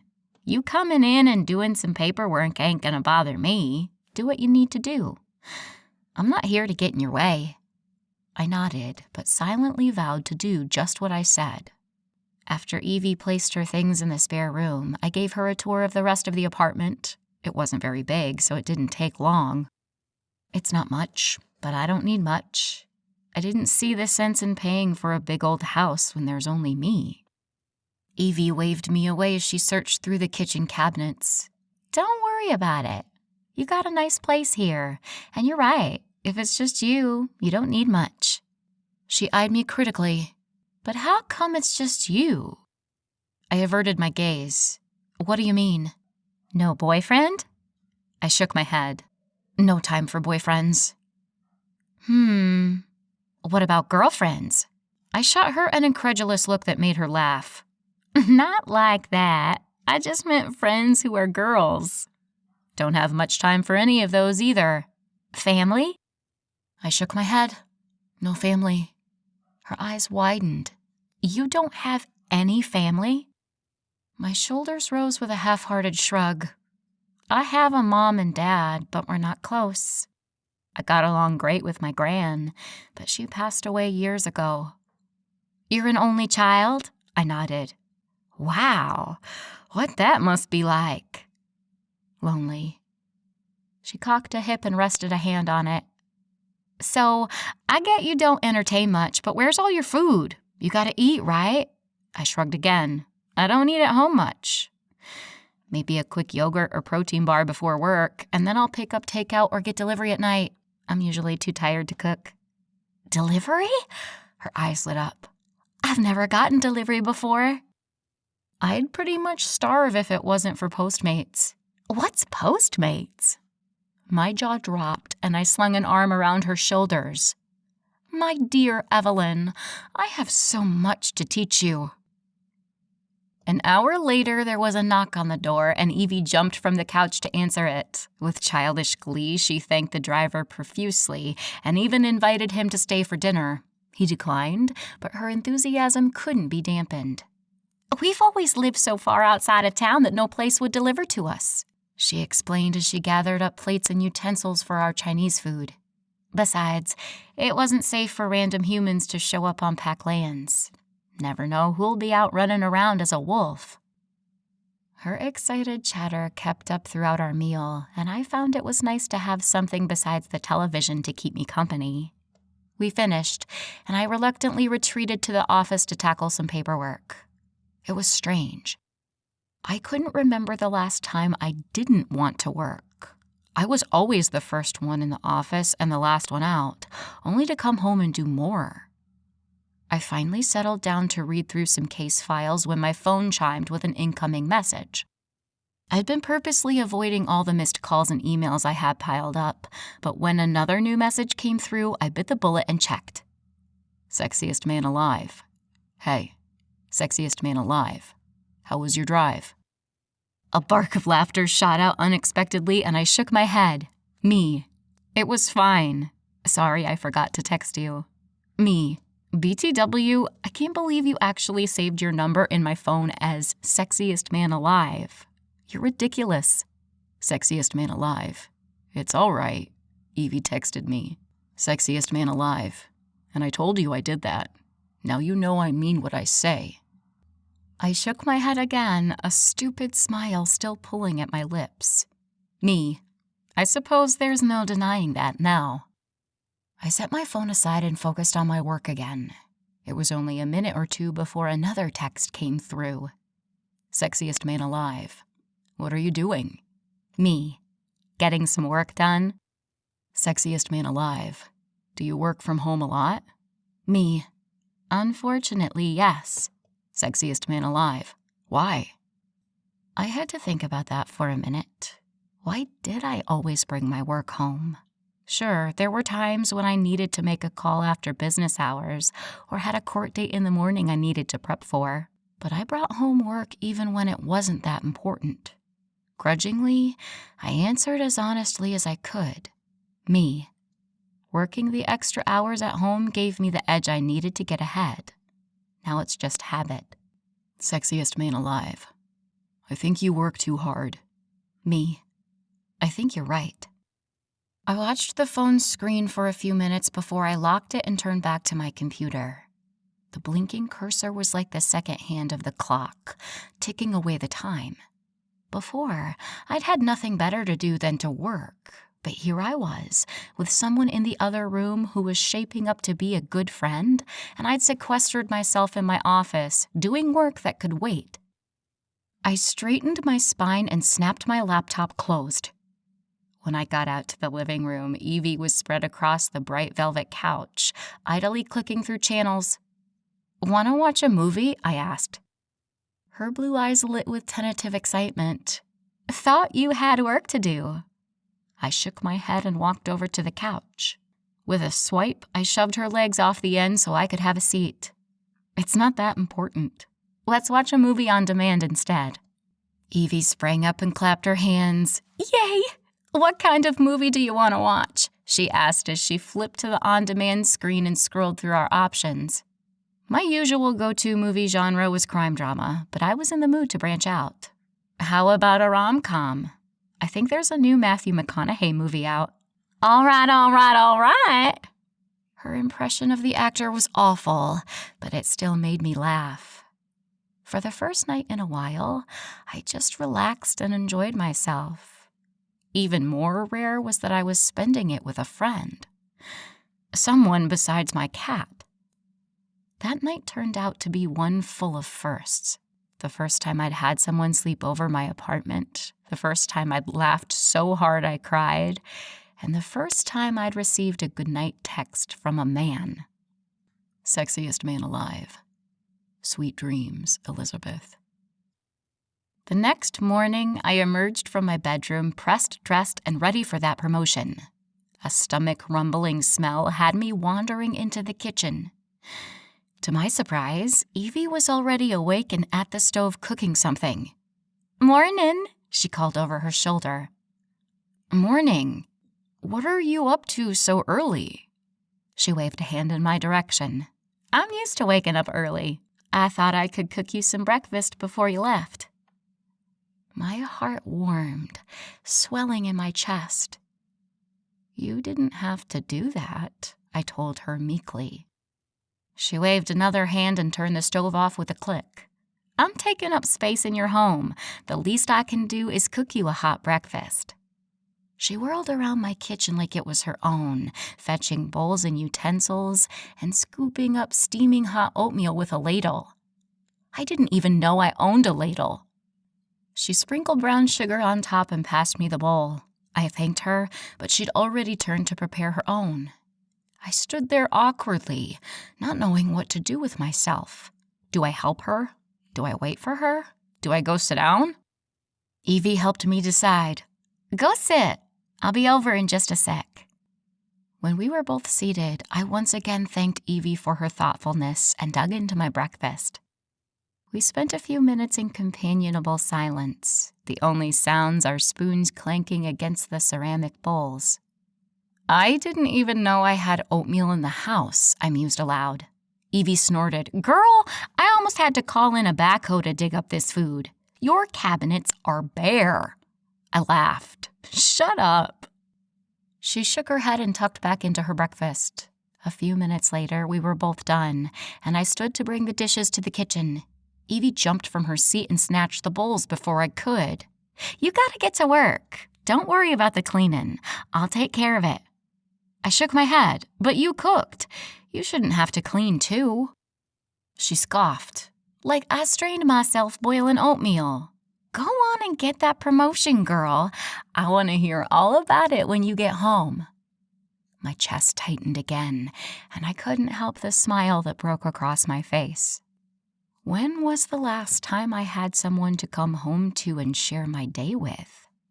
I scooped some food into Charlie's bowl before gathering my things and leaving the apartment. It felt so strange to be leaving my place with someone else still inside it. So weird knowing I wouldn't be coming home to an empty apartment. The night before, I'd finally cleared out the missed calls and texts from my forgotten cell phone, so when a chime signaled an incoming message, I didn't hesitate to check. Sexiest man alive. Good morning, Elizabeth. I hope you slept well. Good luck at work today. With a grin, I typed out a quick message and sent it off to him. I couldn't remember the last time I'd smiled so much before 8 in the morning. The first just kept on coming. Chapter 17. Congratulations, Ms. Montgomery. We know you'll be a fantastic addition to our senior associates. I smiled wide and gave my boss a firm handshake. Thank you, Mr. Hildebrandt. I won't let you down. We know you won't. You just keep doing what you've been doing, and there's no telling where you'll go in this company. We've got an open office for you on the seniors floor, so why don't you go pack up your things and take the morning to get yourself settled? I nodded. That sounds great. Thank you again. When I'd escaped to my cubicle, I finally let my rigid posture slip and closed my eyes, letting my head rest against the flimsy wall. There were 2 thoughts that were prevalent in my head, and both concerned me equally. First, I had people to share this news with, and I couldn't wait to do so. I had to restrain myself from texting Abraham right away, and knew when I got home Evie's excitement would be almost uncontainable. The last time I had someone rooting for me like this was my gran. The swelling of emotion that came with thoughts of her took me by surprise. The second concerning thought was, I wasn't as excited as I thought I would be. This is what I'd worked toward for years, and if I was being honest with myself, it didn't feel like I thought it would. Maybe I'd built this up too much. Maybe since I'd known since Friday that I'd be getting this promotion, the actual news wasn't as exciting. I wasn't sure what it was, but I suspected that my weekend away had something to do with my change of heart. Was this a side effect of becoming a werewolf? Would I be unable to feel strongly about anything anymore? I shook my head. That can't be the case. Evie spent half her life excited over something or other. So if that wasn't the culprit, what was? A knock on the wall rattled my head, still resting against it. I jumped a few feet away and turned to find Ben in the hallway, slimy, fake smile pulling at his thin lips. Wire-rimmed glasses magnified his dark brown, almost black eyes in a bug-like fashion. His sandy blonde hair was slicked back with far too much gel. I had a feeling he was covering a bald spot, but had yet to prove it. Hi, Ben. His smile grew as he waltzed into my cubicle uninvited. I gritted my teeth but kept quiet. Soon I'd be a floor away from him and wouldn't have to put up with his intrusions all the time. Heard they made you a senior associate, he remarked as his shrewd eyes assessed my space. That's right. He laughed humorlessly and picked up a glass paperweight from my desk. Wonder what you had to do for that. I narrowed my eyes and crossed my arms over my chest. I had to have a stellar win ratio, Ben. How has yours been lately? I didn't need him to answer because I knew he'd been doing terribly. It was rumored he was one bad loss away from losing his job. He turned, rage barely concealed in his dark eyes. I've been doing just fine, although I'd probably be doing better if I looked like that in a skirt. He jerked his chin in my direction, eyeing me from head to toe. It was almost like I could feel his red-hot gaze on my skin. Goosebumps broke out across my body in revulsion, but I stood firm. I don't believe a jury cares what I'm wearing, Ben. My win ratio is based on how well I do my job and nothing more. But if you have doubts, I'm sure you could take them up with Mr. Hildebrandt. Ben shook his head. Of course not. I'm sure you've gotten just what you deserve. His words were benign, but his eyes belied the statement. I wanted to come congratulate you and see if I could interest you in a little celebratory dinner tonight. My treat. He stalked closer until I could smell the overpowering scent of his cheap cologne. I have plans tonight, Ben. He shook his head. You always have plans, Montgomery. Why don't you blow them off and spend some time with me? I promise I'll make it worth it. I fought off a shiver of disgust and shook my head. I'm sorry, I can't. And I need to get packed up and moved into my new office. So, if you don't mind. I jerked my head toward the hall, hoping he'd get the hint. I was a well-mannered Southern woman, but he was working my last nerve. Where are you going? He asked belligerently. The senior associate floor. I was about fed up with his questioning, and my words were becoming terser by the second. Of course. He shook his head and sauntered toward the hall. If you change your mind about dinner, you know where to find me. Thanks, Ben. I waited until he was out of sight to turn back toward my desk. I really should report that arrogant asshole. I wasn't sure what made me keep putting up with his crap. That's not true. I did know. It has always been more important for me to get along and not make waves in the office. No one wanted to promote the person who couldn't play nice with her colleagues, and for whatever reason, women were expected to be even more mild-mannered and acquiescent than men were. But lately, my patience was running thin with him. Maybe it was because I'd already gotten the promotion I'd been working toward. Or maybe I was just plain old sick of his bullshit. About a half hour later, I was in my spacious new office. It didn't take long at all to unpack, as I didn't have a ton of personal items at work.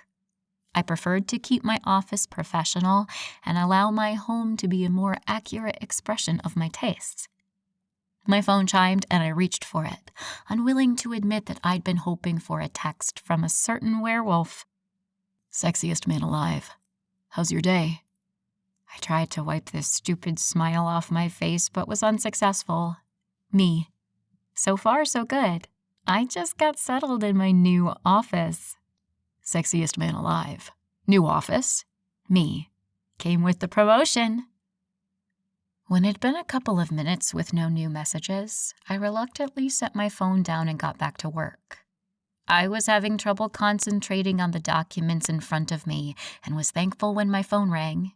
When I saw the caller was Sexiest Man Alive, my stomach did a back handspring, and I had to pull myself together before answering. Hello? Elizabeth. His deep voice rumbled through the speaker and straight to my core. Congratulations on your promotion. I'm so proud of you. His words stopped me short, conflicting emotions warring inside of me. My brain questioned why a practical stranger would bother being proud of someone he barely knew while my heart soared at his praise. I didn't know which one was thinking straight at that point. Elizabeth?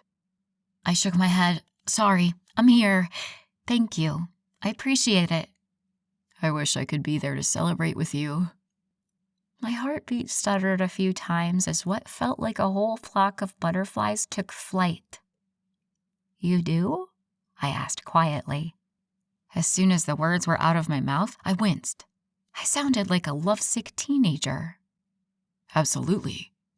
His voice was deep and serious. My heart raced, but doubt crept in. Why, though? Why would my promotion be so important to you? Abraham paused for a moment before answering, his voice ringing with sincerity. Because you're important to me. You mentioned how much you were looking forward to this promotion, and I'm proud you got it. He paused again, this time almost hesitant. I actually did some research on your law firm. It's supposed to be one of the most competitive offices in North Carolina. The fact that you've gotten so far already is really amazing. I took a deep breath in the hopes it would steady my racing heart. How could this man affect me like this from so far away? I have to run, but I'll see you soon. What? I asked, but he'd already ended the call. How would he be seeing me soon? We had no plans to see each other. I suppose he'd have to come get Evie, or I'd have to take her back at some point, but we hadn't discussed that far in advance yet. Maybe it was just a vague send-off, a phrase that people say and don't necessarily mean. I shook thoughts of Abraham McCoy out of my head. If I was going to get anything done today, I couldn't have him taking up prime real estate in my brain. I had a big case I was working on that needed all my concentration if I was going to earn my keep on the senior associate's floor. The rest of the afternoon sped by, and before I knew it, it was 5. I immediately packed up and headed out of the office. I couldn't remember the last time I'd left work on time. Maybe it had something to do with the house guest I had waiting at home for me. For once, I had something to look forward to after work besides more work. I made it home in record time, and when I walked in my apartment, a delicious mixture of spices greeted me, instantly making my mouth water. Following the smells into the kitchen, I found Evie hard at work stirring a variety of pots on the stove. Did I even own that many pots? "Hey, Elizabeth! How was work?" Evie greeted with a big smile and bright blue eyes. I returned her grin. "Great. I got the promotion and a new office." She squealed in glee and rushed over to wrap her arms around me. "That's amazing. I'm so proud of you." There was that word again, and like before, it warmed me in a way that was unfamiliar. "I got us a bottle of wine. I figured we'd be celebrating or commiserating, and either way, it'd be better with wine." I laughed at her exuberance. Good thinking. I looked around the kitchen at the food lining the counters and frowned. Where'd all this food come from? "Well, obviously not your cabinets," she mumbled. Then louder she said, "Did you know Postmates delivers groceries too? And even alcohol?" I shook my head with an indulgent smile. "I think I've created a monster." Evie broke out in peals of laughter I couldn't help but echo. "I only got a few things delivered, so tomorrow I'll have to go shopping myself. Oh, if you want, you can drop me off at work and use my car for the day." I was planning on taking an Uber. My eyes widened in shock. "You know what Uber is?" She rolled her eyes and turned back to the stove. "I'm a werewolf, not a hermit. Of course I know what Uber is." I laughed and shook my head. "Is there anything I can help with?" She waved me away. "Nah, I got this all covered. Go change into something more comfortable than that monkey suit, and we'll have dinner on the table in a few." I frowned and looked down at my pinstriped pantsuit. "This is not a monkey suit." Evie scoffed. "Whatever you say." I grumbled good-naturedly but did as she requested. Once I was in a comfy pair of sweats and an old t-shirt, I went looking for Charlie. To my surprise, I found him sitting in the dining room just off the kitchen. He was keeping his distance, but a lot closer to Evie than I'd expected to find him. I walked over to pick him up and scratch his head. "Were you a good boy today?" I asked him. He finally got curious, or maybe hungry, and came out of his little hidey hole. I've been tossing him scraps, and he keeps creeping closer and closer. "I think we'll be best friends by the end of the week," she declared with a satisfied smile. I widened my eyes in shock. "You, a big bad werewolf, friends with my whittle-bitty kitty?" Evie rolled her eyes. "Yeah, well, if we're gonna be roommates this week, we might as well learn to get along." She turned the burners off and opened the oven. "Now, get out of my kitchen and go have a seat."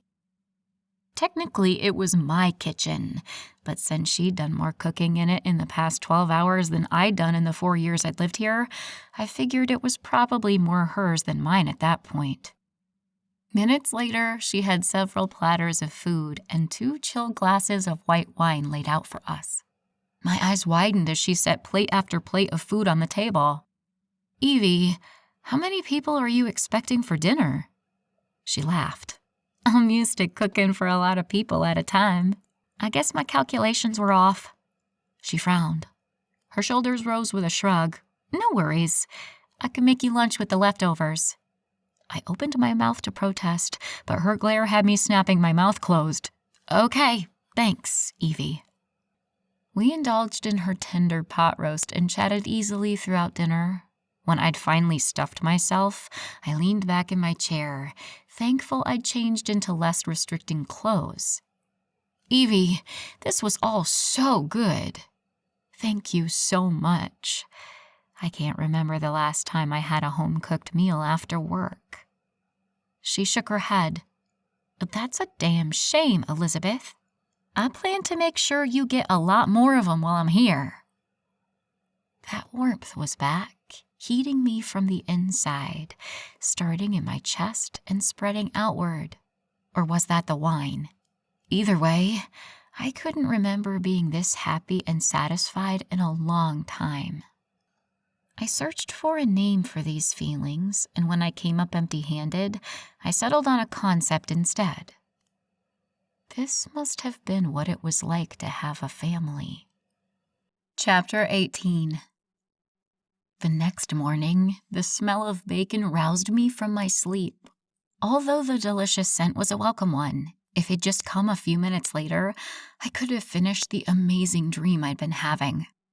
My cheeks heated, and I was glad I was alone in my bedroom. Or was I glad to be alone? The steamy scenes from my dreams slid through my sleepy brain, and I relished them. Abraham had starred, and I'd played a supporting but extremely essential role.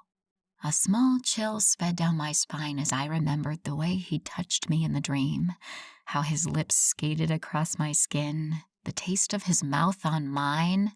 "Elizabeth, you up?" Evie called through the door. I sprang out of bed like it shocked me and covered my face with shaking hands. "Calm down, Elizabeth. She doesn't know what you were just thinking about. The girl just has crap timing." "Elizabeth," she called again. "Yeah," I cleared my throat. "Yes, I'm up. I'll be out in a few." "Okay, good. Eggs are getting cold." "Okay, thanks," I called before making a hasty retreat to my ensuite bathroom. I could definitely use a cold shower after that dream, and the consequent embarrassment of almost getting caught swooning by Abraham's sister. Without permission, my thoughts turned back to the racy scenes from the dream. It felt so real, like he'd been there with me. When I'd awoken, I'd almost expected him to be lying there next to me. As the cold water cooled both my insides and outsides, I finally started to get a grip on my raging hormones. Sure, I was attracted to Abraham. Who wouldn't be? The man was a rugged Adonis, complete with the perfect physique, and that strong alpha personality that both annoyed and excited me. Even more troubling was that I was getting to know him and discovering he was just as beautiful inside as he was outside. We'd stayed up texting well into the night, and I blamed that for the crazy dream I'd had. Why else would I be thinking of him in that way? He had a pack to run, and I had a corporate ladder to climb.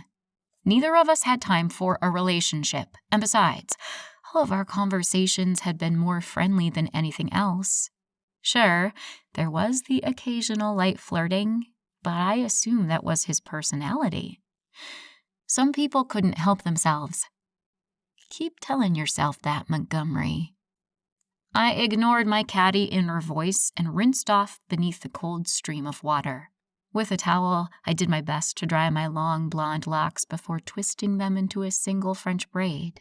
Choosing what to wear wasn't hard. My closet looked like that of a cartoon character's. The same top and bottoms lined the racks from end to end. I grabbed a skirt suit and slipped it on along with a pair of sensible pumps. With a glance at the clock, I saw my dream sexcapades left little time for makeup, so I swiped on some black mascara and a little bronzer before I followed my nose to the kitchen. Evie was where I found her yesterday morning, but this time, instead of her furry pajamas and house slippers, she was in jeans and a t-shirt. It was then I remembered I offered her my car for the day. "Mornin'," she called over her shoulder. "Hey, Evie, breakfast smells delicious." Guilt ate away at me until I added, "You know you don't have to cook for me, right?" Her light blue eyes met mine, and the glare she pinned me with had me swallowing any further protests. "I already told you. If I'm staying in your house, the least I can do is cook you a few meals. Besides, do you think I'm going to starve myself?" She raised a brow at me before turning back to the stove. "If you hadn't noticed already, werewolves can eat. I can't survive on the bird food you had hiding in those cupboards of yours." She waved a dismissive hand at my cabinets. "So, if I'm cooking for myself, that means I'm cooking for you, too." You're my sister now, and we always take care of family." Her words formed a lump in my throat. I'd never had a sister. She pulled a plate full of food from the oven. "Now, have I heard the last about this nonsense or what?" She held the plate like she'd take it back if I disagreed. Fried tomatoes, fluffy scrambled eggs, and bacon were squished alongside a pile of grapes and a large scoop of cheesy grits. My mouth watered, and I nodded my head. "Sure, Evie, I won't mention it again." I held my hands out for the plate, and she eyed me seriously before finally relenting and handing the food over. I popped a piece of bacon in my mouth and groaned at the salty taste. "Anything I can do?" I asked around a mouthful of food. She laughed. "No, I'm good. Now, go eat at the table. What, were you raised by wolves?" She winked and laughed again before pulling out a second plate for herself. I chuckled around another mouthful of bacon and took my seat at the now well-used dining table. She'd already set it and had steaming mugs of coffee and glasses of orange juice for us. In between bites, I commented, "I could get used to this." Evie had already taken care of at least half her plate. "And you should. You're a growing wolf. You need to eat." She smiled widely at her little joke. "It seems the only growing I'll be doing is in width." She laughed. "Don't worry. Our metabolisms are super active. You won't gain a thing except for muscle." I lowered the hunk of tomato from my mouth. "You mean to tell me I'll be able to eat like this and not gain any weight?" She nodded, her smile wide. "This werewolf thing keeps getting better and better." Evie shook her head with an indulgent smile, and we finished the rest of our breakfast in silence.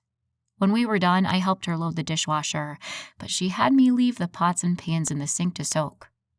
"I'll get to those when I get back from shopping." "You ready to leave?" she asked. "I just need to feed Charlie and we can go."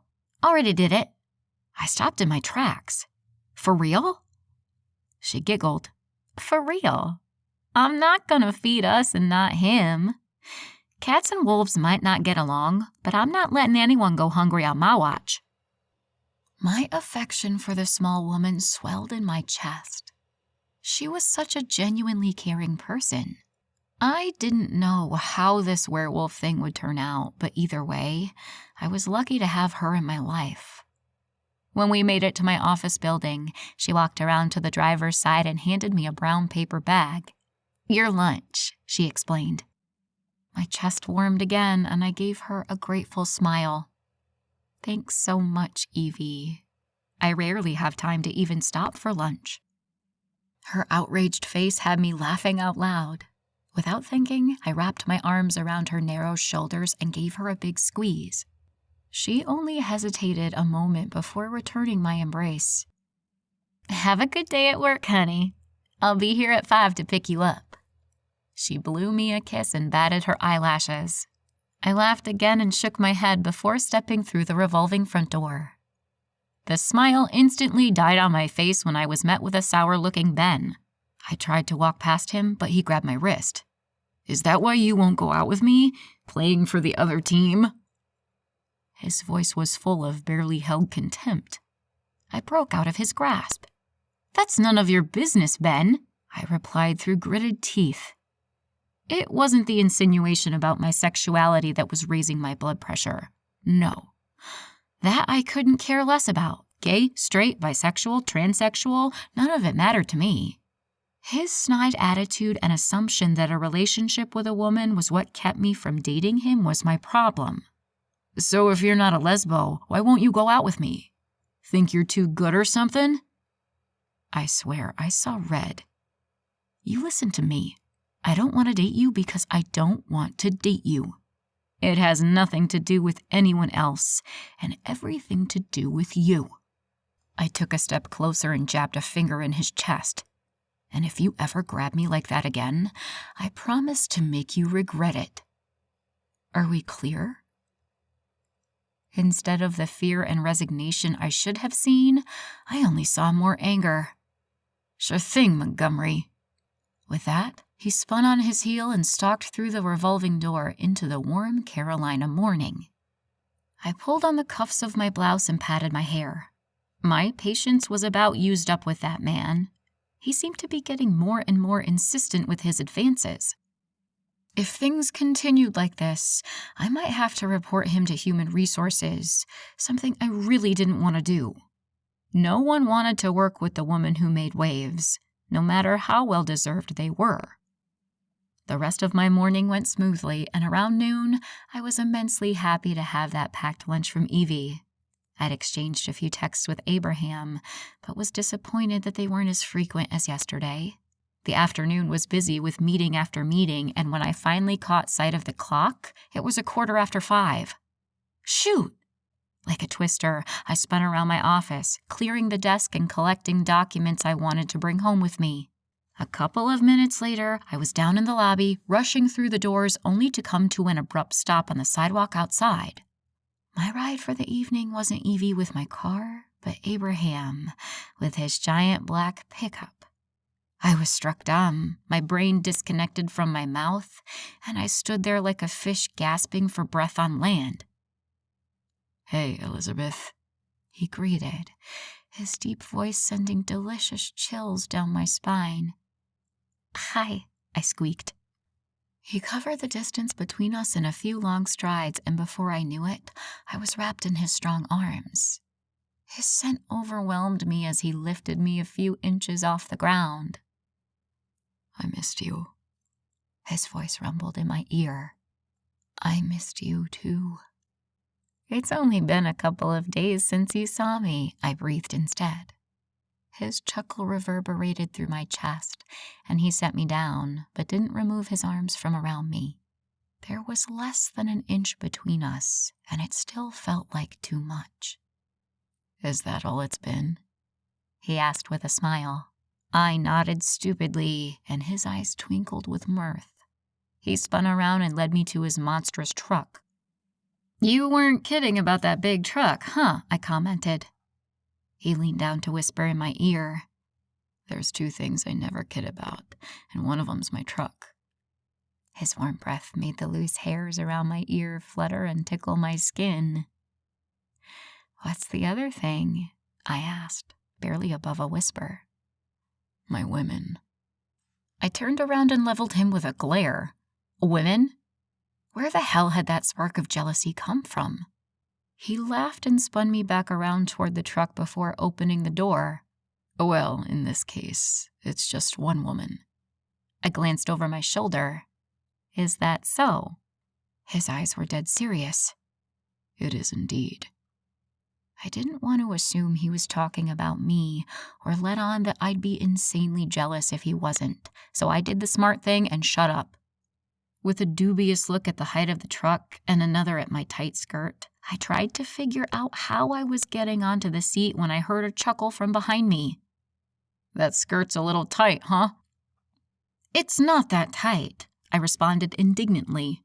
"It's not my fault you've got a massive monster truck. If I'd known you'd be picking me up today in this, I'd have worn pants instead." His hands gripped my waist, lifting me with ease and settling me on the tan leather seat.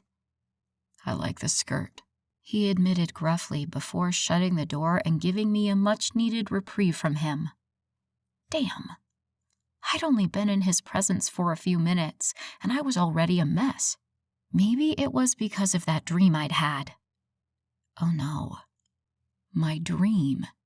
Instantly, the sexy images of the two of us raced through my mind, heating my blood and my face. My pulse pounded, and my breaths came in short gasps. I needed to get a hold of myself. Quickly. Baseball. Corn dogs. Butterflies. Grandmas. Donkeys.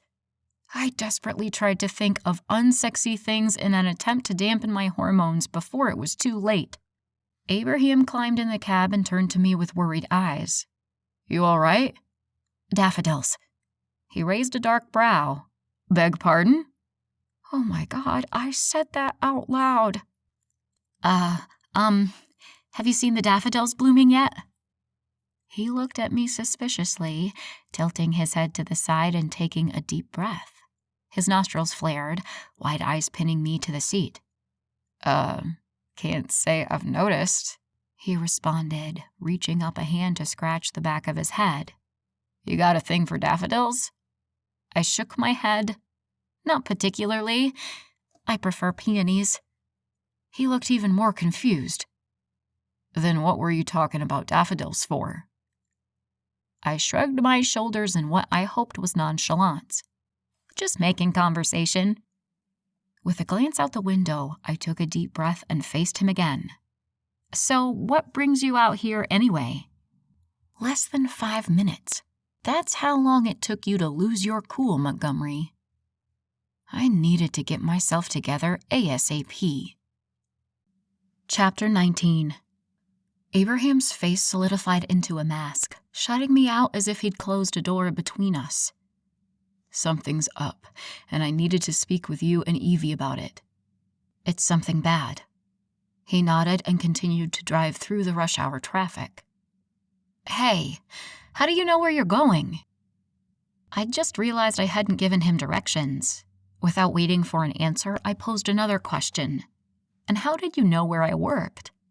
His posture relaxed slightly. "Evie gave me your address, and when I got there, she was on her way to get you. I offered instead, and she gave me directions. It's a good thing you're a lawyer and not a detective." His teasing tone belied his less than stellar assertion of my wits. "Lawyers don't make assumptions, Mr. Smarty Pants," I grumbled. His deep laughter rolled through the space between us, and I couldn't help the smile that spread across my face. Minutes later, he pulled into my complex and parked in front of my building. I tried to slip out of the giant truck without his assistance, but he was there in a flash, catching me and slowly lowering my feet to the ground. "Thank you." I stepped away from him as fast as I could without seeming rude and walked up the path to my building. When I realized he wasn't following, I spun around to find him staring at me. I was too far away to tell what he'd been looking at, but I had a hunch. "Abraham McCoy, were you just checking me out?" I placed a hand on my hip and enjoyed the way his face reddened. He floundered for a response. No, I wasn't. Well, I was, but it's not what you think." I raised a brow but remained silent. Another trick I'd learned as a lawyer was to let people talk without interruption. Usually, they didn't need prodding to tell me what I wanted to know. Abraham blew out a big breath and ran a hand through his dark hair. "I was watching you walk, but not in the way you think. I was checking to see if you were still limping since I haven't seen you in a few days, and you haven't mentioned any pain." Now I was struck dumb, searching for an appropriate response. To tell the truth, I'd all but forgotten about my injuries. I suppose if I thought back, the last time I'd had any pain had been Monday night. Then, with the promotion and excitement of having a roommate, I hadn't given it much thought. "I felt fine, honestly," I told him. His full lips turned up into a smirk. "You look fine." I rolled my eyes and continued up the stairs, his heavy steps thumping behind me. Once again, I opened my apartment door to mouth-watering smells that had my stomach rumbling. "Hi, Evie. Where's my handsome man?" "I'm right here," Abraham answered from behind me. I chuckled and shook my head. The man was incorrigible. Charlie came running full speed out of the kitchen and, like always, didn't have enough time to stop before he collided with my stockinged legs. I picked up the black and brown tabby and gave him a good head scratch. "There's my handsome guy.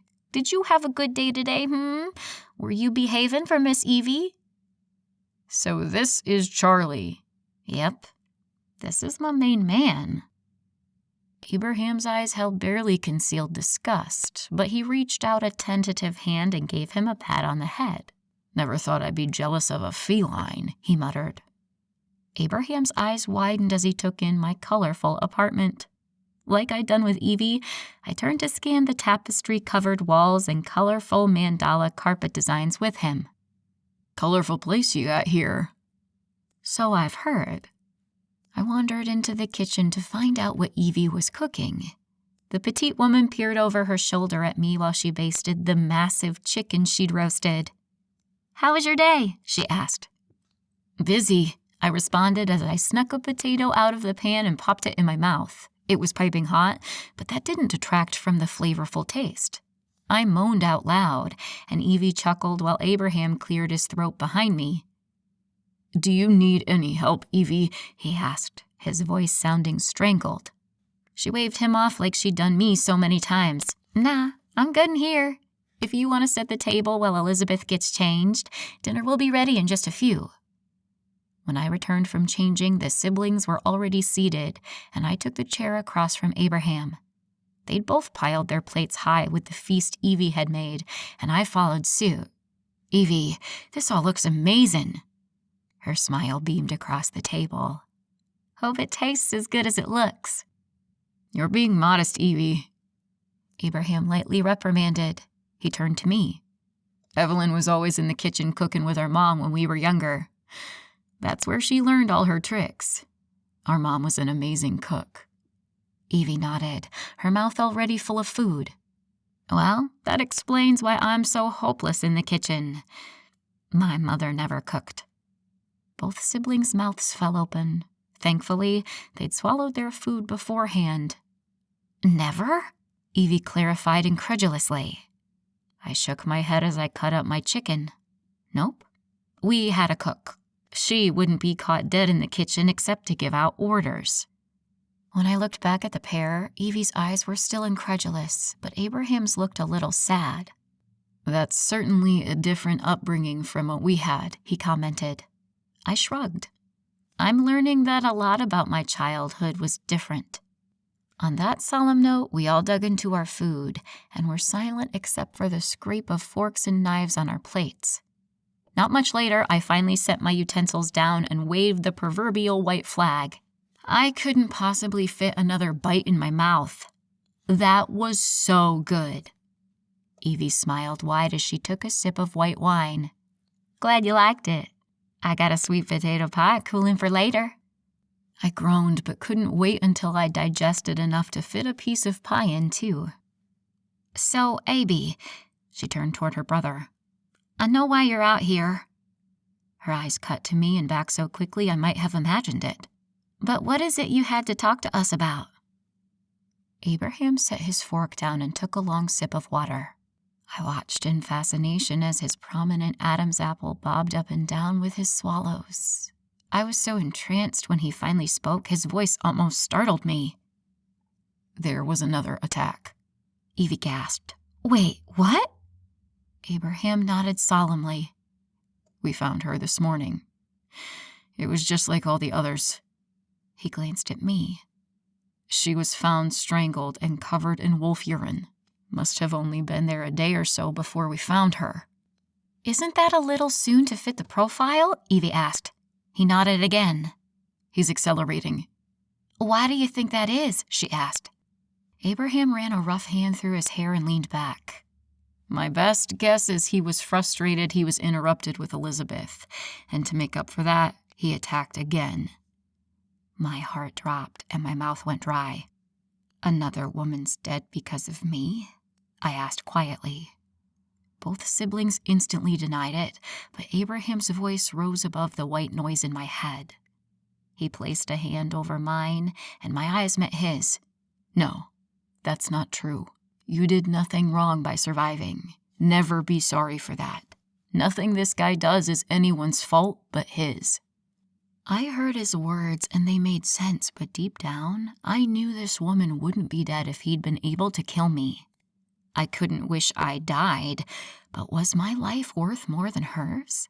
Should I have lived while she died? Those questions and 100 more whirled through my brain like a tornado, tearing apart anything in its path. Abraham's warm hand was still on top of mine, and he squeezed it gently. "Elizabeth, listen to me. Do not blame yourself." I pulled my hand away and sat back. "I hear what you're saying, Abraham, and I know you're right. But you can't deny this woman would still be alive if I died. Sure, he would have killed again, but not this soon after." "Who was this woman? Are her parents looking for her? Does she have a husband she'll never come home to? Kids that will have to grow up without her?" "I have none of that. Why should I have lived while she died? It doesn't make any sense.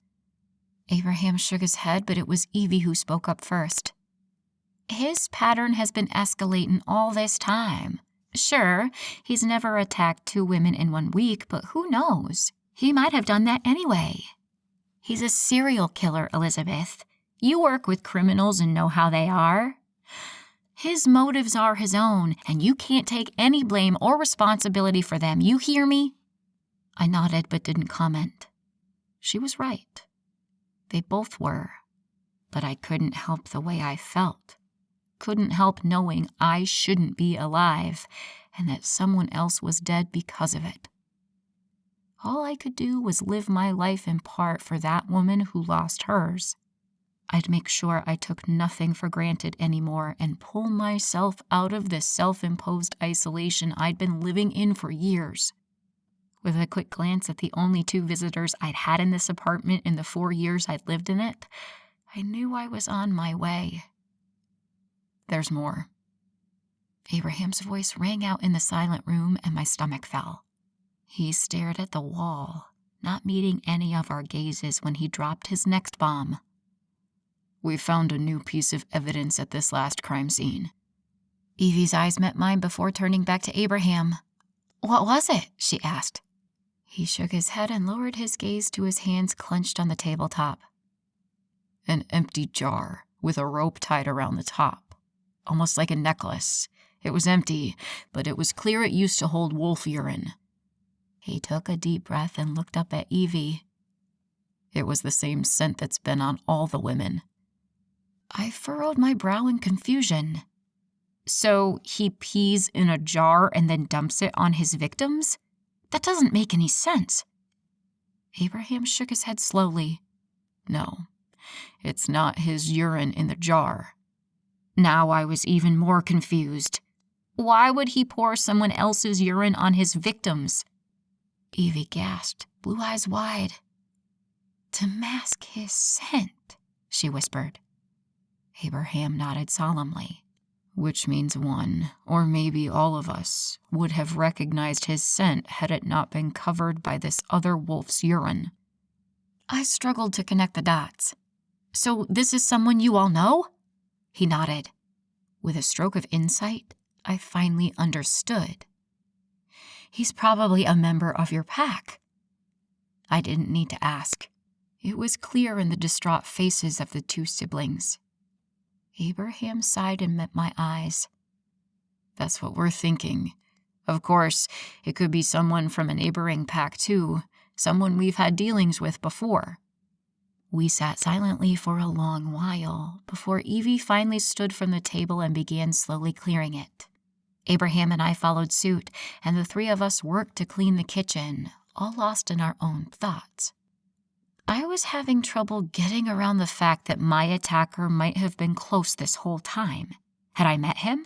Had he been at the cookout? Did he live in the lodge with Abraham? Evie's sweet potato pie did little to lighten the mood, even though it was just as delicious as I thought it would be. The petite woman did her best to keep our minds off the recent discovery, but the black cloud over our heads persisted. So, Abby, you're coming home and then coming back to pick me up tomorrow? Evie asked. We'd settled on the bright pink couch in my living room with warm mugs of coffee in hand. That's the plan, he confirmed. Who's coming to stay next? I inquired over the rim of my cup. Abraham blew out a big breath. Well, that's something I wanted to talk to you about. Callie's supposed to spend the next week with you, but Delle's got a gig Friday night that she doesn't want to miss. I was hoping you'd spend the weekend at the lodge and then come back here with Callie on Sunday. His bright smile and earnest eyes almost had me agreeing immediately, but I resisted. I don't know, I told him, searching for any excuse. I didn't really have a reason to decline his offer, but it was almost a reflex at this point. I was so used to being alone, I made up any excuse to isolate myself. Do you have plans? Abraham asked, his voice a shade darker than it had been a moment ago. Well, no, not plans, but I usually try to get work done on the weekends. I trailed off. Is it something you could bring with you? He pushed. I stayed quiet a minute as I debated with myself. Why was I trying to get out of this? I enjoyed his company, and I enjoyed spending time with most of his sisters. I'd gotten along with most of his pack and wanted to learn more about them. What did I have to lose by saying yes? I thought about that poor woman who'd lost her life in the woods instead of me. Hadn't I just promised to live my life since hers had been cut short? Belle would be really happy if you came to her show, Abraham added sweetly. Okay, I'll spend the weekend out there with you guys. His answering smile was brilliant. Okay, great. I'll pick you both up tomorrow. He stood and placed his mug on the table as if he was getting ready to leave. Wait, you're leaving right now to drive to Asheville, only to drive back here tomorrow night? He shrugged. I thought about getting a hotel room for the night. I scoffed and shook my head. That's ridiculous. Why don't you stay here? We don't have another bedroom, but you can take my bed and I'll sleep on the couch. He was shaking his head before I'd finished my sentence. No way am I kicking you out of your own bed. Not gonna happen. I took a look at his tall frame and then a dubious glance at my couch and back again. I don't think you're fitting on this couch, Abraham. Evie piped up. You've got a king-size bed in your room, don't you? Why don't you and Abraham share? She asked innocuously. I spun around and crossed my arms. Evelyn McCoy, have you lost your damn mind? Her jaw dropped, eyes blinking slowly before she turned to her brother. Did she just channel Mom or what? I turned to find Abraham with the same wide-eyed look, but he was grinning from ear to ear. Just like Mom, he confirmed. I huffed impatiently. I'm not sharing a bed with Abraham. That is off the table. She's right, Evie. That would be inappropriate, he chided. But I bet you could both use it, she muttered under her breath. I gasped, but before I could let loose with some choice words for my roommate, Abraham interrupted. I'll just sleep in my car. That's crazy, A.B., she sighed in irritation. You take the guest room and I'll sleep on the couch. Abraham opened his mouth to argue, but little Evie shot him a fierce glare, and he held up his hands in surrender. Are you sure, Evie? I asked, feeling bad about my lack of accommodations. She nodded once. All right, if that's settled, I'm going to bed. Evie, could you show him around for me? And Abraham, if you need anything, just ask. They both made sounds of agreement, and I waved goodnight to them before retreating to my room. If this was what it was like growing up with siblings, maybe it was better off I was an only child. Chapter 20. I was running through the woods again, the scene becoming painfully familiar. Avoiding roots and rocks, I sprinted as fast as I could, weaving in and out of the thick tree trunks. The creature's hot breath puffed against my skin, and I knew it would only be moments before it overtook me. With a determined growl, I pushed myself harder, feeling the space between me and my pursuer grow. But it was short-lived. Huge paws landed on my shoulder blades, and I fell face first onto the damp earth.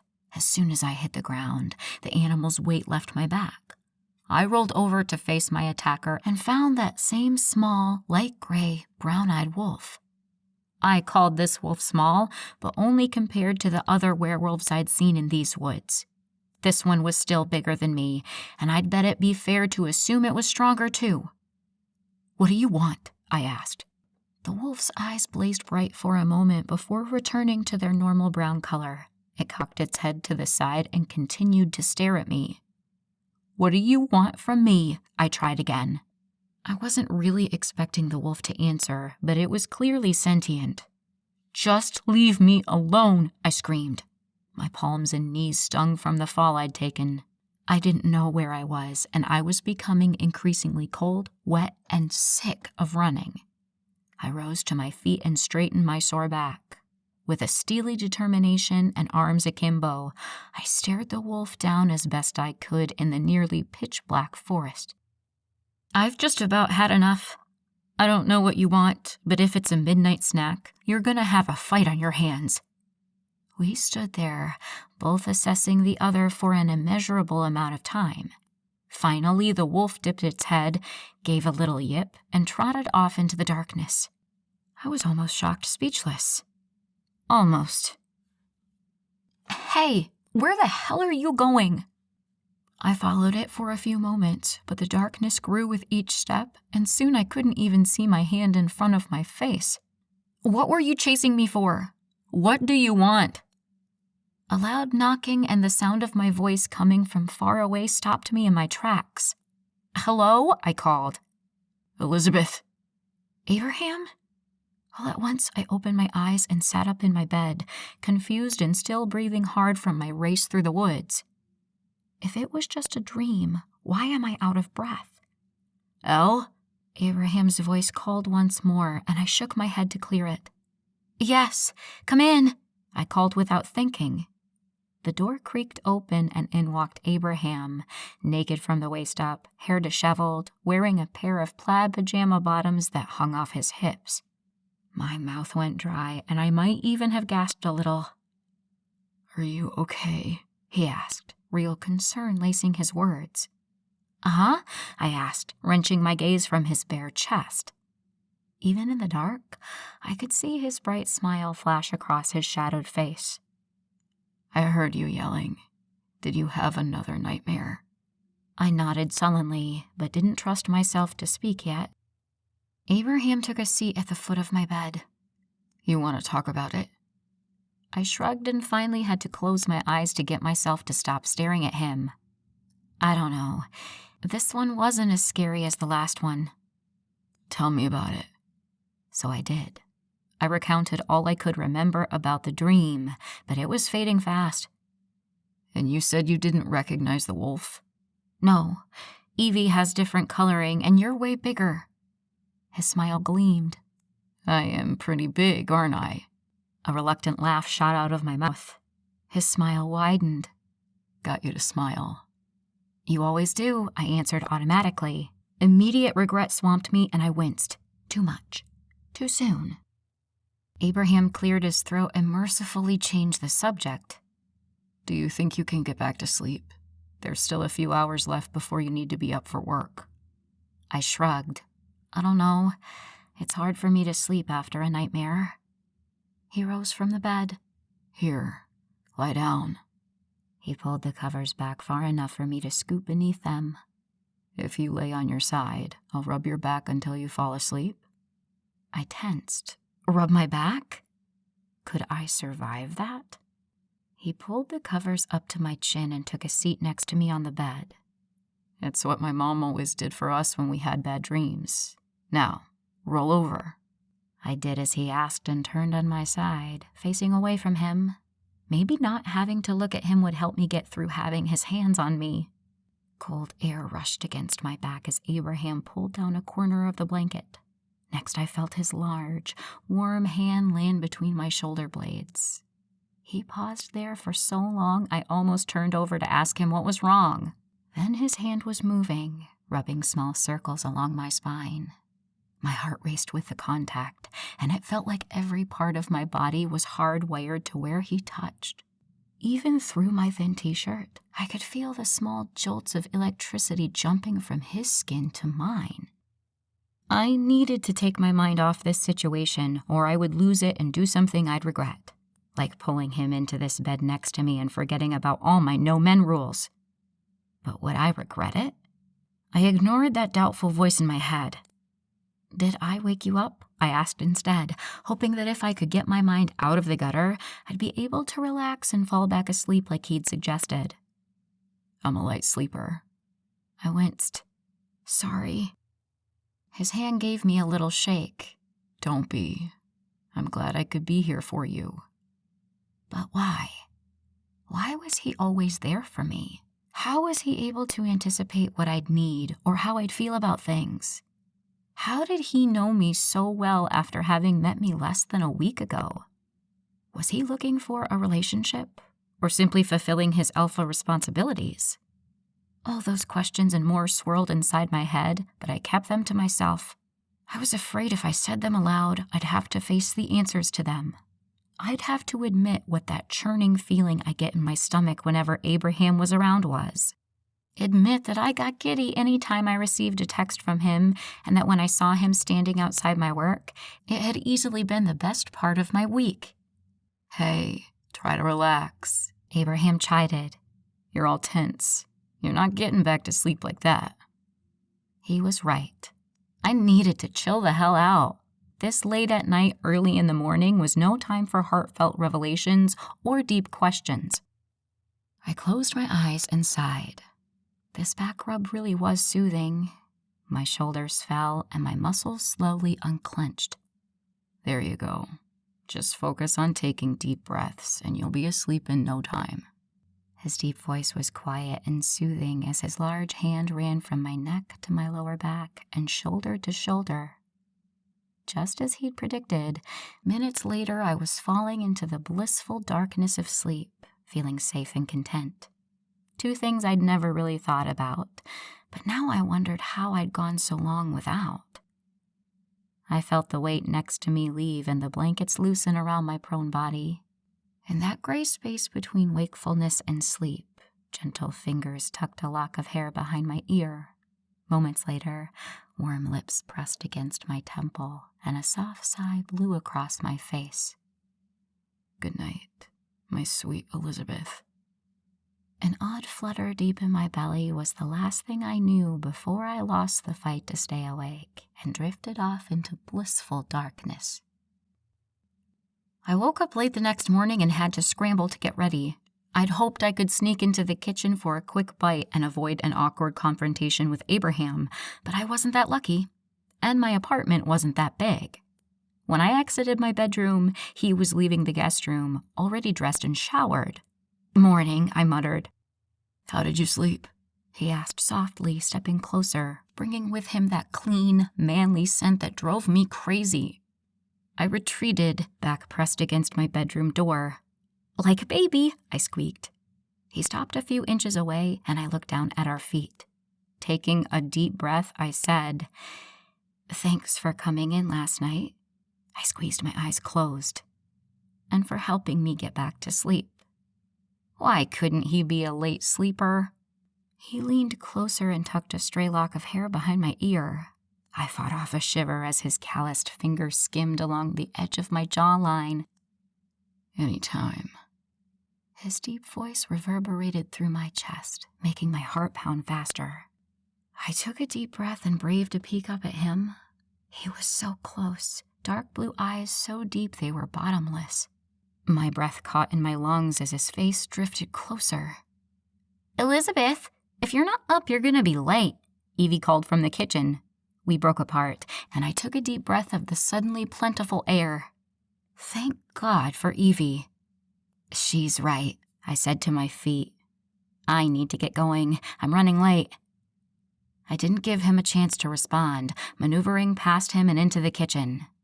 I don't know where he went after that, but I scarfed down a couple of waffles and left for work. Despite my best efforts, thoughts of Abraham occupied most of my morning. I blamed it on lack of sleep. But what straight, red-blooded woman could forget something like Abraham McCoy shirtless in their room in the middle of the night? Not this one, that's for sure. I was busy all morning, and after lunch, had a meeting with a potential client. Now I was a senior associate, I was able to have more choice about who I represented. Not that it mattered lately anyway. The job I'd bled, sweat, and cried over was less important by the day. I still loved law, but I was feeling unfulfilled, restless. The walls of my office felt more like a cell, and I found myself counting down the minutes until I could leave. A week ago, I wouldn't have even looked at a clock until the sun went down, only knowing it was time to leave when the cleaning crew showed up after hours. "Ms. Montgomery?" The voice snapped me out of my musings, and I looked up to find the client, a middle-aged man with too much gel in his light-colored hair, looking at me. Damn, I must have missed something. I cleared my throat, straightened my spine, and slapped the fake smile on my face. "Sorry, could you repeat that?" "I asked if you'd gone over the documents I sent you yesterday." Why was he screaming? I fell backward in my chair. "Ms. Montgomery, Is everything all right? His voice sounded amplified, like he had a microphone on stage and I was standing next to the subwoofer. "Why are you yelling?" I whispered, hands over my ears. His thick brows drew together over confused eyes. I'm not yelling. Are you feeling all right? He was still screaming, or at least that's how it sounded. With my hand still plastered to my ears, I clumsily climbed to my feet. Ms. Montgomery, where are you going? I was halfway to the door already. Sorry, I'm not feeling well. I'll have to catch up with you later. With that, I yanked the door open and sprinted down the hall to the elevators. Thankfully, the hallway was vacant and I felt safe enough to expose my ears again. What the hell is happening to me? I frantically pressed the elevator call button and sighed in relief when the doors opened. The reprieve was short-lived, however. "Ryan, I told you, Logan's Little League team is in the playoffs and the final game is this Friday. You promised you'd be there and you'd better make it." I clapped my hands over my ears again, eliciting a nasty look from the woman on the phone. Ignoring her, I pressed the button for my floor and tried to stand as far away from her as possible. "I don't care about what your little girlfriend has planned for this weekend. He's our son, and you need to be at that game. I have clients I need to see all day on Friday and can't be there." I found that stuffing my fingers in my ears drowned out the sound better than just covering them, and that was how I rode to my floor. When the elevator doors finally opened, I got out as fast as I'd gotten in. Unfortunately, this floor wasn't as quiet as the last. "Afternoon, Montgomery," John Walsh called from across the hall. I gave him a weak smile and hurried away. Luckily, I didn't run into any other chatty colleagues before I made it to my office. Once there, I shut and locked the door, sagging against it in relief. What the hell was happening? Was this some sort of werewolf-y thing? Slowly, the quiet of my office slipped away, and in its place, multiple voices and conversations filled the air, one on top of the other, until it sounded like I was in a room full of people. I ran to my desk and grabbed my cell phone. Without thinking, I called the first person that came to mind. "Hello?" His voice blared through the speaker, and I winced, pulling the phone away from my face and setting it on the desk. "Abraham?" I whispered. "Elizabeth, what's the matter?" It's so loud. Banging and slamming doors could be heard clearly through the line. "I'm putting my shoes on now, and I'll be right there." His voice was softer, and I silently thanked him for that. "Where are you?" "My office. 4th floor, number 12. "I'll be there in 10. "But it's more than 15 minutes away," I argued. "I'll be there in 10, he promised. "Do you want me to stay on the phone with you?" "No, you're too loud." His laugh barked through the phone, and I glared at it. "Sorry," he responded quietly, although I could still hear the smile in his voice. "I'll be there soon. Just stay put." Chapter 21. Like he'd promised, just over 10 minutes later, there was a knock on my door. "Elizabeth," Abraham's voice whispered from the hallway. I could tell it was a whisper, but it still sounded like he was in the room with me speaking conversationally. "Come in." Abraham McCoy stepped in my office, looking larger than life. He had on a plain white t-shirt that stretched across his broad chest, a worn-in pair of jeans, and boots on his feet. He couldn't have looked less like he belonged in this office if he'd tried, and I was captivated. "Elle?" he asked softly. My eyes snapped up to meet his. Seeing the gentle concern in his gaze reminded me of why he was there. "Why is everything so loud?" I whispered. He sighed and crossed the room to envelop me in his arms. A week ago, being hugged would have sent me into a panic, but his embrace was nothing but comforting. Well, and maybe a little exciting, but I didn't have time to entertain those thoughts.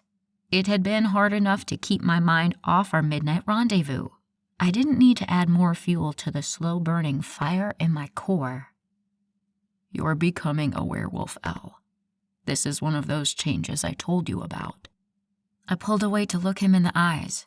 So this is how things sound to you all the time? He nodded. Then why the hell is Evie always screaming if your hearing is so great? His head dipped back with a loud laugh, and I pulled away to slap my hands over my ears again. I shot him a glare that he responded to with a huge grin. It was almost as if he knew I couldn't stay irritated at him when he flashed me that gorgeous smile of his. Damn, man. I'm sorry, he said softly, the contrition obvious in his voice. If I hadn't already forgiven him, his apology would have forced me to. Evie's always been exuberant. It was my turn to laugh at his description of his bubbly younger sister. After a while, you'll acclimate to your new hearing and things won't be as loud anymore. How long? I asked desperately. He shook his head sadly. There's no way to know. My shoulders slumped. How long could I go on like this before I went crazy? Even then, I could hear full conversations from what must have been rooms away. The voices and sounds were piling up in my head like a mountain of sand threatening to drown me. Abraham's calloused fingers grasped my chin. It shouldn't be too long, though, and in the meantime, I can help a little. I furrowed my brows in confusion as he picked up the phone on my desk and fiddled with the settings. The dial tone went from blaring to a more manageable sound in small increments. Can I see your phone? I handed over my cell and watched him adjust the sound settings there, too. When finished, he passed it back and held out 2 little tan-colored cylindrical pieces of foam. When I looked at him questioningly, he answered, "Earplugs." I took them and stuffed them in my ears. Immediately, the conversations from down the hall quieted, and I smiled with a sigh of relief. Thank you so much. I looked up to find Abraham's eyes on me, his expression gentle and kind, and something else. I looked away before I could take a guess as to what it was. It's what I'm here for. Amazingly, the volume wasn't ear-splitting, but instead sounded like it used to before my hearing went crazy. The earplugs won't drown out everything, but they'll help reduce the volume until you can acclimate to your new hearing. I wouldn't have even thought to get earplugs. Actually, I couldn't think at all. The noise was too much. I couldn't hear my own thoughts. I'm sorry I bothered you. I just didn't know what else to do or who else to call. I suppose I could have tried Elizabeth, Abraham interrupted, placing his large hands on my shoulders. I wouldn't have wanted you to call anyone else. I'm here to help you. I always will be, no matter what it is. His denim blue eyes burned with sincerity, and I lost myself in them. A loud knock interrupted us, followed by the door opening. I was equal parts disappointed and relieved. What was I going to say? How could I have responded to that?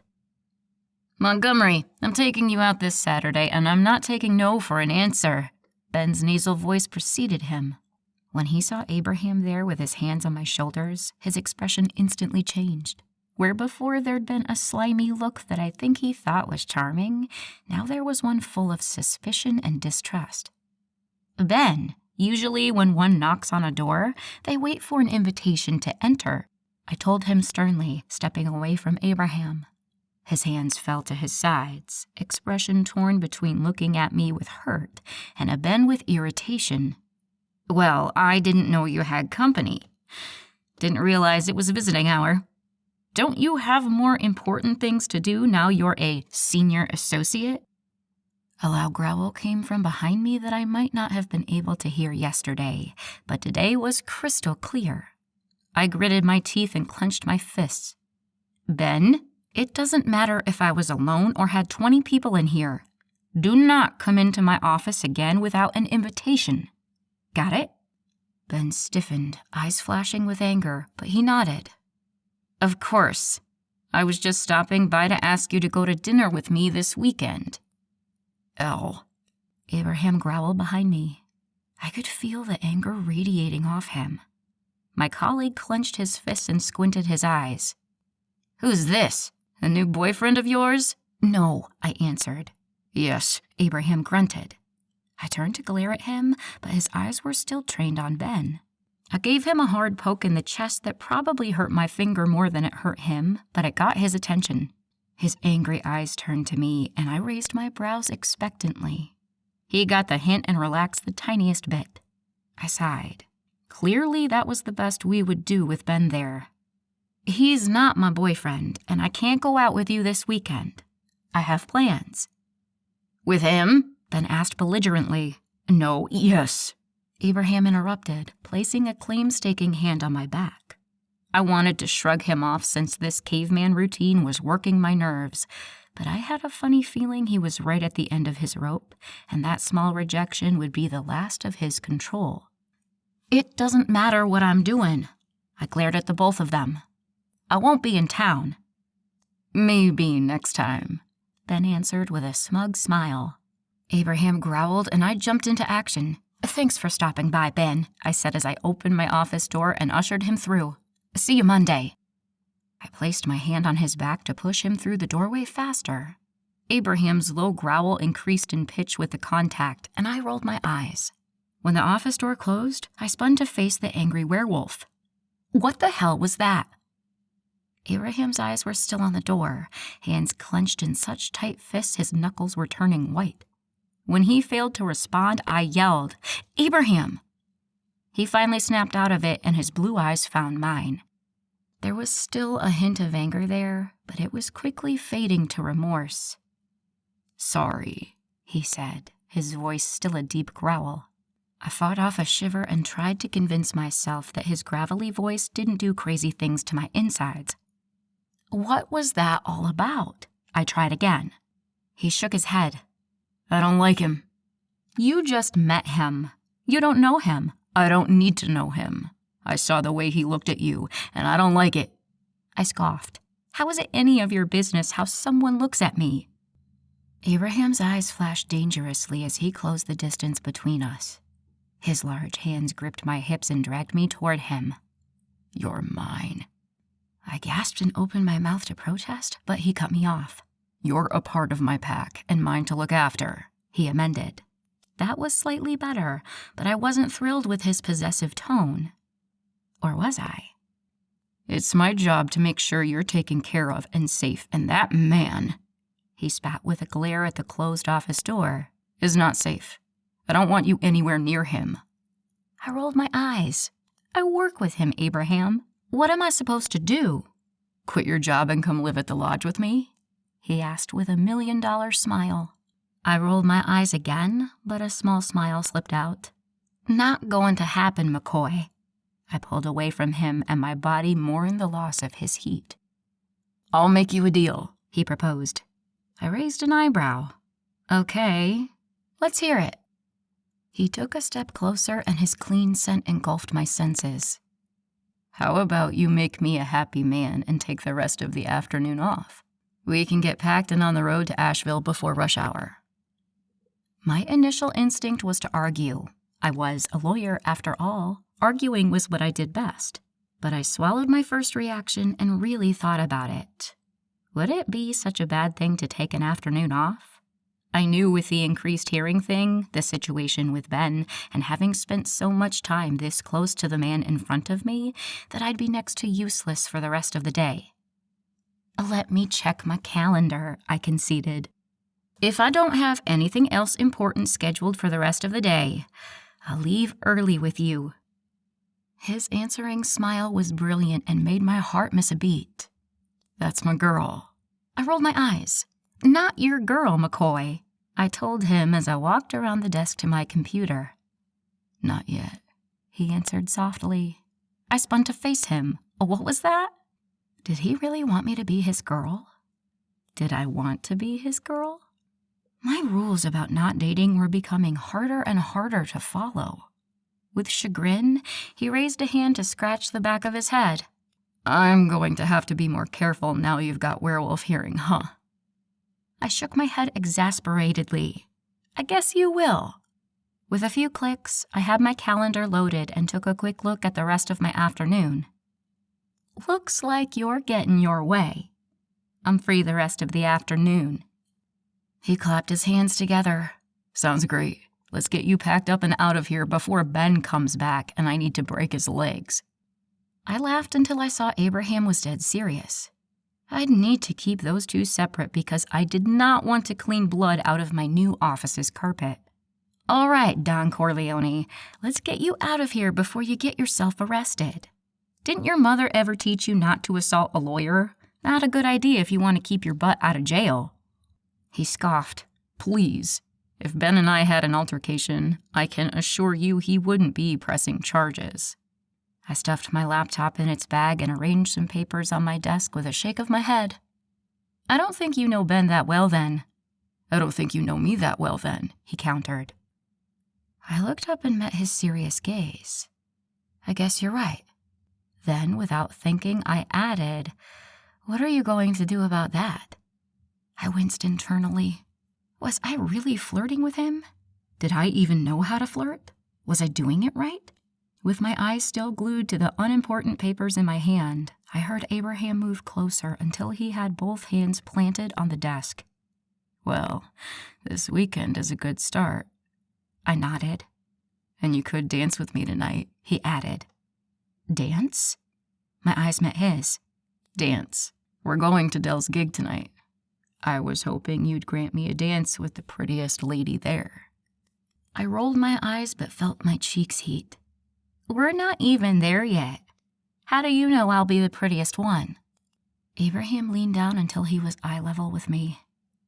Because you're the prettiest woman I've ever seen. His eyes bore into mine for an immeasurable moment before he straightened up and smiled. Don't see that changing in one night at a dive bar, he added with a wink.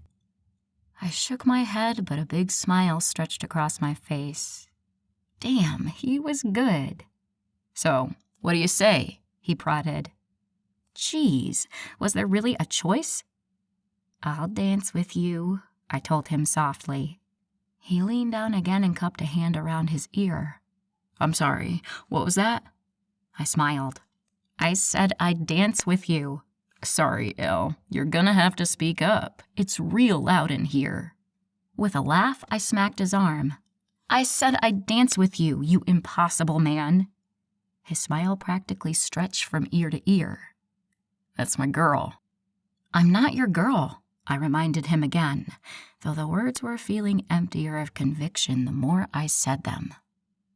Chapter 22. Thankfully, we got out of the building without Abraham assaulting Ben or any other colleagues of mine. I didn't know if he'd been telling the truth about breaking Ben's legs, but something deep inside me told me not to underestimate him. If he felt I was in danger, I knew he'd have no problem taking care of the situation. But was Ben really dangerous? Sure, he was annoying and full of himself and aggravatingly persistent. But did that mean I should fear him? I wasn't convinced.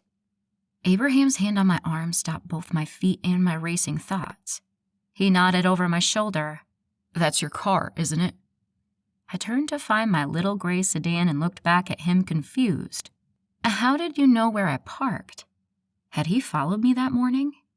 Was that weird or flattering? God, this man was messing with my head. He shrugged. I followed your scent. My eyes widened, mouth fallen open in what I'm sure was a really attractive impression of a fish. Followed my scent? I yelled, wincing at the volume of my voice. He pulled me closer. Keep it down, he reminded me. I nodded and tried to compose myself. Yes, I followed your scent. You know how your hearing just increased a lot from what it used to be? Well, imagine how your other senses will develop in the coming weeks. Following your scent was easy. I know it so well now. My brain raced at his words. I hadn't really given much thought to how I would change. To be honest, I hadn't thought much about the whole werewolf thing at all. Nothing had been different besides the dreams. I'd almost let myself forget I'd soon be turning into a creature of legends. I'd experienced the exaggeration of one of my senses and had another, 4 to go? How much different would I be at the end of all this? Would I still be me? Hey. Abraham grasped both my arms. What's going on in that pretty head of yours? I smiled reluctantly. There you go, flattering me again. He smiled back. It's easy to do with you. There's so much material. He winked before his face turned serious again. But really, what are you thinking about? You've got a look on your face. A look? He nodded. The kind you get when you're analyzing things too deeply and getting yourself worked up. My mouth fell open in surprise. How do you know that? He took a step closer until there was barely an inch between us. I watch you, he said with a shrug. Now answer my question.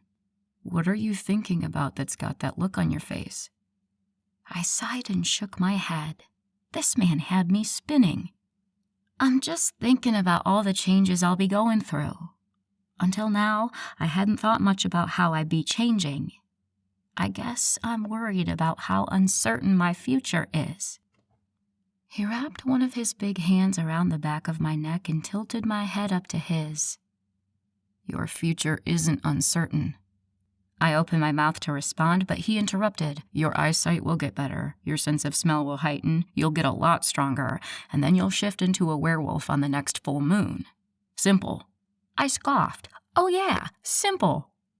He squeezed my neck gently, and even though your body is changing, you won't change. You'll still be the Elizabeth you've always been. I nodded and tried to digest his words. And the other thing that won't change, he continued softly, is I'll always be right there next to you. Why? I whispered. His rough thumb rubbed the side of my neck in slow circles. Because you're, he paused, part of my pack. I'm in charge of making sure you're always taken care of, and I'll never let you down. You'll always be safe as long as you're with me. And if I'm not with you? He craned his neck until our faces were only inches apart. Then I'll come to you. His sweet breath blew across my face, and I closed my eyes. The tension between us was like a rubber band pulled too tight. Any second it would snap, and I didn't know where that would leave us. But in that moment, I was absolutely willing to find out. He moved a fraction of an inch closer before squealing tires on the parking garage cement interrupted us. My eyes opened, and I took a quick step away with an uncomfortable chuckle. I awkwardly tucked a lock of hair behind my ear and met his eyes. Thanks again for coming here. I guess I'll see you back at my place? Abraham's expression was still dead serious, and his eyes blazed with sincerity. I'll follow you. His voice was deep and husky. I suppressed a shiver and hurried over to my car. Once inside, I felt my insides unclench and my heart slow. That man is going to ruin me. Deep inside, I knew truer words had never been spoken. His big black pickup truck followed me from the office to my apartment, and I had to admit, I felt a sense of security knowing he was close by. Before I left the car, I slipped the earplugs out, thinking I wouldn't have to worry about loud noises in my apartment. I was wrong. As soon as I opened my front door, Evie was yelling, and even from the other room, it was loud too. Abby? Was she okay? I wish you'd let me go with you. I care about her too, you know. I slapped my hands over my ears and moaned as my eardrums rang with Evie's shrill voice. Where are your earplugs? Abraham asked quietly behind me. I dug them out of my pocket and stuffed them back in my ears with a sigh. Evie, I said, is she okay? Evie stopped short when she came into view and saw us both standing in the doorway. Hey, girl, what are you doing here? She reached out and pulled me into a big hug. Without thinking, I wrapped my arms around her small frame. Your brother got me to leave early. He's pretty convincing when he wants to be. Evie pulled back with a laugh, and I silently thanked Abraham for the earplugs again. Don't I know it? One time when we were 5, Abby convinced all of us to get in the chicken coop and then locked us in. I turned incredulous eyes to the man in question. Is that so? I asked with a smile. Uh-huh. Thankfully, Mama caught him walking away from the coop smiling like the cat that ate the canary. Nothing got past our mom. She made him let us out. How long were you in there for? I asked, still eyeing Abraham, whose cheeks had turned a suspicious shade of pink. Only a few minutes, and I didn't mind so much. Me, Callie, and Dell were having fun playing with the chickens. It was B who was spitting mad. You remember, A.B.? He coughed uncomfortably. If I remember correctly, she got me back for that. Even through the earplugs, Evie's answering laugh was hard to handle. That's right. Didn't she duct tape you to your bed while you were sleeping? She almost couldn't finish her sentence. She was laughing so hard. Oh my God, no she didn't, I wheezed out between laughs. Abraham shook his head, his face pinker by the minute. She sure did. Taught me not to mess with her again. I took a big breath and my giggles finally subsided. Remind me not to get on her bad side. Don't worry, she'll remind you herself. She's as mean as a honey badger these days. Evie, Abraham scolded half-heartedly. Don't talk about our sister that way. Oh, Abby, you know what I mean. I love the girl to death, but she could start an argument in an empty house. I bet she could use a long night with a good man. I don't want to hear it, Abraham yelled, and we both slapped our hands over our ears. Him because he didn't want to listen to any details about his sister's sex life, and me because his voice made my sensitive ears ring. Oh, honey, you got your hearing in? Evie asked, softer than I'd ever heard her speak. I nodded and carefully withdrew my hands. In the middle of a meeting. It was a disaster, I bemoaned. Evie walked over to rub my back in soothing circles. The gesture reminded me of the night before with Abraham, except without the scorching heat he radiated. I took a peek at him as the memories flooded my mind. Thankfully, he was looking down at his phone and missed the heat in my cheeks. He locked his cell and looked up, blue eyes meeting mine. His expression instantly softened into a look I was becoming accustomed to. Think you can be ready to leave in 30 minutes? I don't want us to be late for Dell's show tonight. I nodded and stepped away from Evie's comforting touch. With a grateful smile at her, I retreated to the sanctuary of my bedroom where I collected both myself and my things for the weekend ahead of me. 45 minutes later, we were arguing in the parking lot. I don't understand why I can't drive myself, I told the stubborn man in front of me. It isn't practical. Why would we take 2 cars? And besides, you're coming out to Asheville for us. I'm not going to make you keep paying for the gas to drive back and forth. I rolled my eyes. I can afford gas money, Abraham. He sighed and took a step closer. I know you can, he began, wrapping his large hands around my biceps. But I'd like to drive all of us. It will make me feel better knowing you're with me and safe. Will you please just let me drive? His big blue eyes bore into me like a drill mining for oil. I felt the liquid gold seeping up through the earth as I caved into his request.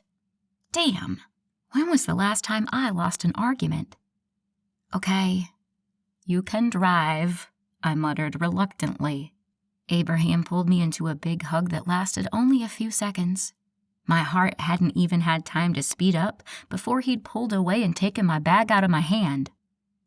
I call not sitting in the middle, Evie yelled from close behind. When I tensed at her volume, she said, Sorry, Elizabeth. I forgot. I nodded and waved away her apology. I had a feeling I need to keep these earplugs in around Evie for a while. Hopefully, sometime soon I'd be able to acclimate to my increased sense and be normal again. A mirthless chuckle escaped my lips. Normal. I'd never be normal again. I might as well kiss that concept goodbye. Abraham loaded our bags into the back of the cab and took his seat behind the wheel. I soon realized why Evie had so exuberantly called, not sitting in the middle. I really have to squish in between you two? I whined. Evie giggled and pushed me toward the truck. Yep, and it's a long drive, so you might as well suck it up now. I groaned and climbed into the big truck, sliding along the cream-colored seat until I was only a few inches from Abraham. Evie climbed in behind me. You need to scooch over more, she complained. I took a dubious look at the few remaining inches and sighed. There was just no helping it. I slid over until my leg hit his, my shoulder grazing his bicep. Evie took her seat next to me before reaching over to fiddle with the radio. "We ready?" Abraham asked, and I could feel his deep voice vibrate through all the places my body touched his. God, this was going to be a long ride. "Ready," Evie and I answered. Abraham fired up the massive vehicle, and we were on our way. Evie and I spent the first hour or so chatting like we normally did about everything and nothing at the same time. It constantly surprised me how much I had in common with someone I'd just met who'd lived such a different life than me. Once in a while, I'd take a peek at Abraham out of the corner of my eye, and every time, I'd catch him smiling out the front window. Finally, I had to ask, "What are you smiling about over there?" His eyes widened. "I didn't realize I was." "You've been smiling since we left Raleigh." He shot me an incredulous look. "Have you been watching me, Ms. Montgomery?" I averted my gaze as my face heated painfully. "No, I'm just observant." Evie giggled from beside me, and I shot her a fierce glare which only made her laugh harder. A reluctant smile spread across my face. "What's Stell's show going to be like?" I changed the subject. Abraham answered first. "Like any other underground show in a dive bar. When you've seen one, you've seen them all. We just go to support Del." "I've never been to a show before. I don't even think I've technically been in a dive bar either." "Never?" Evie screeched.